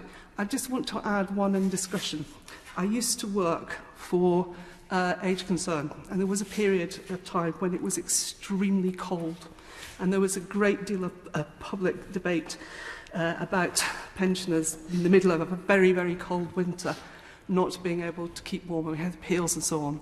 There was one particular donation that went to pensioners in a very poor part of London, and it went on the basis that they should never know who it came from or on what basis it was made. But there were some wonderful, wonderful bed sheets and blankets that went to people who really, really needed it. I don't imagine they know where it came from, but for those of us who did, that, I think, taught us that she did understand charity to its absolute core. Yeah, very good. My Lords, I'd like to start by first paying tribute to all noble Lords' speeches, but particularly to the speeches of the front bench when they started this afternoon. I had the privilege of meeting Her Majesty the late Queen when I was also made a government whip and became Baroness-in-Waiting. And I must say that for all of us who meet Her Majesty for the first time, it is one of the most daunting, most frightening experiences, especially when you are asked to curtsy. And I did say to the then Chief Whip, Joyce Ainley, I'm not sure my dodgy knee will allow me to get back up if I do that curtsy. May I just do a quick bow? And Chief Whip at the time said, I'm sure that will be fine. Because, as all of you noble lords know in this, I'm constantly hurting my ankles and knees. But it was going in and meeting somebody who knew how to put you at ease straight away. And her conversations around India, because she obviously knew I was of Indian origin, it was just fantastic to be able to not have to start the conversation. She so warmly started it herself.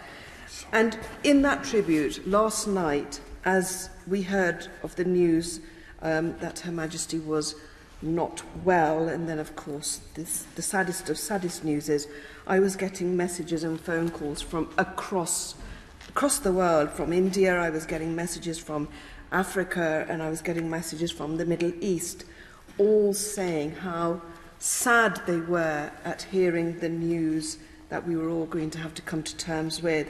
And that, to me, really did demonstrate how far Her Majesty's reach was.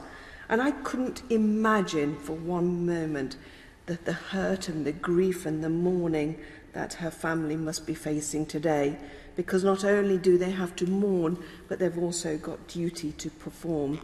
And so my heart just went out to them, and I picked up the phone to my mother, and I said to my mother, because my mother is one of the biggest royalists ever, and I said to her, Mom, have you heard? And she said, just put the phone down. I just need a few minutes to absorb what I'm listening to. And I think that was all of us last night. We were all just trying to absorb what, of course, we all know is going to happen, but I don't know why we all just felt Her Majesty had this magic power that she was always going to be with us. And her visits to my home city of Leicester, I was reminded by many of the community groups last night to make sure that I mentioned Leicester and her visits to Leicester, and how they all loved her and when she visited, and how each and every one of them who was involved in those, whether they were from the charity sector or whether they're from the local communities, how she made each and every one of them feel so, so special. And I just hope that even if I can be a tiny bit in the shadows of the public service that Her Majesty was able to deliver, that to me will be a great achievement over my lifetime. We will all mourn her, and we will all, of course, in your Lordship's house, play our role in making sure that we are the biggest support for King Charles III. As we all come together, we'll have to come together to heal and offer strength to each other and to Her Majesty's family. But I want to end by just saying, as one of my community leaders asked me to say, they said, please end by saying, Shanti, Shanti, Shanti. And in Hindi that means peace, peace, peace. May Her Royal Highness, Her Majesty the Queen, rest in peace.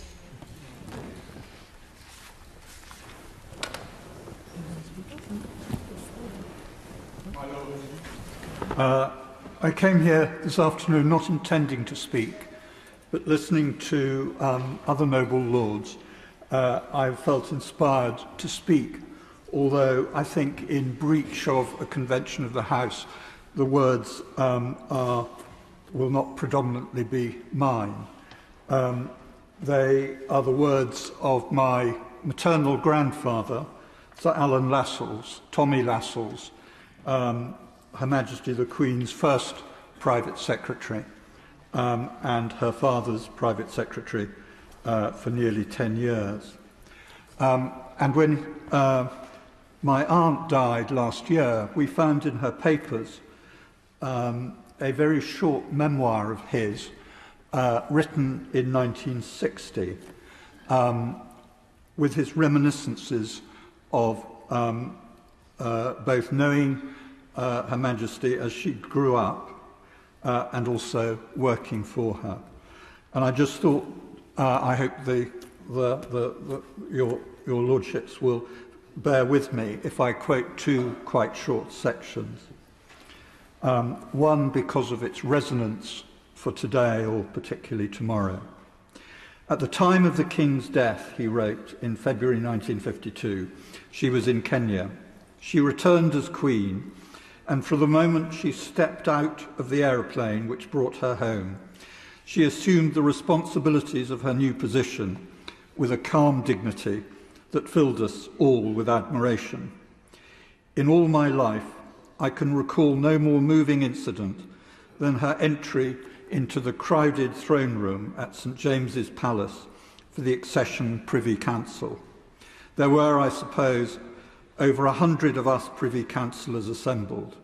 There was not one who was not stirred to the point of tears by the sight of that slim figure in black, moving quietly to the throne, and by the sound of her unfaltering musical voice as she read the message to us.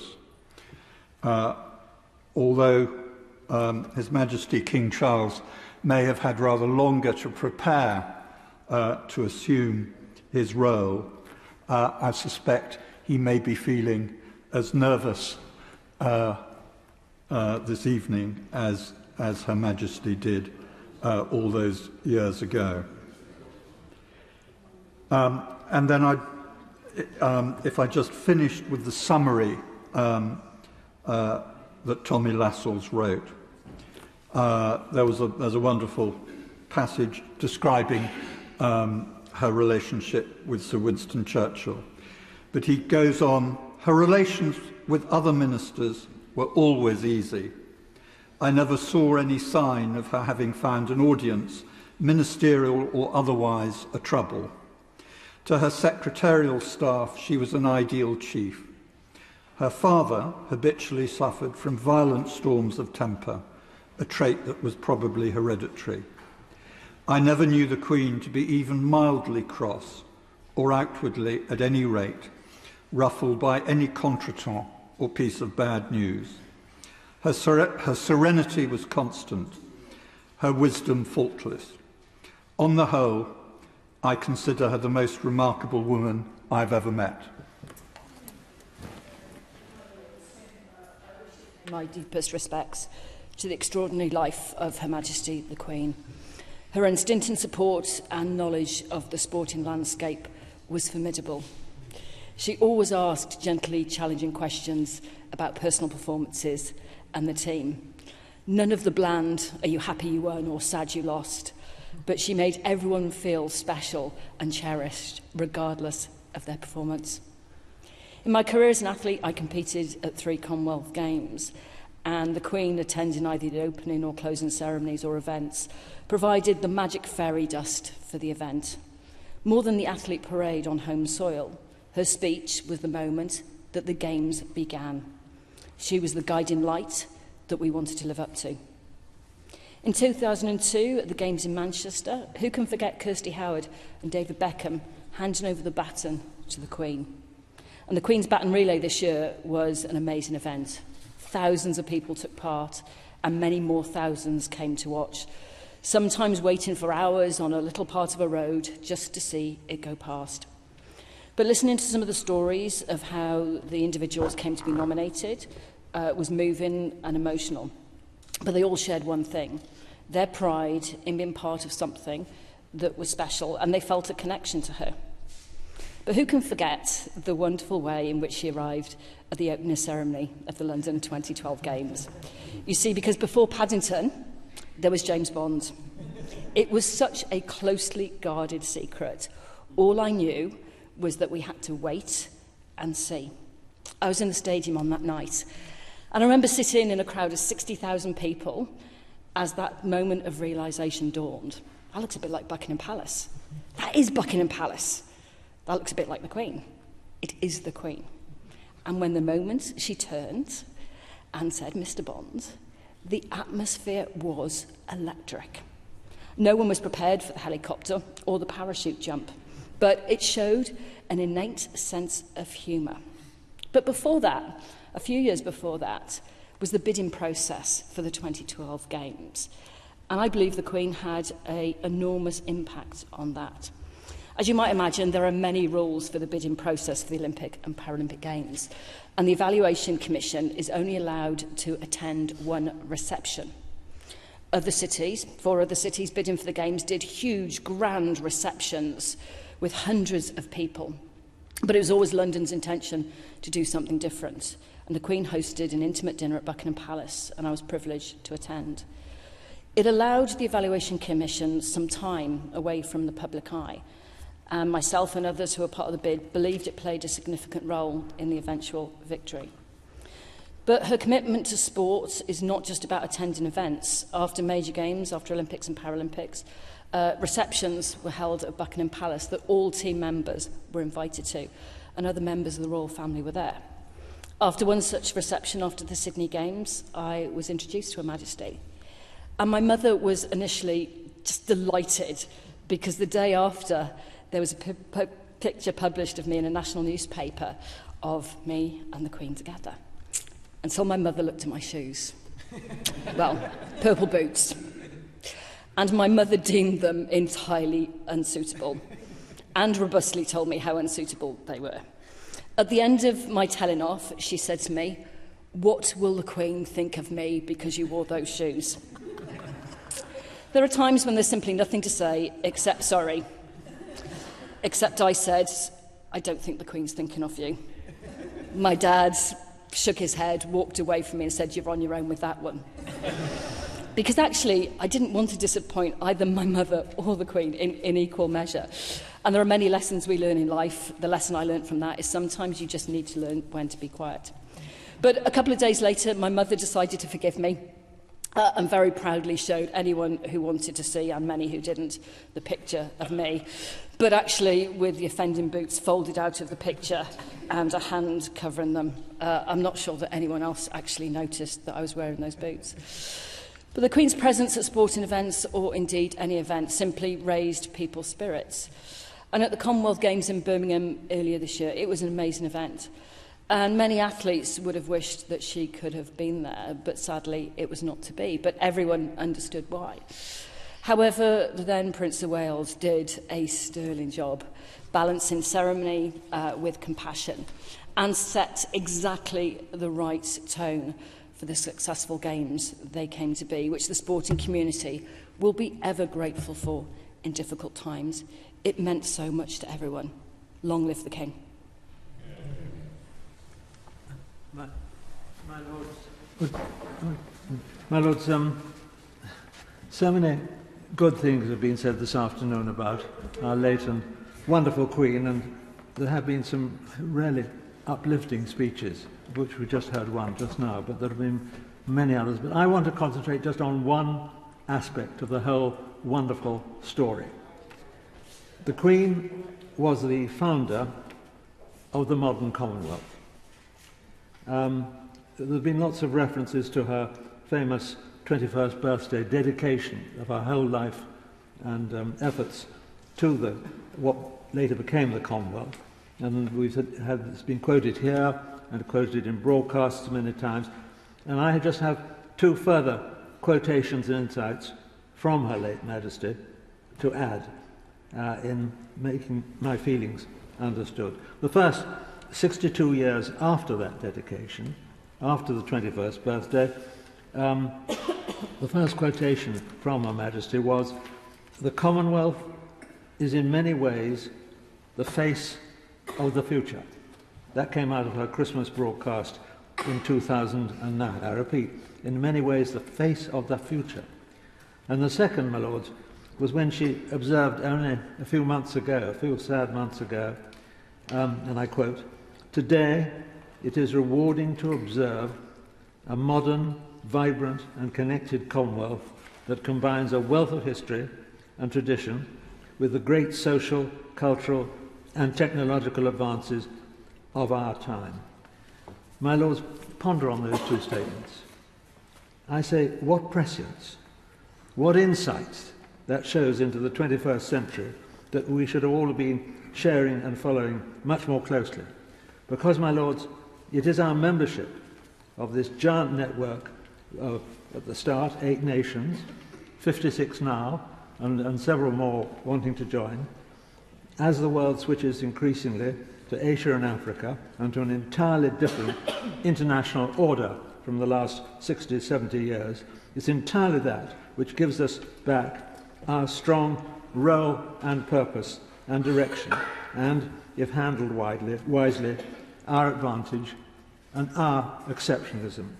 That is what I place at the centre of my thoughts at this sad time. For me, my lords, for all the constancy this reflects over the past Queen's long lifetime, for all the understanding of the future, well beyond most of those around her, for this insight, for this wisdom, we must now, I believe, give deep thanks beyond words and wish King Charles all the strength and good fortune in the world to follow his mother's footsteps. I believe he will do well. He is the best prepared new monarch in our history. Long may he reign. My lords, like millions of others across the globe, I was immensely sad to learn of the death of Her late Majesty Queen Elizabeth II. I've just travelled up from Worcester, and lots of people are gathering at the cathedral to pay their respects, as they are at other parish churches. And I'm sure I speak on behalf of all the people of Worcestershire and Dudley, the Diocese of Worcester, in saying how desperately sad we are about this news.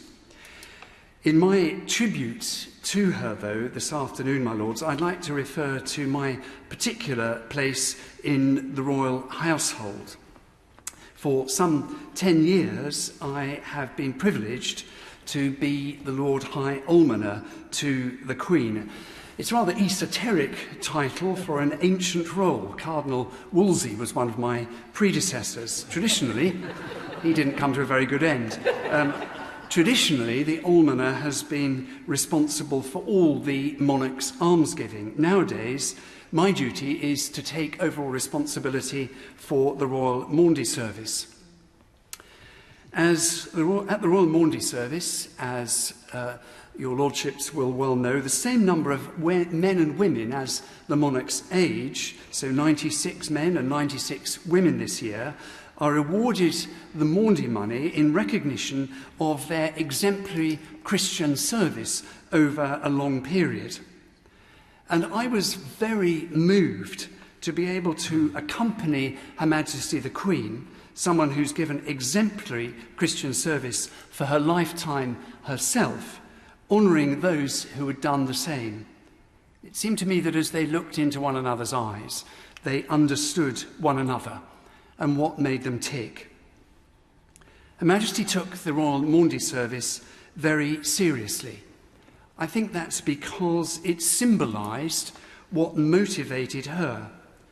She served because of her faith in Jesus, who came not to be served, but to serve. And in doing so, she was an inspiration to millions around the globe. The Royal Maundy service is a very serious matter, but by the constant twinkle in her eye and that radiant smile, the Queen managed to put people at their ease, immensely nervous though they were. I told them beforehand that they should just say, "Thank you, Your Majesty," or "Thank you, ma'am," as the Queen approached them, and then give a bow. But one year there was a woman who couldn't resist thrusting a pot of marmalade into the Queen's hand as a sort of return gift. As you can imagine, the Queen dealt with that unexpected development with great aplomb.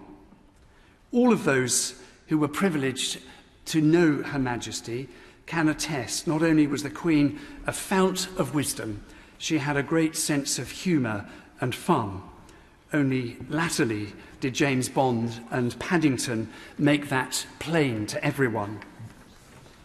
This is a time of deep grieving, but the Queen was a person of profound Christian faith, who believed in a God whose love is stronger than death. 16,000 Anglican parish churches and cathedrals, as well as other places of worship that have symbolised that Christian hope for centuries, are now open for people to give thanks, reflect, and pray. As we give thanks for the life of this most remarkable monarch and wonderful woman, and commend her to the God in whom she believed, I pray that we shall all come together as a nation as we honour her.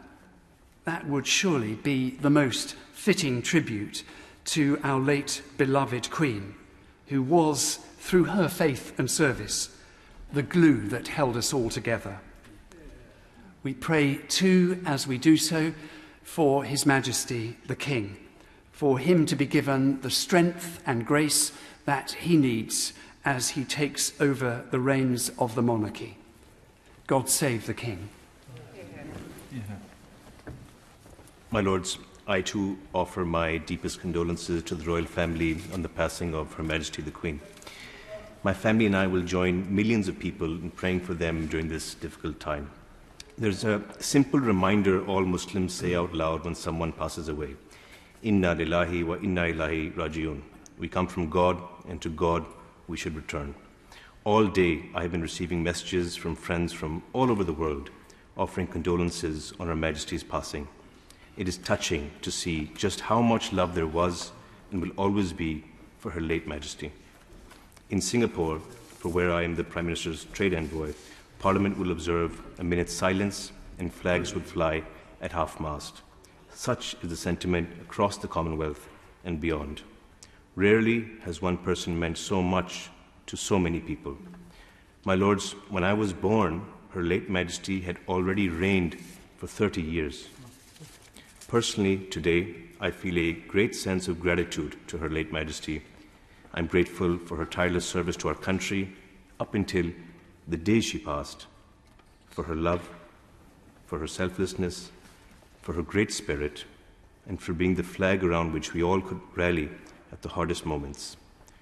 She embodied our history, our values, and what it means to be a servant of this great nation. I wish His Majesty the King the strength and fortitude in building on his mother's legacy and forging a legacy of his own. Long live the King. My Lords, I was in Boston yesterday, and lunchtime, Boston time, I came out of a meeting with one of my Harvard Business School professors and saw my phone and saw and heard the sad news about Her Majesty. Some of my earliest memories, going back to my childhood, are seeing the photographs that are in our house in India to this day of Her Majesty the Queen and His Royal Highness the Duke of Edinburgh on their state visit to India in 1961, when President Rajendra Prasad was the President of India, and my father, at that time Captain Billamoria, was the senior ADC to the President of India. Little did I know that years later would I not only be privileged to meet both of them, but to get to know both of them. And what I saw was a couple who were devoted to each other. Her Majesty the Queen was absolutely devoted to His Royal Highness the Duke of Edinburgh, and likewise. A few years ago, His Royal Highness the Duke of Edinburgh came to visit the Zoroastrian Centre in Harrow, and I accompanied him, and we went up to the prayer room, and we had to take off our shoes, and we came out of the prayer room, and we were both sitting down next to each other, putting our shoes on and tying our laces. And he said to me, "Do you know, I've had these shoes from the day I got married." Such is the sentimentality between this couple. And we've heard from the Lord Howe, Her Majesty was not just the Queen of the United Kingdom, she was head of the Commonwealth. A Commonwealth of countries of 56 countries. Voluntary. Not one of those countries has to be a member of the Commonwealth. They do it out of choice. And she was not just the figurehead, she was the leader of this array of nations, from giants like India, 1.4 billion people, to tiny Caribbean countries, making up a third of the world's population. And we heard from the Noble Lady Baroness Ray Thompson about the Commonwealth Games just now. I'm privileged to be Chancellor of the University of Birmingham, and I was there on the 7th of October when Her Majesty drove up in front of Buckingham Palace, in the courtyard in front, stepped out and handed over the baton to the first baton relay holder, and it went all around the world across all the Commonwealth countries and territories. Prime Minister Liz Truss described the Queen as a rock of the nation. 7 decades. You know, republics don't have this advantage that we've had. Presidents change regularly. We've had somebody, that continuity, for 70 years, but not just continuity, but somebody who's been apolitical, somebody who's been objective, somebody who's been completely independent. And she cared for Great Britain, she cared for Northern Ireland, she cared for the Commonwealth. Her stamina, of course, is legendary. I remember the state visit of the President of India at Windsor Castle, and it was late into the night after the dinner, it was a post-dinner reception, and suddenly I was summoned by the master of the household saying, Her Majesty would like you just to accompany her for a while, please. So I went up to her and I said, Her Majesty, well, where is the President? She said, well, she's retired. She and her husband retired. The Queen stayed on till past midnight, meeting visitors. Fast forward a few years ago, the Queen and the Duke of Edinburgh came up to Birmingham to open up the new street station. That's a big enough thing in itself. From there, they came over to the University of Birmingham to open the new dental centre at Pebble Mill. Not only did she open the dental centre, they stayed for lunch, spent the whole afternoon, and went back. I mean, it is absolutely remarkable. And how wonderful that we have been able to celebrate her Platinum Jubilee. This year, I was proud to be a member of the committee at the Royal Windsor Horse Show. And on the final night, Her Majesty always comes to attend the final night. And we were warned she may not come. And if she comes, she may only come for a few minutes. She has not been well. If you remember, she missed the state opening of Parliament just before that. You know, we were all seated at 8 o'clock, and she walked in on time for the show to start, and she stayed the full 2 hours, clapping, smiling, laughing, enjoying every minute, and didn't stop there. She then walked, got into the Range Rover, and did a whole lap of the arena, waving to everyone who was there, and left at past 11 o'clock. So, look at this. Today's Prime Minister Liz Truss Winston Churchill, her first Prime Minister, was born 100 years before Liz Truss was born. It is truly remarkable, and I've been proud to be a Deputy Lieutenant representing Her Majesty in Greater London. I was appointed on 9/11, 2001, when I was still in my 30s, and I remember the Vice Lord Lieutenant at the time, just after Sir Michael Craig Cooper, told me a story of accompanying the Queen, and she was going through crowds and stopped in front of a teenage girl, and the teenage girl curtsied, and at that moment, the teenage girl's phone rang. And the Queen said, "Maybe you should answer that. It could be somebody important." And that was her sense of humour. I remember sitting opposite her at a lunch at Buckingham Palace, and the famous stories about the corgis, and the corgis were there sitting around her, and one of the butlers, the waiters, walked behind her. She didn't see this happen, and he tripped over one of the corgis, and it was in slow motion out of a comedy movie, and somehow he managed not to drop the tray. So we love Her Majesty the Queen. The world loves Her Majesty the Queen, and as she says, the price of love is grief, and we are grieving, and we received messages from all over the world. I've received messages from the Middle East, from India, from America. We thank Her Majesty. My mother, who I spoke to this morning in India, said, "What a dignified woman." And she was majestic, she was magisterial, she was a true leader.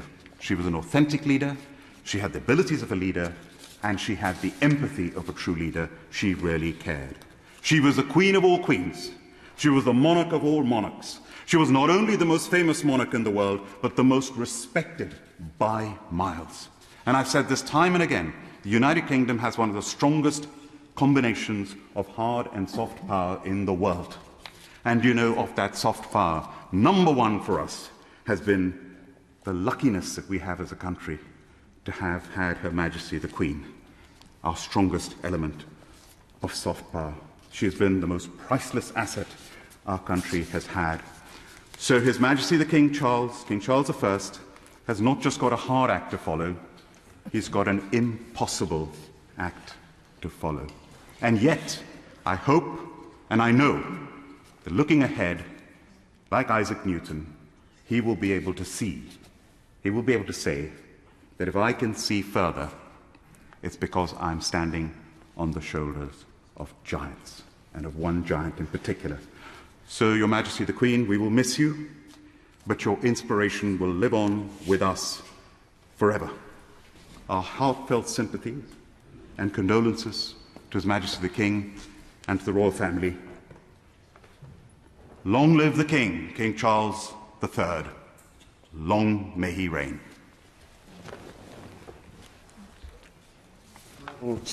The scale of technological progress achieved during Queen Elizabeth's remarkable reign was exceptional. But as the noble Baroness Lady Benjamin reminded us, so too has been the change in social attitudes and values.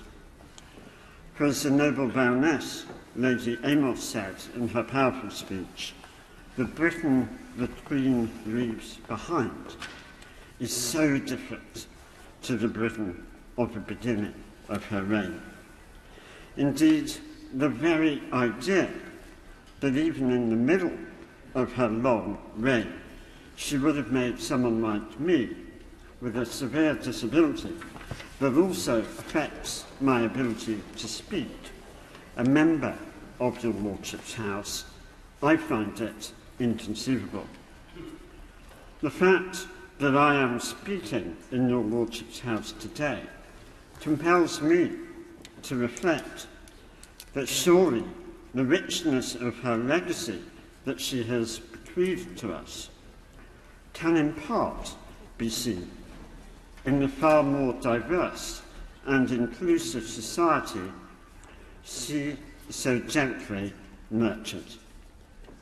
For me, one of the most visible signs of that deep personal commitment to all of her people was her unstinting support for Motability, the charity co-founded by my noble friend Lord Stirling of Plaistow. I will never forget the occasion on which I was presented to Her Majesty at Windsor where she very kindly hosted an event for Motability as its chief patron. It was a chilly spring day as we gathered outside, yet she spent over an hour greeting and speaking to all of us. For someone who grew up in an age of discrimination, some of it state-sanctioned on grounds of sex, race, disability and sexual orientation, her capacity to reflect evolving attitudes and subtly, but no less powerfully for that, embrace diversity and inclusion, was extraordinary. As my noble friend, the Lord Privy Seal, said in his profoundly poignant opening remarks, she was the queen of everyone.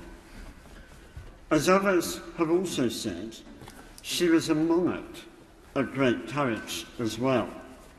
My lords, as we reflect on the stresses and strains of our troubled world, I'm sure she would want us, as her beloved people, to draw strength from the fact that she served us, cared for us, and led us through incredibly tough times, not least during the pandemic. Throughout, she always projected a supreme confidence that the resolve, the resilience, and the resources of the diverse peoples of her United Kingdom and the Commonwealth would see us through to better times. The Queen was the personification of public duty. Our duty is to live up to her example and, as she did, continue to nurture a more diverse and inclusive society to the benefit of us all. His Majesty the King, as the Prince of Wales, has already shown his long-standing commitment to diversity and inclusion through the wonderful work of the Prince's Trust and his support for interfaith initiatives. He deserves our fulsome support. That would surely be a fitting tribute to sustain her legacy. May she rest in peace. My lords, I rise to add my grateful thanks and tribute to Her Majesty the late Queen. And I raise these points both professionally and at a personal level. She has always been professional in the delivery of her duties and responsibilities, and it is wonderful to see how much she is recognised across the whole of the world. 70 years ago, I stood with my parents in Birdcage Walk to watch the coronation procession, and I can well remember that to this day. Little did I know I was witnessing the beginning of a reign of 71 years by such a wonderful and human queen. At the tender age of only 18, the Queen committed herself to her duty and to strike all the action that has come since she had committed to the standards all those years ago. A mere 67 years ago, the Queen also opened the science building at my school, Brentwood School. How many other enterprises have been supported thus by the Queen? Very many. While I am sure Charles III will make an excellent king, I am saddened greatly by the parting of my Queen. She has left us a wonderful person. We will not see her like again. My lords, So much as... Oh, I'm sorry. My Lords, I hope the House will allow me to begin by saying how much I appreciated the opening speeches by the Leader of the House, Leader of the Opposition, Leader of the Liberal Democrats, Convener of the Crossbench Peers, and the Right Reverend Primate, the Archbishop of Canterbury, who I thought made a collection of remarks that has set the tone for today's debate. And I have also listened to some wonderful tributes from other members throughout the day and the afternoon, and I think today's Hansard will be a remarkable document and a testament to the person in whose honour we are holding this debate today. I remember, as many members will, when I lost my own mother. And it's a very difficult thing to lose one's own mother, and therefore my sympathy personally goes out to the King, from whom we will hear from shortly, and his family, because of the loss that they are suffering now. But of course it is, as others have said, combined with the duties that now fall upon the new King. Now, I'm one of those members in this House who didn't meet her. I'm not going to claim I met her. I was in close proximity with her on more than one occasion. I was at the investiture when she gave my wife an OBE and so on, but I'm not going to claim that I had any personal conversations with her. But nevertheless, I recognise the enormous importance she had to the lives of people in this country and the impact that she had upon them.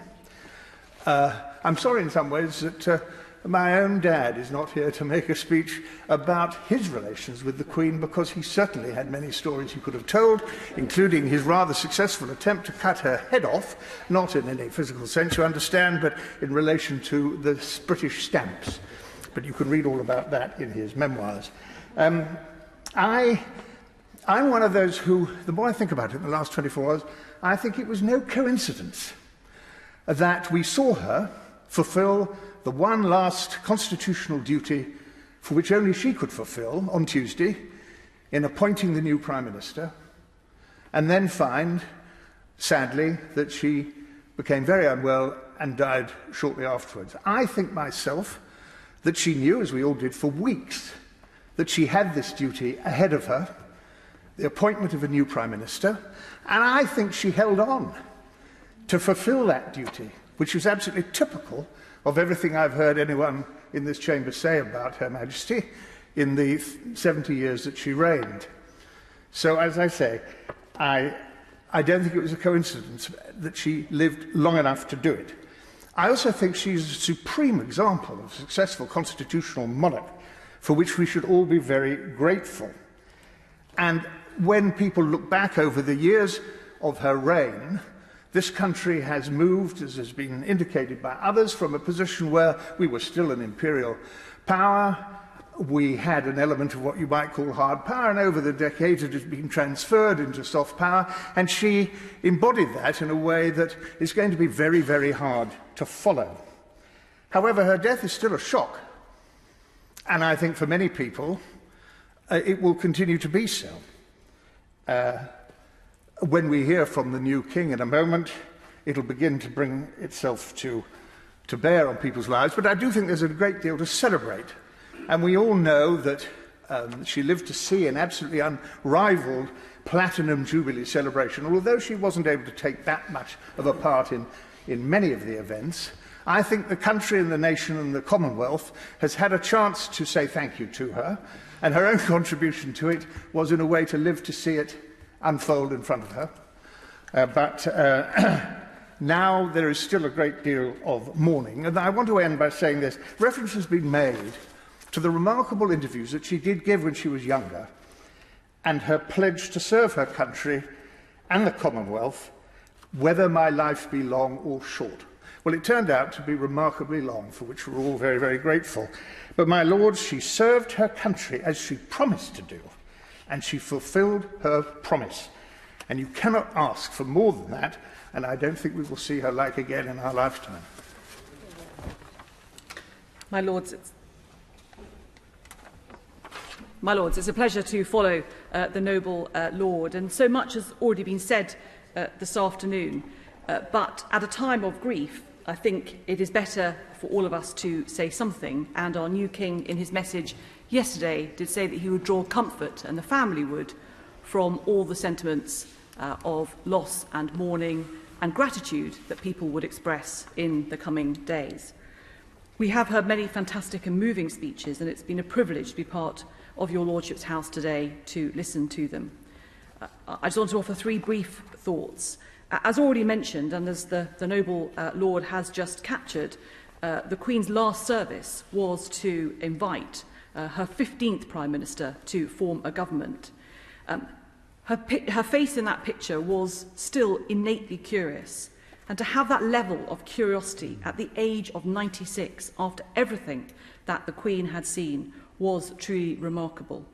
And her curiosity was also captured, as we heard earlier on, in that very simple question to those city financiers after the 2008 financial crash. Why did no one else see that this was going to happen? What a good question that she asked on behalf of so many of her subjects. The second we've heard is that for those who encountered her in the flesh, it was an unforgettable experience. I think she herself said that for those who were just going to catch a glimpse, she deliberately wore bright clothes so that she couldn't be missed. And I think whatever we might think of His Majesty's wardrobe, he's unlikely to be wearing that rainbow of colours that we had got so used to. As we've heard, in 2012, the Queen visited with the new Duchess of Cambridge and the Duke of Edinburgh, Leicester. And it was a huge honour for the city and the county for that visit to be the first visit to the city in the Diamond Jubilee year. It caused great excitement, but for me, the tip that I took away, having watched Her Majesty during the lunch, was that it is acceptable to open your handbag, get out your lipstick and put it on after the lunch. And that was actually something that I have taken and told many people in the past, and they have found it a great insight as to what was in the handbag, apart from marmalade sandwiches. We've also heard from Baroness Barker a story of somebody encountering the Queen and not being able to speak. Well, in my case, when I was appointed to the Brief Council, I forgot to breathe, and as the black spots appeared in the periphery vision, I suddenly realised that I had actually stopped breathing as I was so close to my monarch and was observing her in close quarters. We've also heard about the kissing of hands, and whilst one is not meant to go into the details of Privy Council experiences, I think it's fair to say that however experienced in life you are, that ceremony of kneeling and kissing your monarch's hand is probably the most agonising kiss that you will ever make in your lifetime. The third thing is that the monarch, the Queen, was our voice of stability at key moments. We've mentioned her Christmas afternoon broadcasts. Of course, after the death of Princess Diana, when the country needed a moment of stability, it was her who invoked that phrase, "Grief is the price that we pay for love," which I think is worth remembering today. And of course, she was asked to speak in spring 2020 when the COVID pandemic had struck with such ferocity. I have no doubt that His Majesty the King will provide that stability and that our thoughts and support will be with him over the coming days and months as he takes on his new duties. In many ways, we began to see that transition of power when the King was at the state opening of Parliament in this House just a few months ago.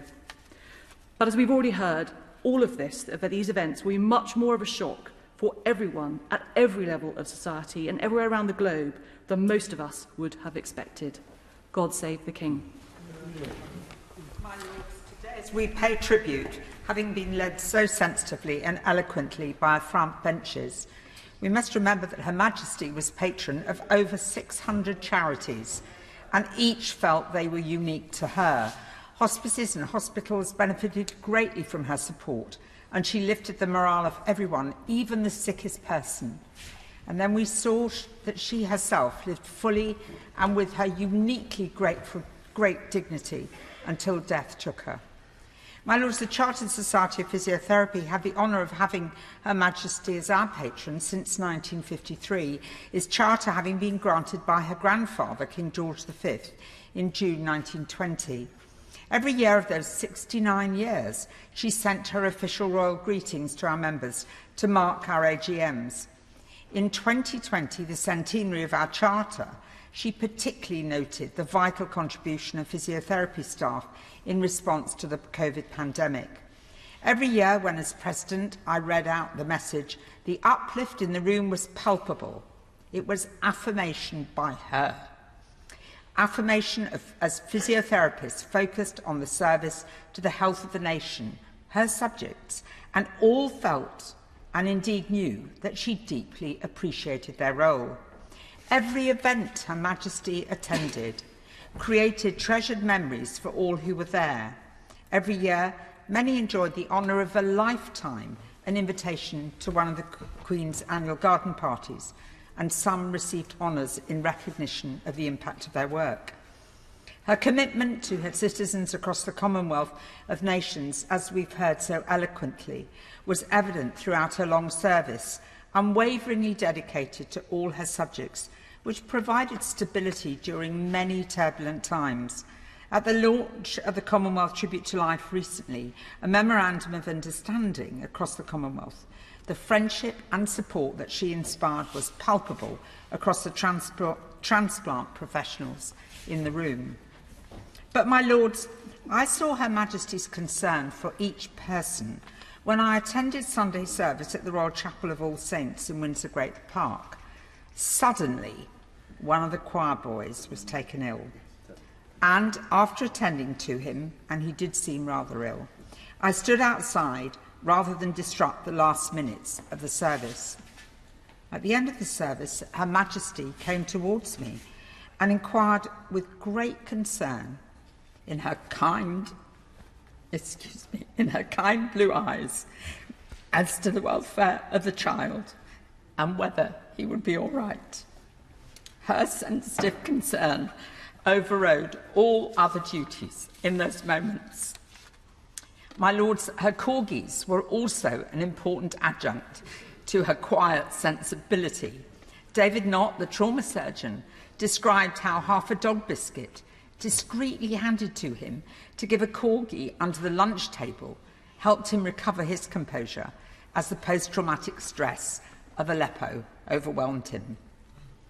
Our deepest sympathy and sincere condolences are offered to all the royal family, as the whole nation shares in profound grief and treasures those moments, some longer than others, where their lives were touched and enriched by our amazing Queen.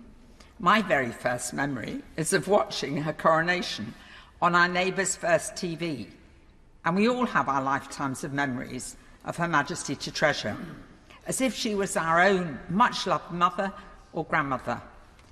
And now, in deepest sympathy with all who love her deeply, particularly her family, we pledge our commitment and our allegiance to His Majesty, King Charles III.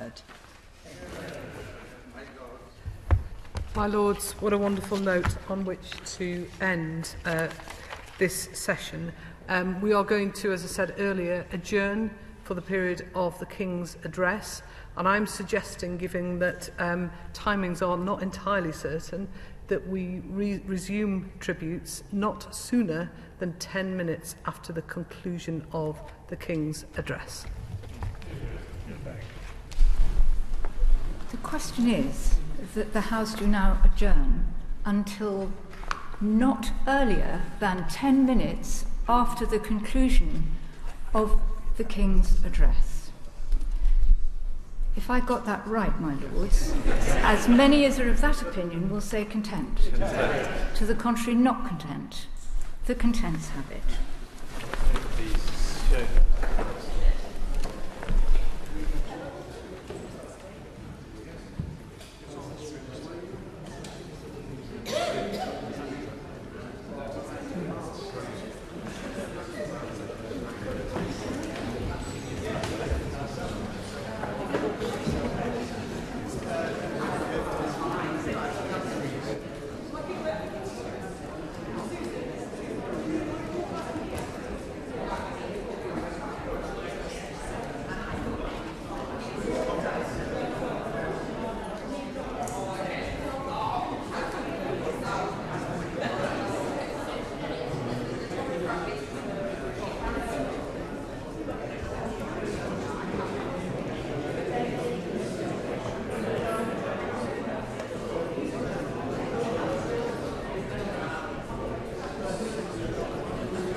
sitting beside the secretaries in the case.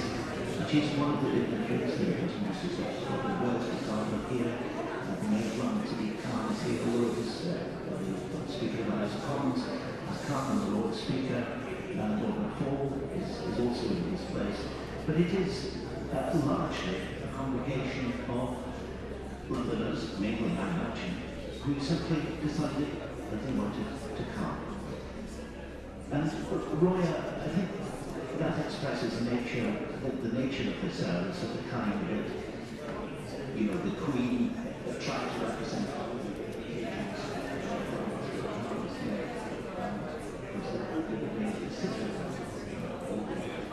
The senior figure in the Naval States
particularly with King Charles's address in tribute to his mother, and is what we can do in that address, is we read that in tribute to extraordinary mother.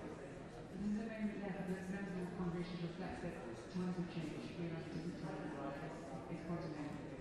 It's a shift in eras, as you say, but it's also been an intimate time, and I think that's been underlined by the fact that the Queen's Day is coming to an end, and one more house, the place that she regarded as in many ways the most intimate of the family homes across the kingdom.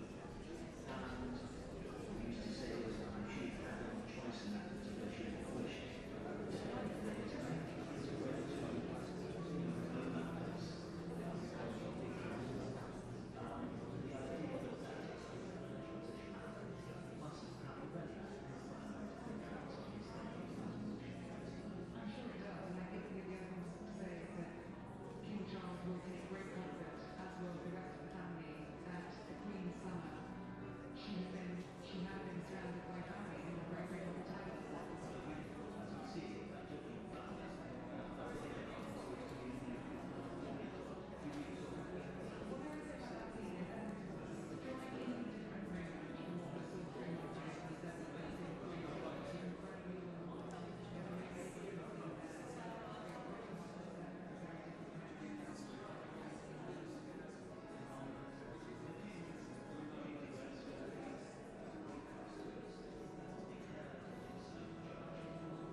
thanksgiving for the life of the Queen.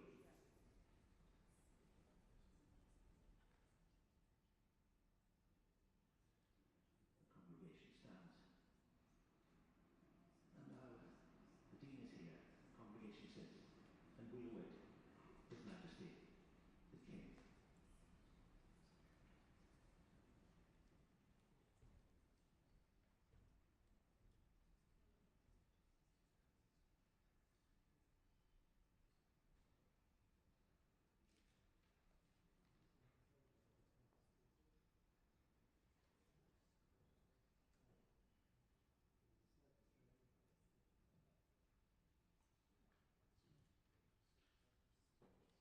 An atmosphere of expectation in this great space under the wonderful dome, which of course looms over the city of London and is such a symbol of its continuity.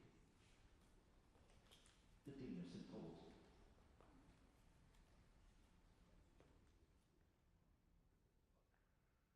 Welcome to St. Paul's Cathedral in London, as we gather together this evening in sadness and in prayer following the death of our Queen.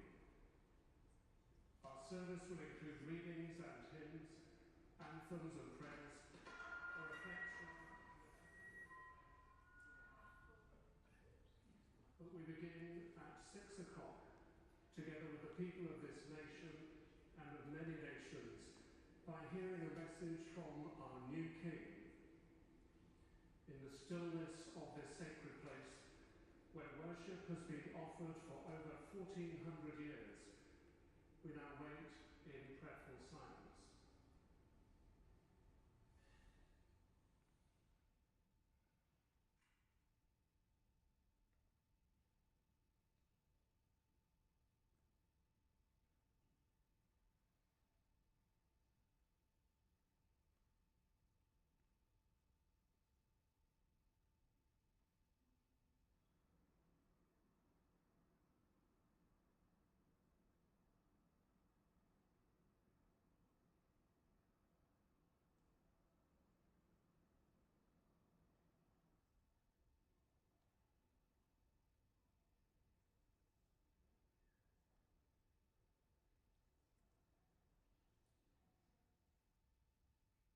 I speak to you today with feelings of profound sorrow. Throughout her life, Her Majesty the Queen, my beloved mother, was an inspiration and example to me and to all my family. And we owe her the most heartfelt debt any family could owe to their mother, for her love, affection, guidance, understanding, and example. Queen Elizabeth was a life well lived, a promise with destiny kept, and she is mourned most deeply in her passing. That promise of lifelong service I renew to you all today. Alongside the personal grief that all my family are feeling, we also share with so many of you in the United Kingdom, in all the countries where the Queen was head of state, in the Commonwealth and across the world, a deep sense of gratitude for the more than 70 years in which my mother, as Queen, served the people of so many nations. In 1947, on her 21st birthday, she pledged in a broadcast from Cape Town to the Commonwealth to devote her life, whether it be short or long, to the service of their peoples. That was more than a promise. It was a profound personal commitment which defined her whole life. She made sacrifices for duty. Her dedication and devotion to sovereign never wavered through times of change and progress, through times of joy and celebration, and through times of sadness and loss. In her life of service, we saw that abiding love of tradition, together with that fearless embrace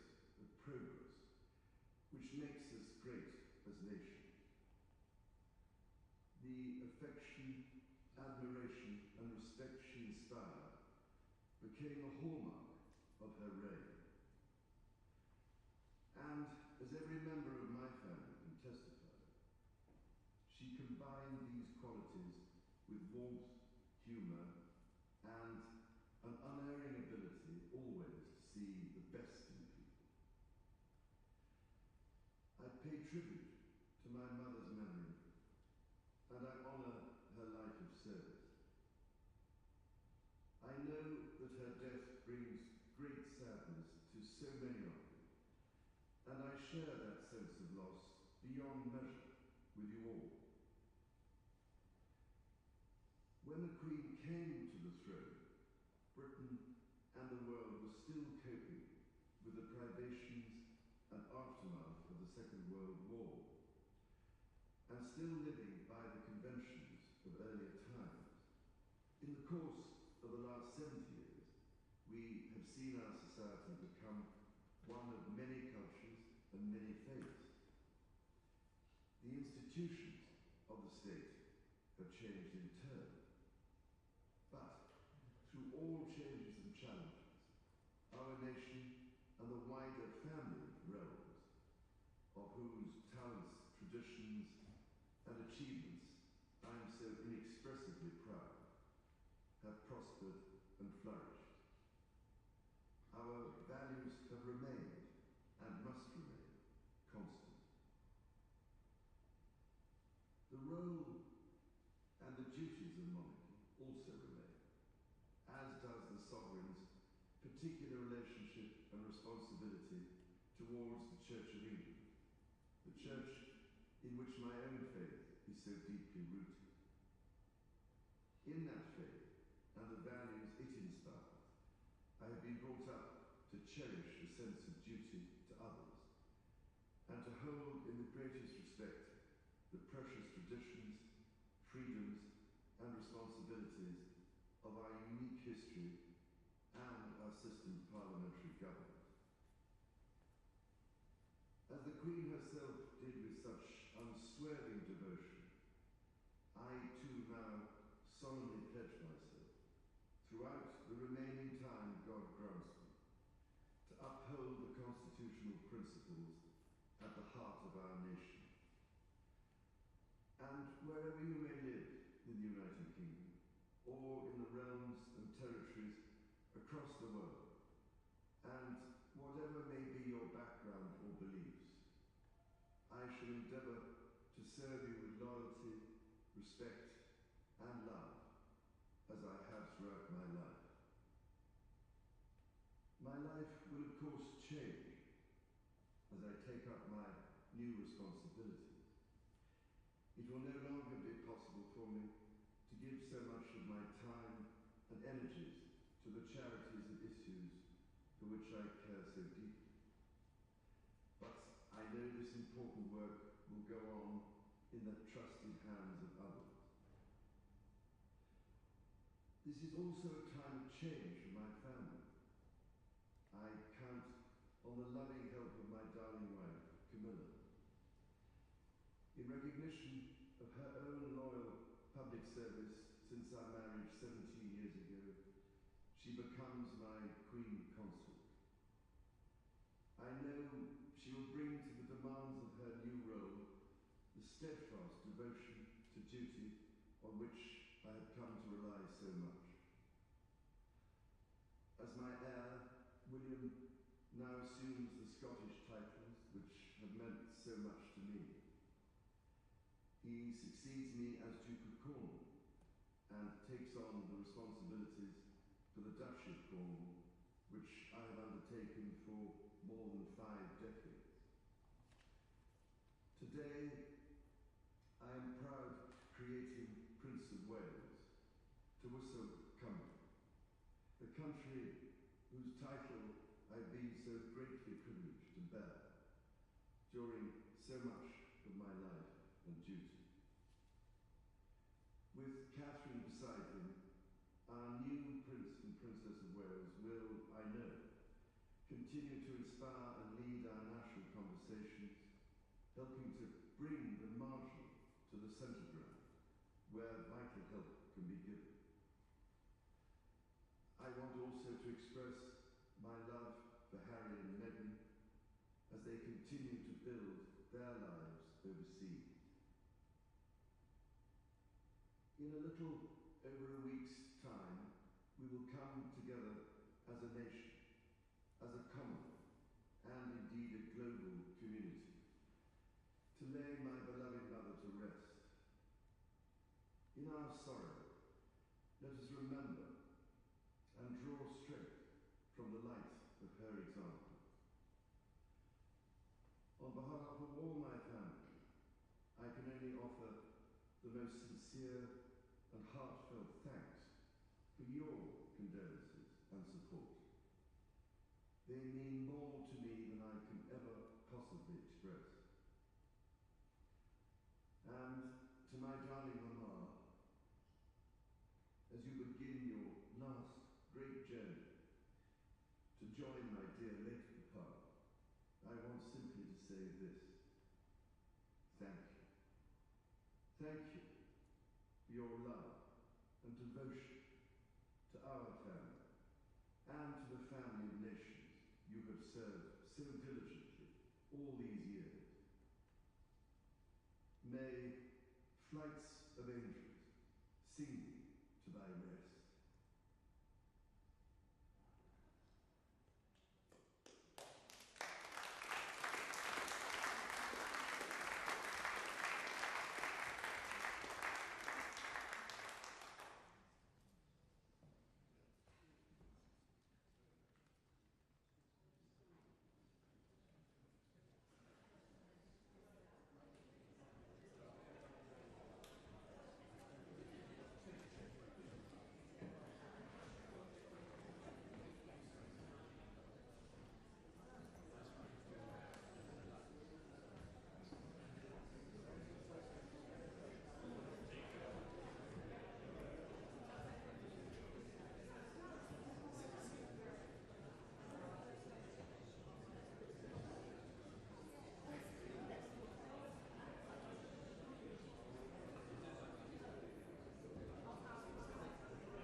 My Lord, the House will now resume.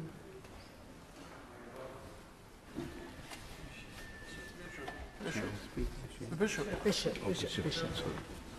My Lords, it was profoundly moving to sit together in this chamber and listen to His Majesty the King speaking to the nation and Commonwealth of his profound thanks to his mother, Her Majesty the Queen, the late Queen, and of his commitment to follow her example of selfless service. That resonated deeply. As I was travelling here today, I wish to share two conversations. One was on the Underground, when someone looked across and said, "You must be busy at the moment." And guessing what this was leading up to, I said, "How is the news of the Queen's death affecting you?"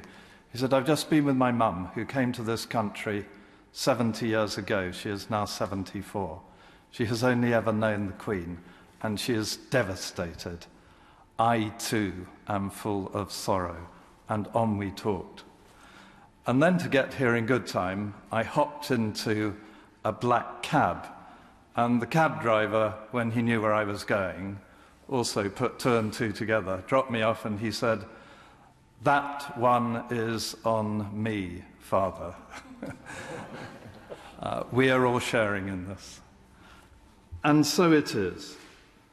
The tributes paid in this house and in the other place have rightly dwelt upon both personal reminiscences and the place of our late sovereign in the life of the nation. I too, like my fellow prelates, have made my way to Sandringham in the depth of winter. Like them, I have both made my homage in due time and faced the Supreme Governor of the Church of England across a jigsaw puzzle. I have had my sermon judged and been put at my ease in spacious hospitality. We have, my Lord, since the news yesterday, been thinking deeply about what we knew of Her late Majesty in the light of our loss. I have one particular observation to make. As your Lordships know, my diocese covers the boroughs of South London and East Surrey. And near where I live is the magnificent edifice of Streatham Public Library, to which was added in 1912 a truly splendid clock by public subscription in memory of the late King Edward VII, who died 2 years previously. A little further, again by public subscription, is a monumental statue of the same king at Tooting, Broadway. I mention this because both stand out and both were by public subscription, and thus reflected the sense of people of the day as a tangible means of expressing thanks and making their own tribute. I wonder what we might say and do in response to the life of our late Queen. My Lords, there are many tangible tributes we may make in the coming months and years to Her late Majesty the Queen. But I think one of the greatest tributes would be to take to heart the sense of vocation and service she embodied in her role. In an age where politics is dominated by great parties and economics by great corporations, is it not salutary that even those who wield political and economic power are in some sense accountable and defer to someone who personifies the unity and well-being of the nation, and in that person to find a pledge of lifelong service and integrity, one that is not shouted out but lived out year after year. One small anecdote. When my late sister-in-law, who was profoundly deaf, accompanied me during my time as Bishop of Woolwich, with the Royal Artillery moving from Woolwich down to Salisbury Plains, Her Majesty the Queen was there for this occasion. And she spotted that my sister-in-law was wearing a Duke of Edinburgh gold badge. And she went up, and as soon as she realized she was deaf, her face lit up and non-verbal communication took place that was of the deepest and most wonderful level. And my sister-in-law felt that she had had a wonderful conversation with the Queen not least saying about deafness in her own family. And I think her capacity to reach out, particularly to those who live in this life with great challenges, with disabilities, with learning difficulties, and with many other challenges, was a real hallmark of her own integrity.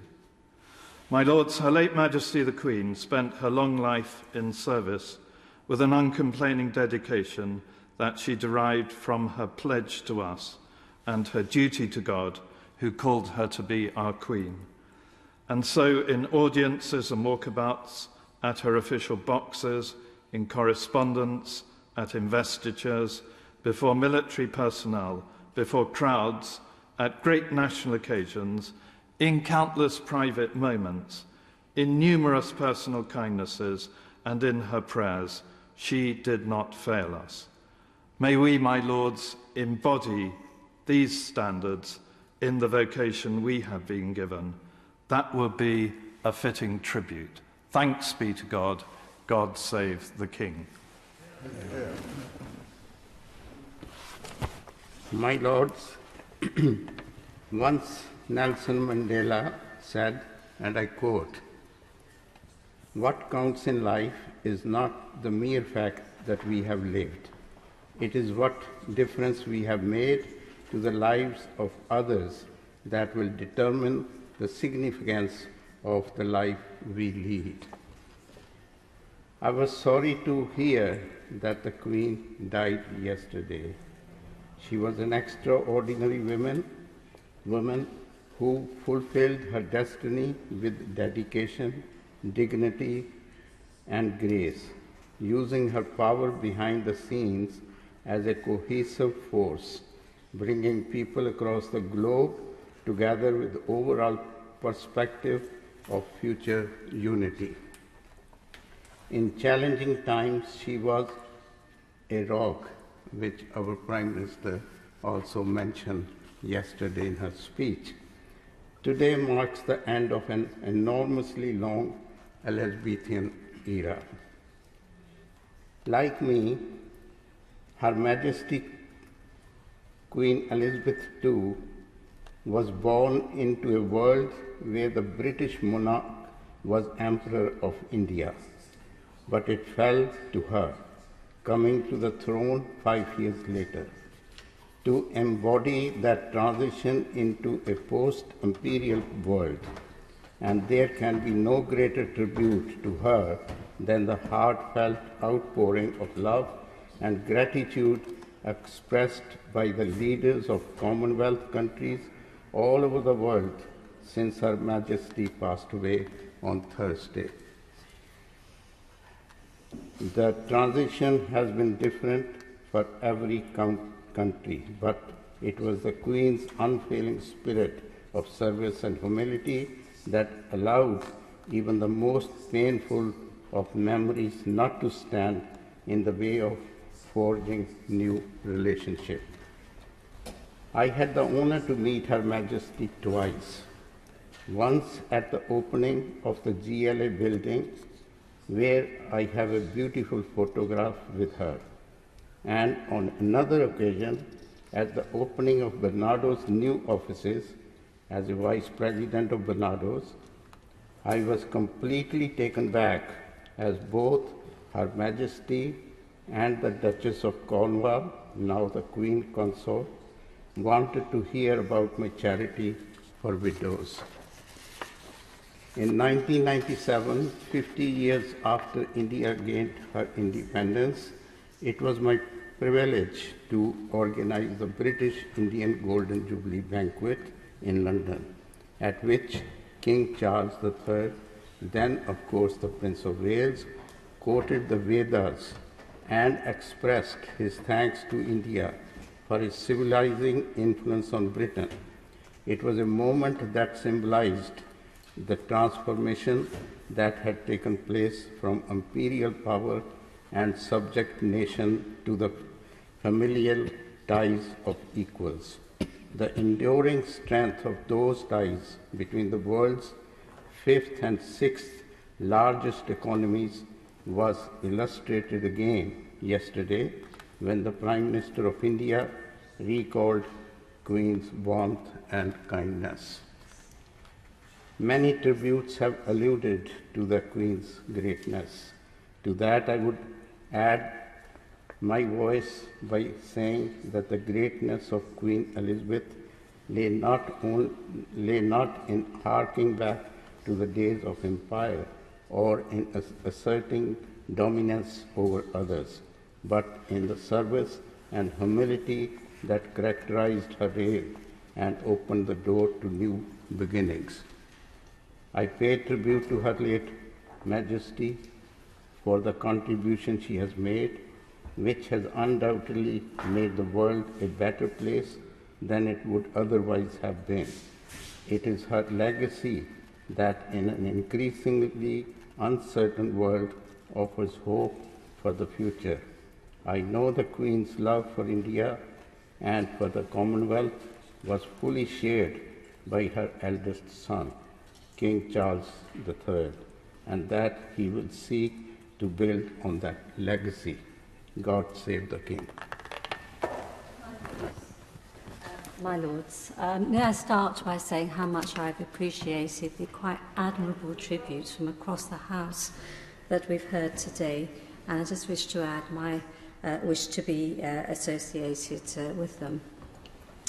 I think, and also could I just say, what a privilege and an honour it was to be present in the chamber with other noble lords and staff as King Charles III made his first address to the nation. It was really quite a moving occasion. I think we can all agree that as tributes go, this one to Her late Majesty Queen Elizabeth II writes itself. She was a quite remarkable woman whose life of service and duty was lived in the full glare of public life in exemplary fashion. She dealt with the numerous challenges that arose with admirable fortitude and dignity. She was never haughty, never unkind, never condescending. Although, judging by anecdotes from noble lords today, she seems to have had ample opportunity to respond in such a way on several occasions, I think. My lords, I never met her, but I wish I had. Nevertheless, her passing has hit me hard, and it's very emotional for me and for the multitudes of her subjects from all corners of the world who also never met her, who nevertheless have come to royal palaces just to be there, to remember her with love and to pay their respects. Now, I wish to speak today as one of them, on their behalf, if that's not too presumptuous. My lords, I come from an immigrant family from Pakistan as a part of the Commonwealth. In us, she inspired feelings of loyalty and respect, and our love. She garnered the gratitude of the people of the Commonwealth who came here to build a new life. Her example in greeting leaders of all countries of the Commonwealth with respect and dignity was an example to other leaders in our communities, and indeed to ordinary people in their dealings with their newly arrived different neighbours. Not only that, but she took the trouble to travel extensively to Commonwealth countries and accept their hospitality. She will have known that in many parts of the world, to be a guest is to confer a great honour on your host. We immigrants may have felt the antipathy of some towards us, but it was always a comfort to know that the Queen pointed to the way of decency. My lords, it's no accident that so many of us So many of those who have wanted to be at one or other of the royal palaces are from the Commonwealth, because for them she was their champion and they loved her for it. And that love seemed approved by the heavens as the rainbow shone forth over Windsor yesterday evening. Her faith guided her throughout her life, and it was a privilege indeed to swear allegiance to a monarch who valued faith, a monarch who will be deeply missed by her family, to whom I offer my deepest condolences, in particular to King Charles and his Queen Consort, Camilla. I look forward to swearing loyal allegiance to King Charles III. God save the King. Yeah. My Lords, can I start by saying how much I appreciated the remarks of the Noble Lord, Lord True, and my noble friend Baroness Smith, which opened this debate, and how wonderfully moving they were. Like many noble lords, last night I spent the evening, of course, glued to the television and exchanging messages with family and friends, and like many other noble lords, puzzled as to why I felt so discombobulated and why I felt so odd, and why and it was an experience we all seem to have been sharing. I'm just going to stop this phone from buzzing like a bee behind me, pardon me. And it possibly is because I was born in the year that the Queen came to the throne. I am 70 in 6 weeks' time. Possibly because of that. Thank you very much indeed. But actually, I think it was mostly because we were all witnessing something seismic and a huge shift in our civic infrastructure and our life in the UK. And we all have to come to terms with that. And we in this House have to work out, how do we support our nation in getting through this period of time? I am a member of that elite group, I'd like to think, of noble lords and baronesses who were baronesses in waiting. And I'm wondering, actually, several baronesses in waiting are here and have spoken, whether or not we should form a group of former baronesses in waiting group, sort of fibbywig, possibly we'd call it. Most of us had to be taught how to curtsy, because actually, of course, if you don't get it right, you fall over. And in my case, it was a lady in waiting, just before the audience, which we all have to have before we can undertake the varied duties of being a baroness in waiting. Now, I have not a huge recollection of the conversation of that audience, because there were several of us, and it actually was a bit terrifying.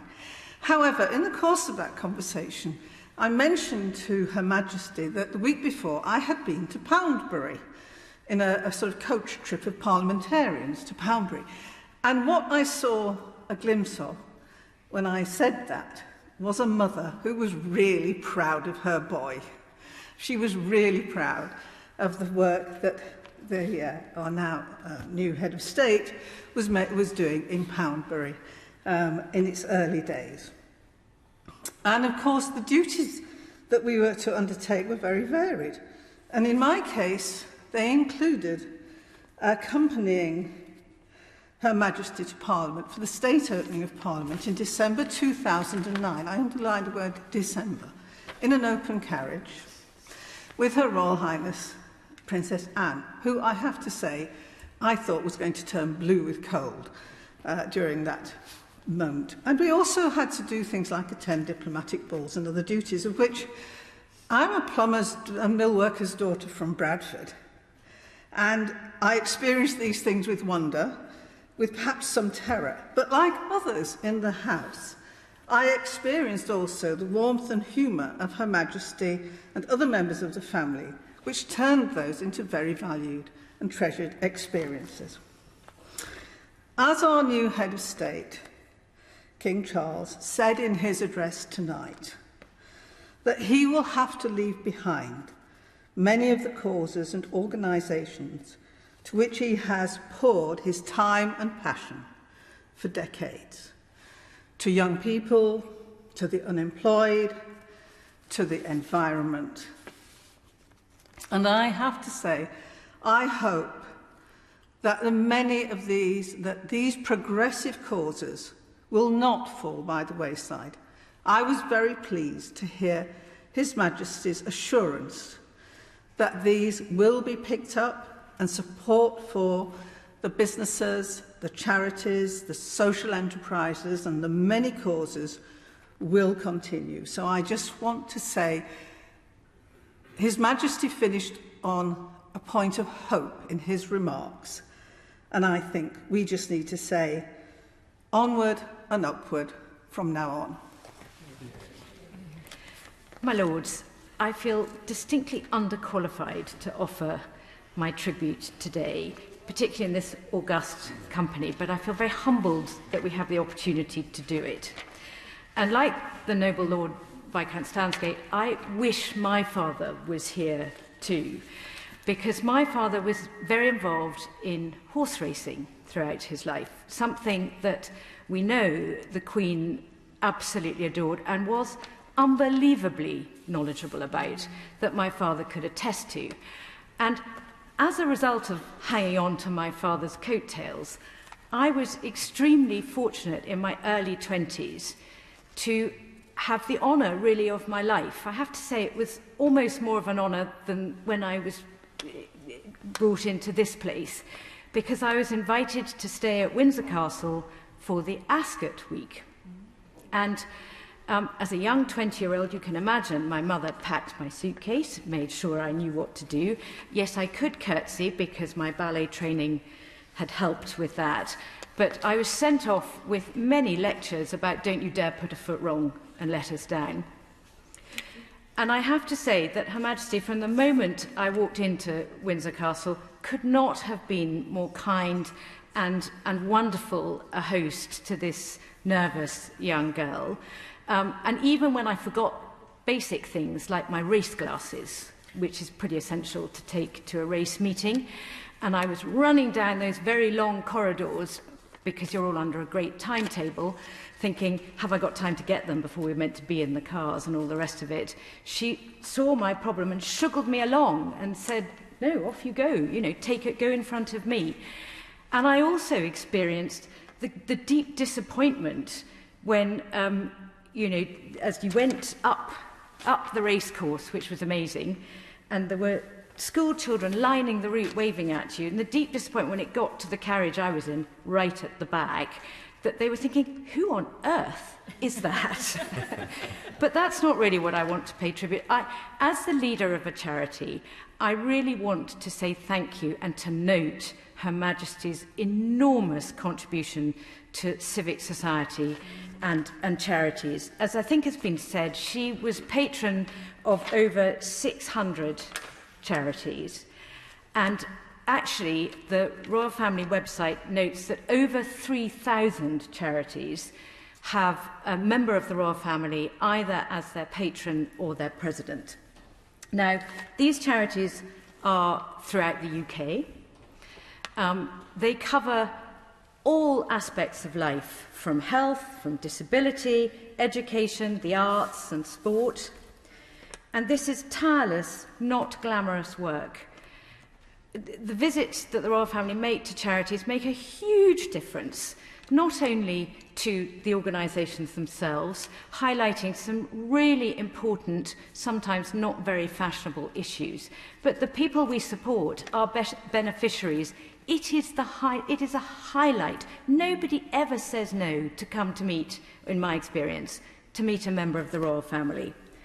But I think it also it highlights the importance of the Royal Family, because that's an awful lot of organisations. And as we heard in His Majesty's address earlier, he won't be able to carry on the work that he's done. And therefore, I would like to thank the wider members of the Royal Family who support this work and have supported the late Queen up until now, because any organisation I would consider is fortunate to have a royal patron. I've got two other things quickly that I want to note. Secondly, Her Majesty's love of Scotland. It was a love by heritage but also by experience. And I think that the fact that she died at Balmoral, and that we now have all the things in Scotland in the coming days, is a wonderful to note that love of Scotland. As somebody said, she was a unionist to the end, and her most political statements were in the Silver Jubilee and before the referendum about the importance of the Union and all 4 nations of the United Kingdom. And finally, service. We've heard many people speak of her service and it being a personal service, but it's also a personal service from us to our monarch. The last time I was in the same vicinity as her, if you like, was in July in the Palace of Holyrood House, where there was a redendo by the Royal Company of Archers, who are the Queen's personal bodyguard in Scotland. They are all volunteers, they are all amateurs. And my husband happens to be the adjutant of the Royal Company of Archers, and they were organising a redendo, which I had never heard. I did not know what a redendo was, and I was put in my place by my husband, because what it was to mark the 200th anniversary of the forming of the Royal Company of Archers. It was the one event of the week that wasn't about the Platinum Jubilee, and it was an opportunity for them, after 200 years, to say thank you.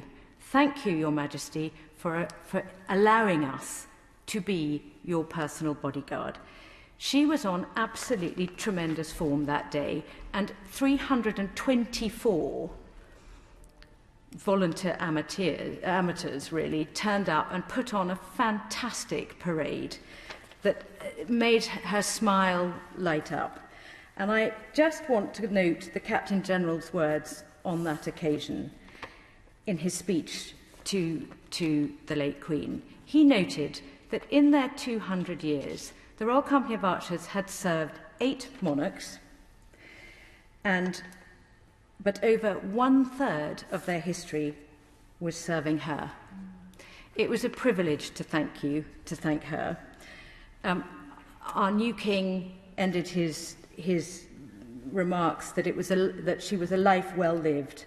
Well, it was a life well lived, and like the Archers at their redendo, I would like to say thank you too.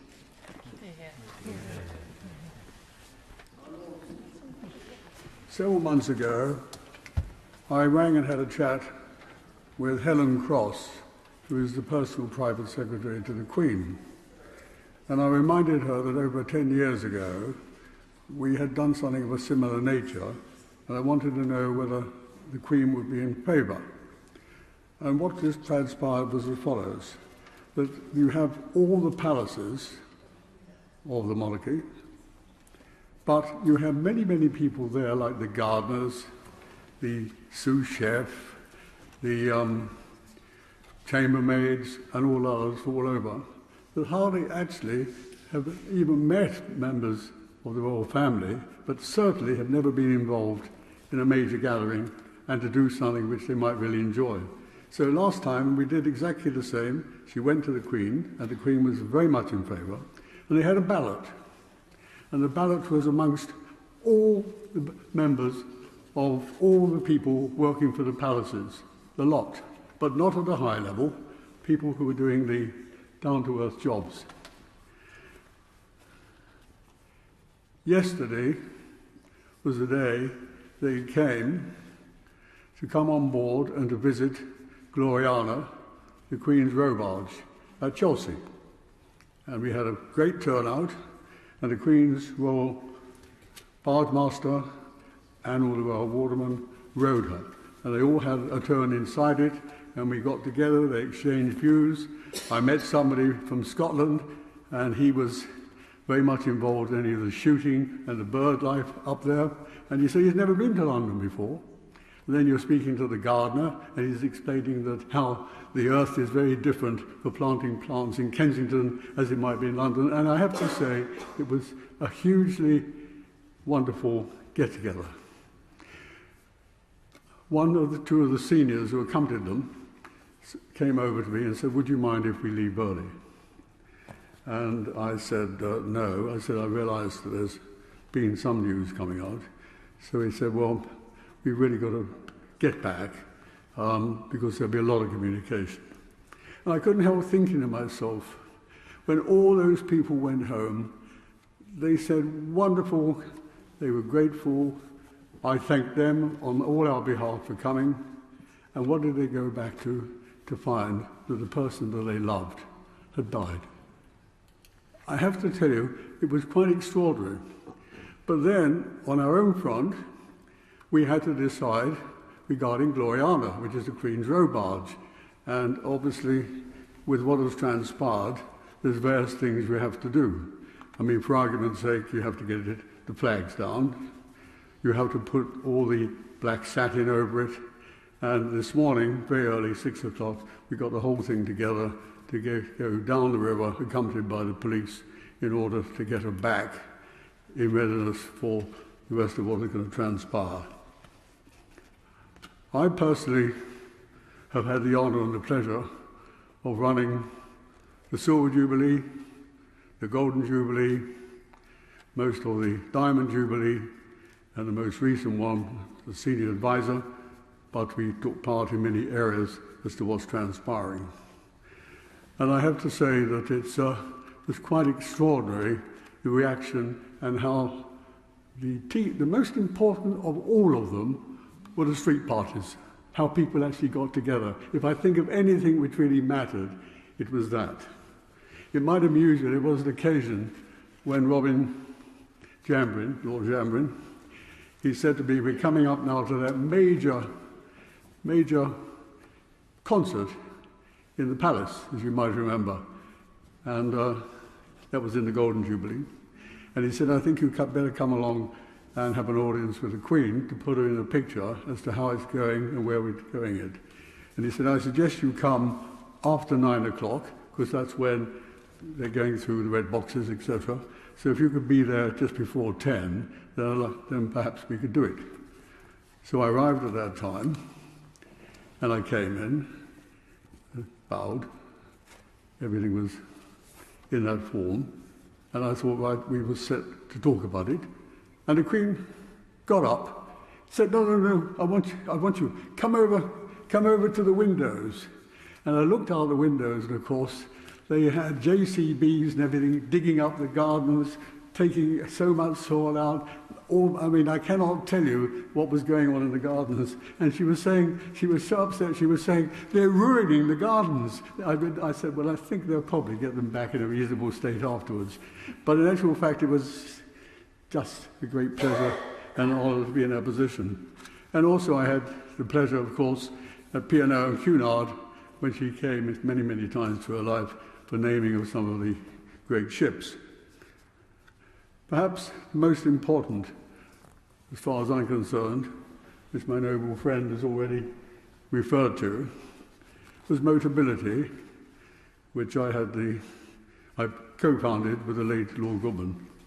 And the Queen became, very early on, the chief patron. But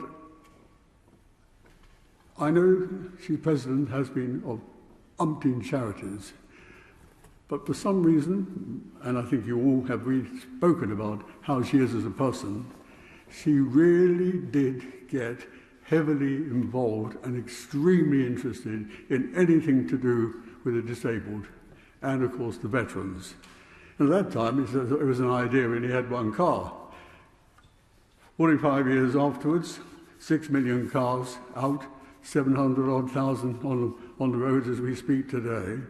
And I'm sure that her involvement gave a lift and a standing to those millions of families and their friends, and the disabled, of course, to put them on the road to freedom. And I've always felt that this is something which we all feel has been absolutely special. Coming up to the last couple of points, the one pleasure as well with our King is he loves classical music, which is very much part of my life. and opera and ballet and all those areas, etc. And so I'm quite sure that quite a lot which will be happening will be including that in a very major way, which gives me a huge personal pleasure. May I suggest, my lords, to finish, that what tribute would be the best for all of us to give in the memory of this wonderful person with this huge sense of duty. When we put the oath here, the oath is to serve, which is what she did all her life. I think the greatest long-term legacy that we can give her in her memory is for us, parliamentarians, to regain the trust of the people of this country. God save. My lords, I rise to add my very personal thanks to our beloved late Queen Elizabeth II. Her love of this nation and all the people in it, and all the societies, particularly the voluntary sector, about which noble friends have spoken already tonight, is so profound. Nobody will ever count what she has contributed to the growth of voluntary activity in the United Kingdom. We are in fact much envied by many countries abroad for that. And when the Lord Bishop of Southwark was speaking about the volunteering that has to go on, I kept thinking of all those little incidents that the Queen had monitored and made note of, and often referred to in other circumstances in order to encourage more people to be involved as volunteers and in service. So if there is one thing I thank her for above all else, it's her encouragement of people to be involved with their communities. It has been for me a very special privilege to spend numerous moments with Her Majesty during my 18 years as a minister in 3 successive government departments, and indeed since that time. But I think above all, it was in the Foreign Office, and then when I took on development matters as well, that I began to see her more frequently, because so many of the things in which I was involved were loves of hers and of the late Duke of Edinburgh. It wasn't just development, it was also the Commonwealth. Many references have been made to the Commonwealth, but I think that the sheer fact that in addition to the 56 member nations of the Commonwealth today, there is a queue of countries wishing to join the Commonwealth, which we should be working hard to develop. And I am certain that His Majesty King Charles III will want that to be a feature of our government going forward. In my many contacts with Her Majesty, there have been 2 particular incidents in the island of Dominica, which was looked after as Prime Minister by Dame Eugenia Charles. Now, there's probably hardly anybody here who will remember her, but she was a very determined elderly lady, and I was to be the minister in attendance when the Queen went to meet with her. And Dame Eugenia was absolutely certain that the tea service she had on her cupboard, which she pointed out to me only she could clean, I had a slight raised eyebrow when I looked at it, but never mind, should be used when the Queen came for tea.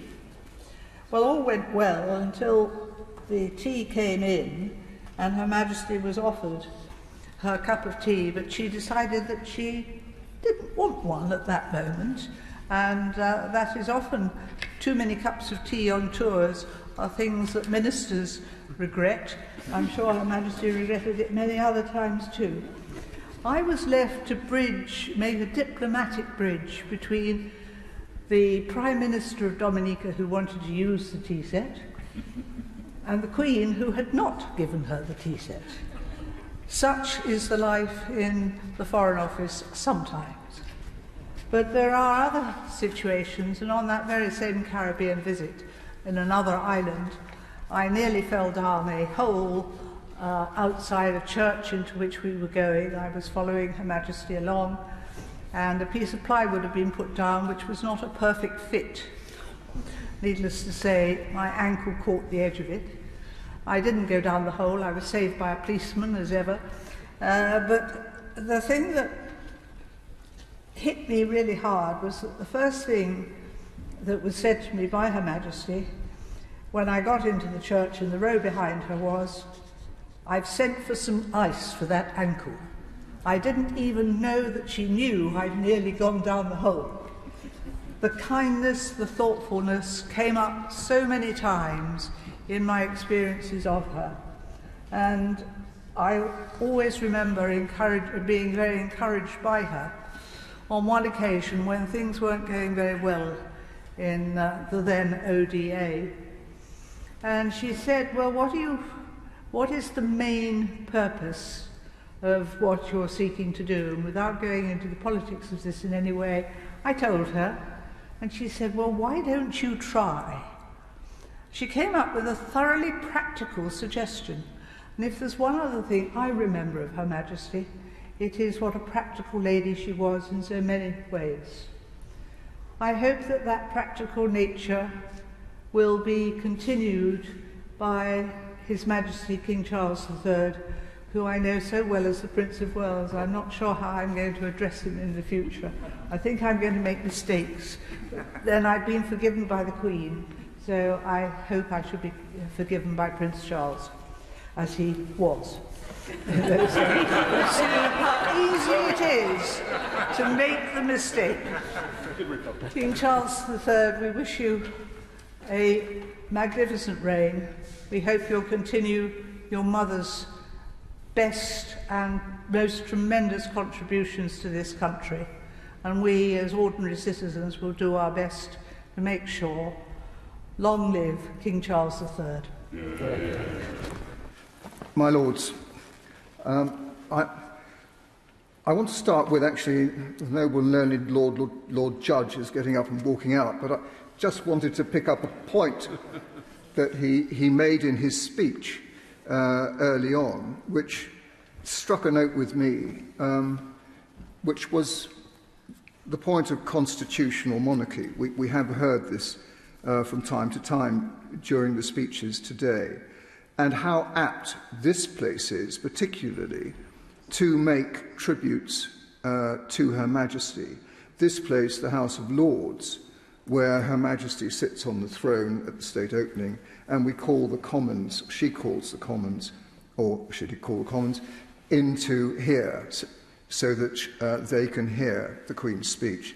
Here is the place where the constitutional monarchy is on display at its most effectiveness, if you like, at the beginning of every parliamentary year.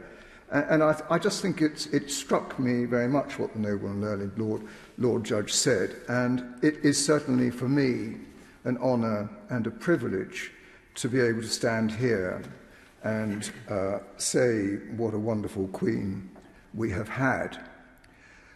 And I'd really like to start really at the end, in a way, where many other peers have started, with the photo this week, leaning forward, slightly stooped to shake the other Liz's hand, a little old lady in a cardigan. The new Prime Minister's dark suit, the epitome of power dressing, her height accentuated in the foreground of the shot. Yet despite the optics, and without any disrespect to our Prime Minister, I think looking at the picture, we all knew where the real power lay in that handshake. I actually passed the photograph around our office and said, "Where is the real power?" And it was obvious. Soft power, we've heard about that today, was a phrase that could have been coined for her. The ability to co-opt rather than coerce.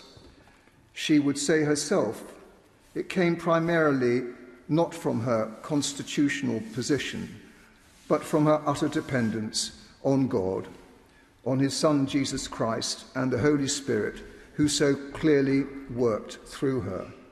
And it's interesting today, I hear that President Biden has ordered all American flags worldwide to be flown at half-mast until after the funeral. What a display of power that is for one individual in Britain to have the American flag flying at half-mast for such a length of time. She was a unique expression of God's grace. In the final words of her last Christmas message, she described Jesus, quote, as a man whose teachings have been handed down from generation to generation and have been the bedrock of my faith. Throughout her reign, throughout her Christmas messages particularly, she has referred to him as her rock. St. Paul, in his letter to the Galatians, lists out a list of the fruit of the Holy Spirit. So it's a list really of the essence of the character of God. And this list is love, joy, peace, goodness, kindness, gentleness, patience, faithfulness, self-control. And if you think of those words, love, we know of her, we've mentioned it today, love for her family, love for the people she served, love for the nation. We've heard it from every single speech, these anecdotes where she's been so thoughtful and caring to those around her. Joy, well, we've heard of her sense of humour, this infectiousness, the smile, the zest for life that she had. Peace, we've heard also of her work, her shaking that hand in Ireland. We've heard of those the peaceful overtures we've seen publicly in her family difficulties. And then we have the kindness, goodness, gentleness, which just pervade out of her. And coming to faithfulness, patience, and self-control.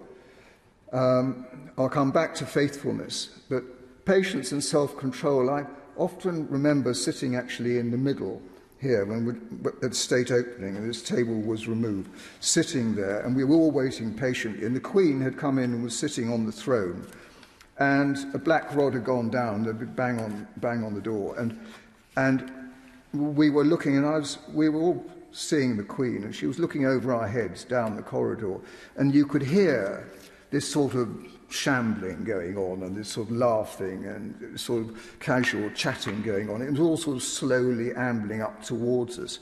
And as I looked at her, I thought, there is patience, but there is also self-control. So there was a steeliness in her eyes, which I think she was controlling.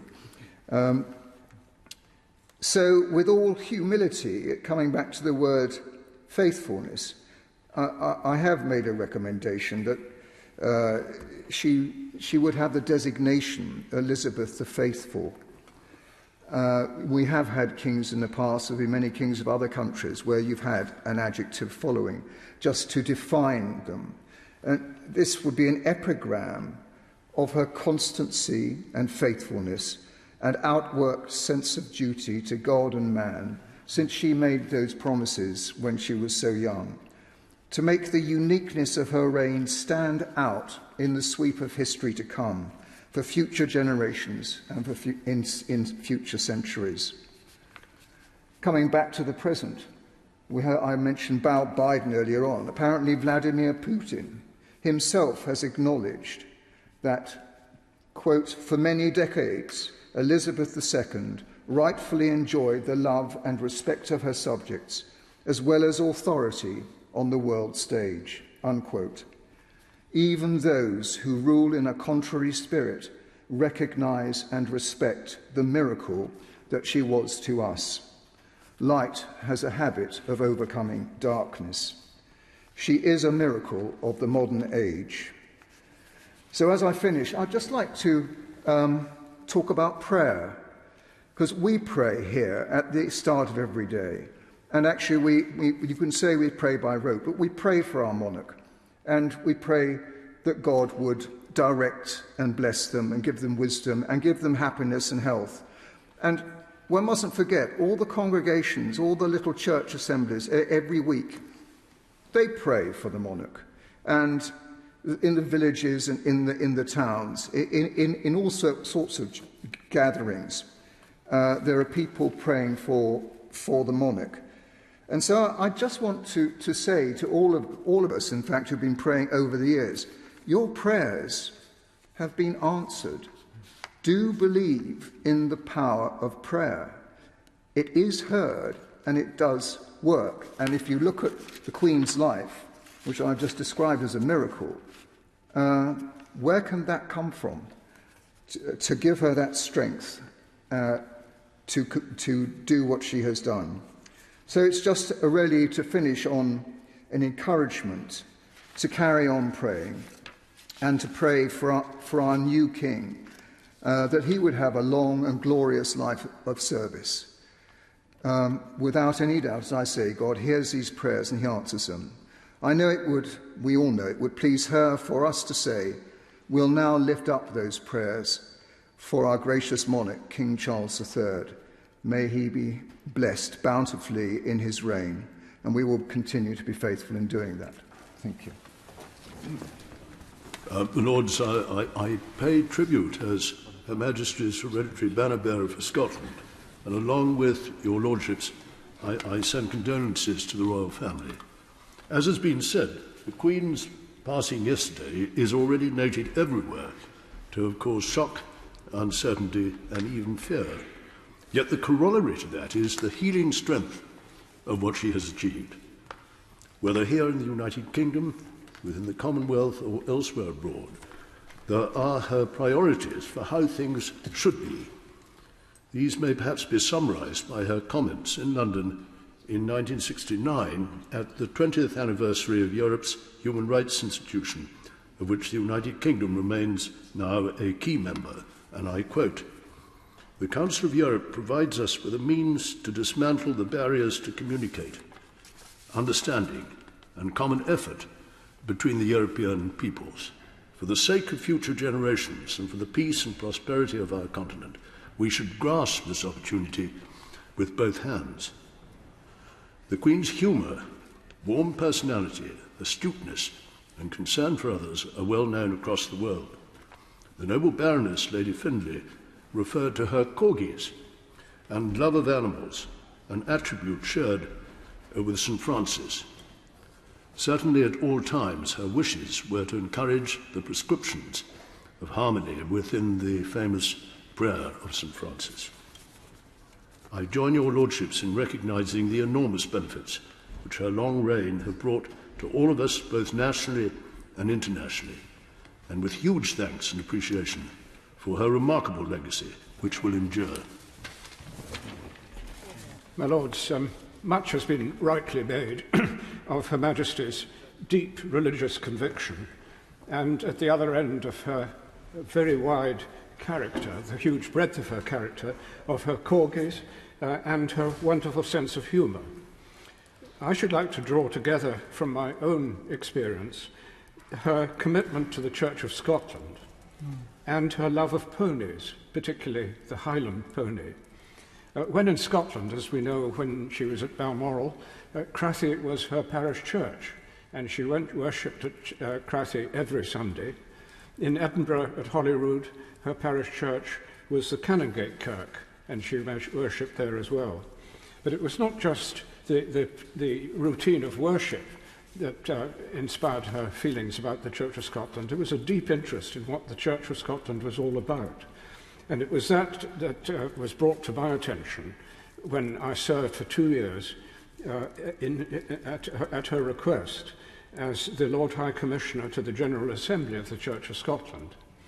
My function was to represent Her Majesty at the beginning and the end of a week when the Church met to discuss its affairs, and to attend the Assembly every day for prayers as the week went on.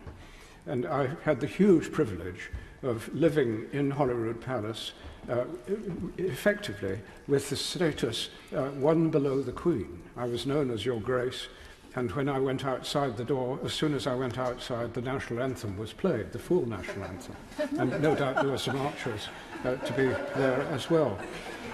Now, Lords, it was a very demanding week, but even more demanding was the request 2 or 3 weeks later to report to Her Majesty in an audience of half an hour as to what the Church had been discussing in its General Assembly.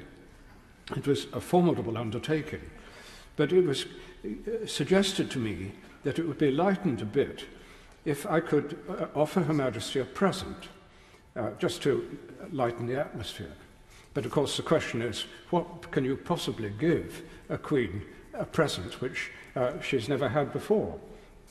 But amongst her many charities which she supported is the Highland Pony Society, of which she was patron, and we have seen on many occasions her love of ponies as well as horses. The ponies, small ponies, the Highland pony particularly, which she breeds or bred at Balmoral with great success. And my wife, who has ponies, suggested that we might make a cushion, and on the cushion embroider the portrait of a pony, and that's what we did. But then the next question is, how do you present the Queen with a cushion? And I asked one of the people who was attending the audience, who was really masterminding it, and I said to him, how do I do this? Will you hand the cushion to Her Majesty for me? And he said, no, not at all. You must take it in yourself. So I walked into the audience, clutching a cushion under my arm, took the 3 steps forward and bowed, and I'm afraid blurted out to Her Majesty, Your Majesty, I have a present for you. And there was a lovely face, a lovely smile spread across her face, particularly when she saw what was on the cushion. I must take this to Balmoral, she said. So I felt I had scored some success there. But of course, the second year, I had to do the same again. I had to give a full report on what the Church had been doing, and we wondered what we should present this time. But my wife said, well, last time it was a cushion with the pony facing one way, and it's always known that horses become very uneasy if they're on their own. Why don't we give her with a cushion with the horse pointing the other way? So that's what we did, and again, this time I went in to the audience, and I bowed 3 times, and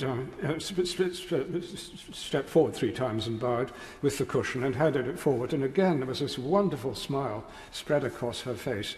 And I suspect we spent rather more time talking about ponies than we did about the Church of Scotland, but that's another matter. But this time, she thanked me for it. And later on, it was reported to me, at the end of the day's business, she went into lunch clutching the cushion, and said to everybody around the luncheon table, look what I've got, she said. And it was just typical of her that she entered into the fun of it. From the very beginning of the presentation of the cushion, there was this huge sense of fun and enjoyment that we had this little private engagement together about ponies and cushions. So I look back with enormous gratitude to these flashes of her sense of humour and her generous nature, which is not many people are given to do, although some of us in this house have encountered it many times. But I owe a particular thanks to her for appointing me to that office and to the way in which she received me when it was my turn to report on my duties.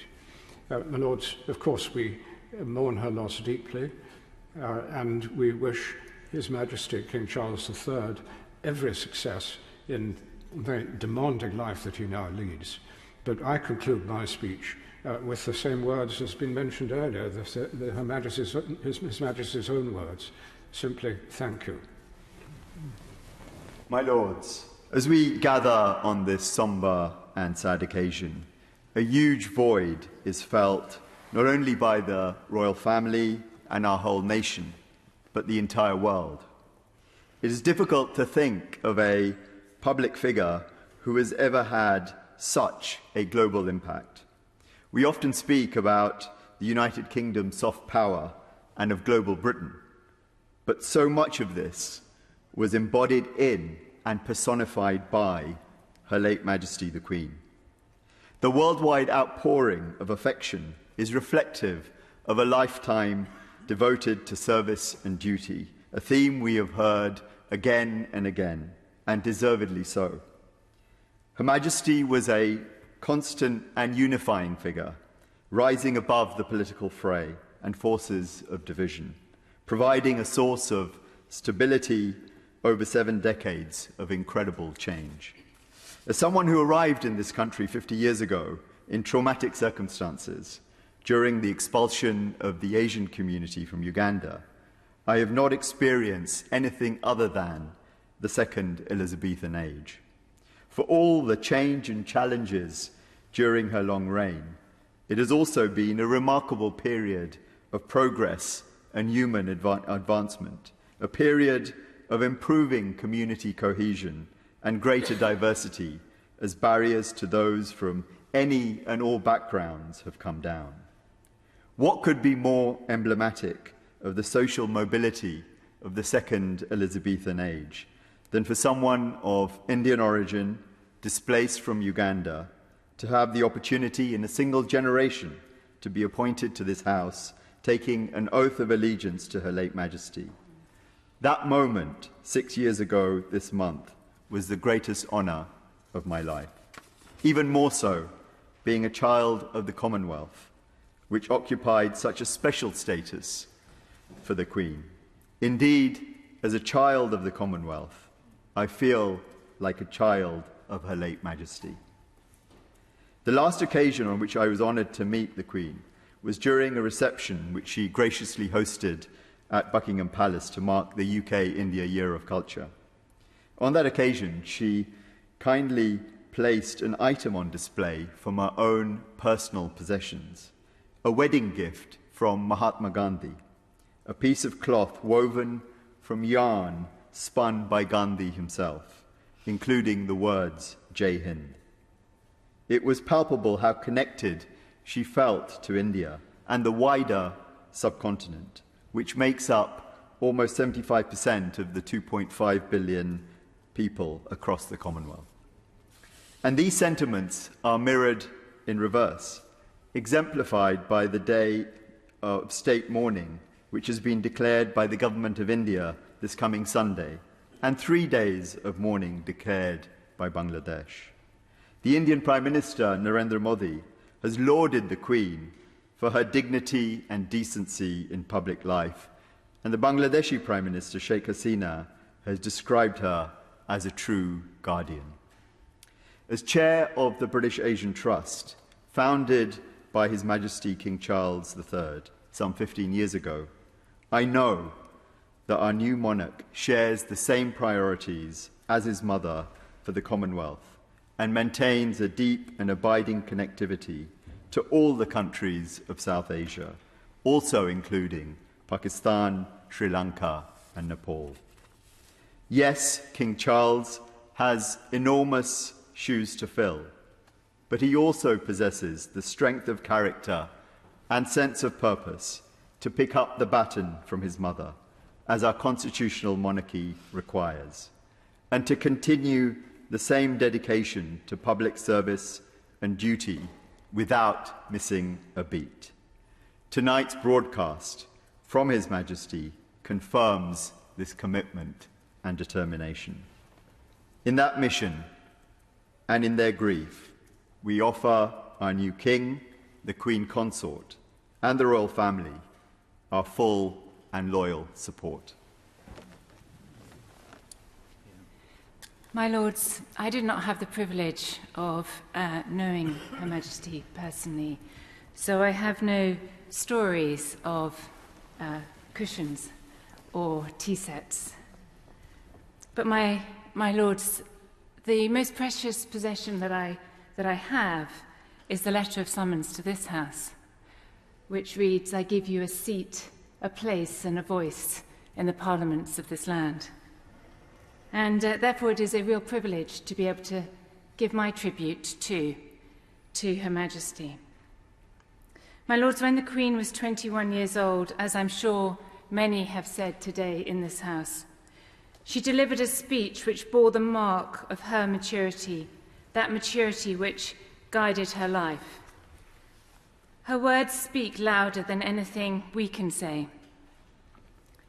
If we all go forward together with an unwavering faith, a high courage, and a quiet heart, we shall be able to make of this ancient commonwealth, which we all love so dearly, an even grander thing, more free, more prosperous, more happy, and a more powerful influence for good in the world than it has been in the greatest days of our forefathers. To accomplish that, we must give nothing less than the whole of ourselves. There is a motto which has been borne by many of my ancestors, a noble motto: I serve.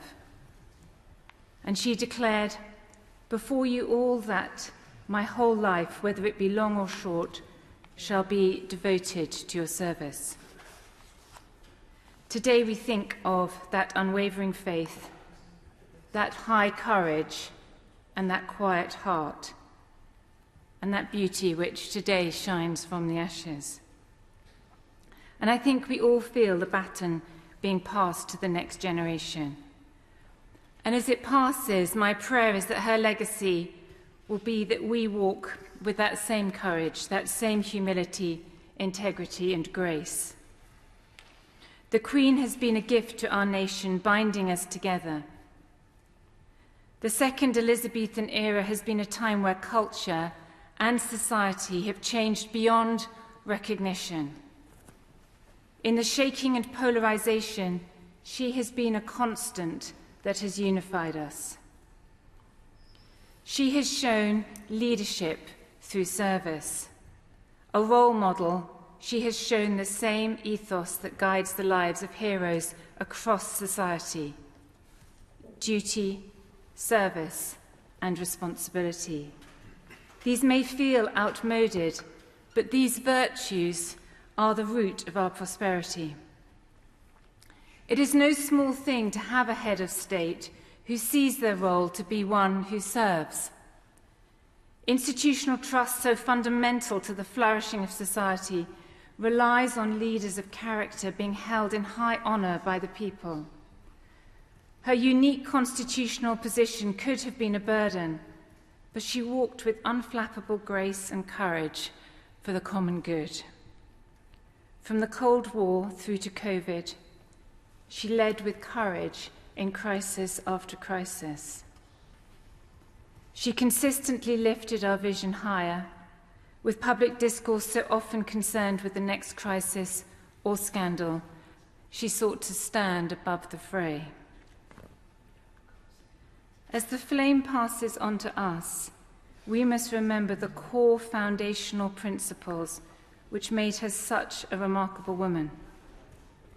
She believed that the British nation could be a light in the nations and contribute positively in the world.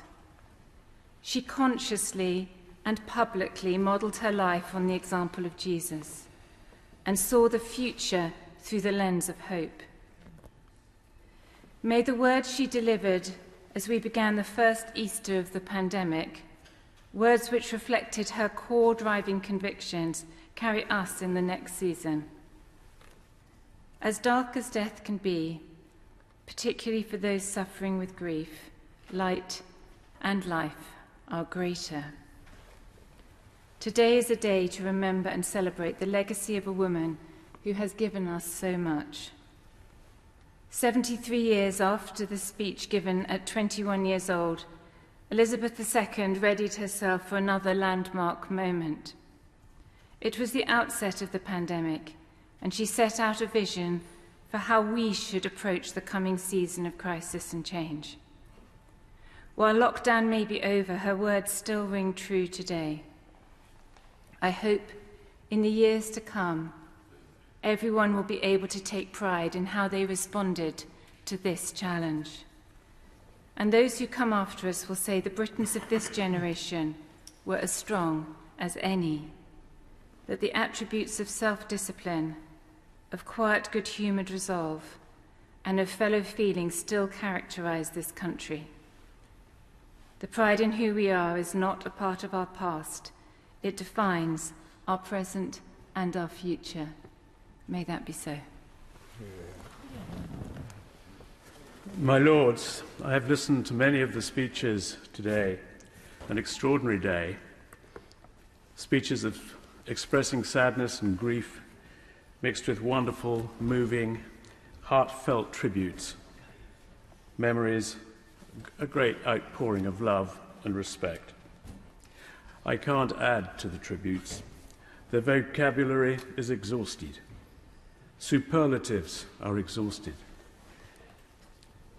And I feel I'm in something of a minority, for like Baroness Stroud, I never met Her Majesty. But she entered my consciousness indelibly at the age of 10 or 11. I lived in New Zealand, and there was to be a state visit. There was great excitement at school, great excitement at home, and great excitement in the media, that is to say, children's television. And whilst I never met Her Majesty, I stood very close to her on one of her visits, and I regret to report great disappointment. She was not wearing a crown. I assumed Her Majesty always wore a crown. Now, we lived in New Zealand because my father was the High Commissioner, and the diplomatic life led me to grow up in many countries, Ghana, Canada, Nigeria, and the Bahamas, as well as New Zealand. Everywhere, portraits of the Queen, usually, of course, wearing her crown. We prayed for Her Majesty and the royal family every Sunday in every country we lived in. She was a constant presence. And I mention this because in these countries, the love and affection and the respect was everywhere. It was truly impressive, and it was a privilege to experience it firsthand. Whilst I am one, perhaps in the minority, of not having met Her Majesty, I think I'm probably also one of the very few who has heard the national anthem, God Save the King, sung with vigour. For 16 or 17 years after the Queen's coronation, I attended a visit to a small island in the Bahamas with my father, who was the governor. They had not had an official visit for decades, and we climbed out of a small boat, and the officers of the town lined up and hands shook. And then the band played, and the school choir sang God Save the King. The news had not caught up with this small little township. Her Majesty's legacy is one we can share. I think perhaps the world's greatest role model. She defined the concept of service for us all with endeavour, commitment, and of course, oft said today, humility. And we must strive to behave in the same way. We remember our Queen, a wonderful person, a monarch who will enter history as a truly great individual, I'm sure, admired the world over. God bless the King.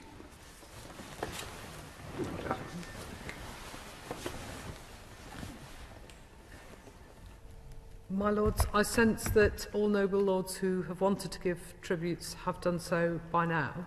And just to remind noble lords that the House will sit again at 1 o'clock tomorrow for continuation of tributes for those who want to come in tomorrow to give them. But with that, I beg to move that the House do now adjourn.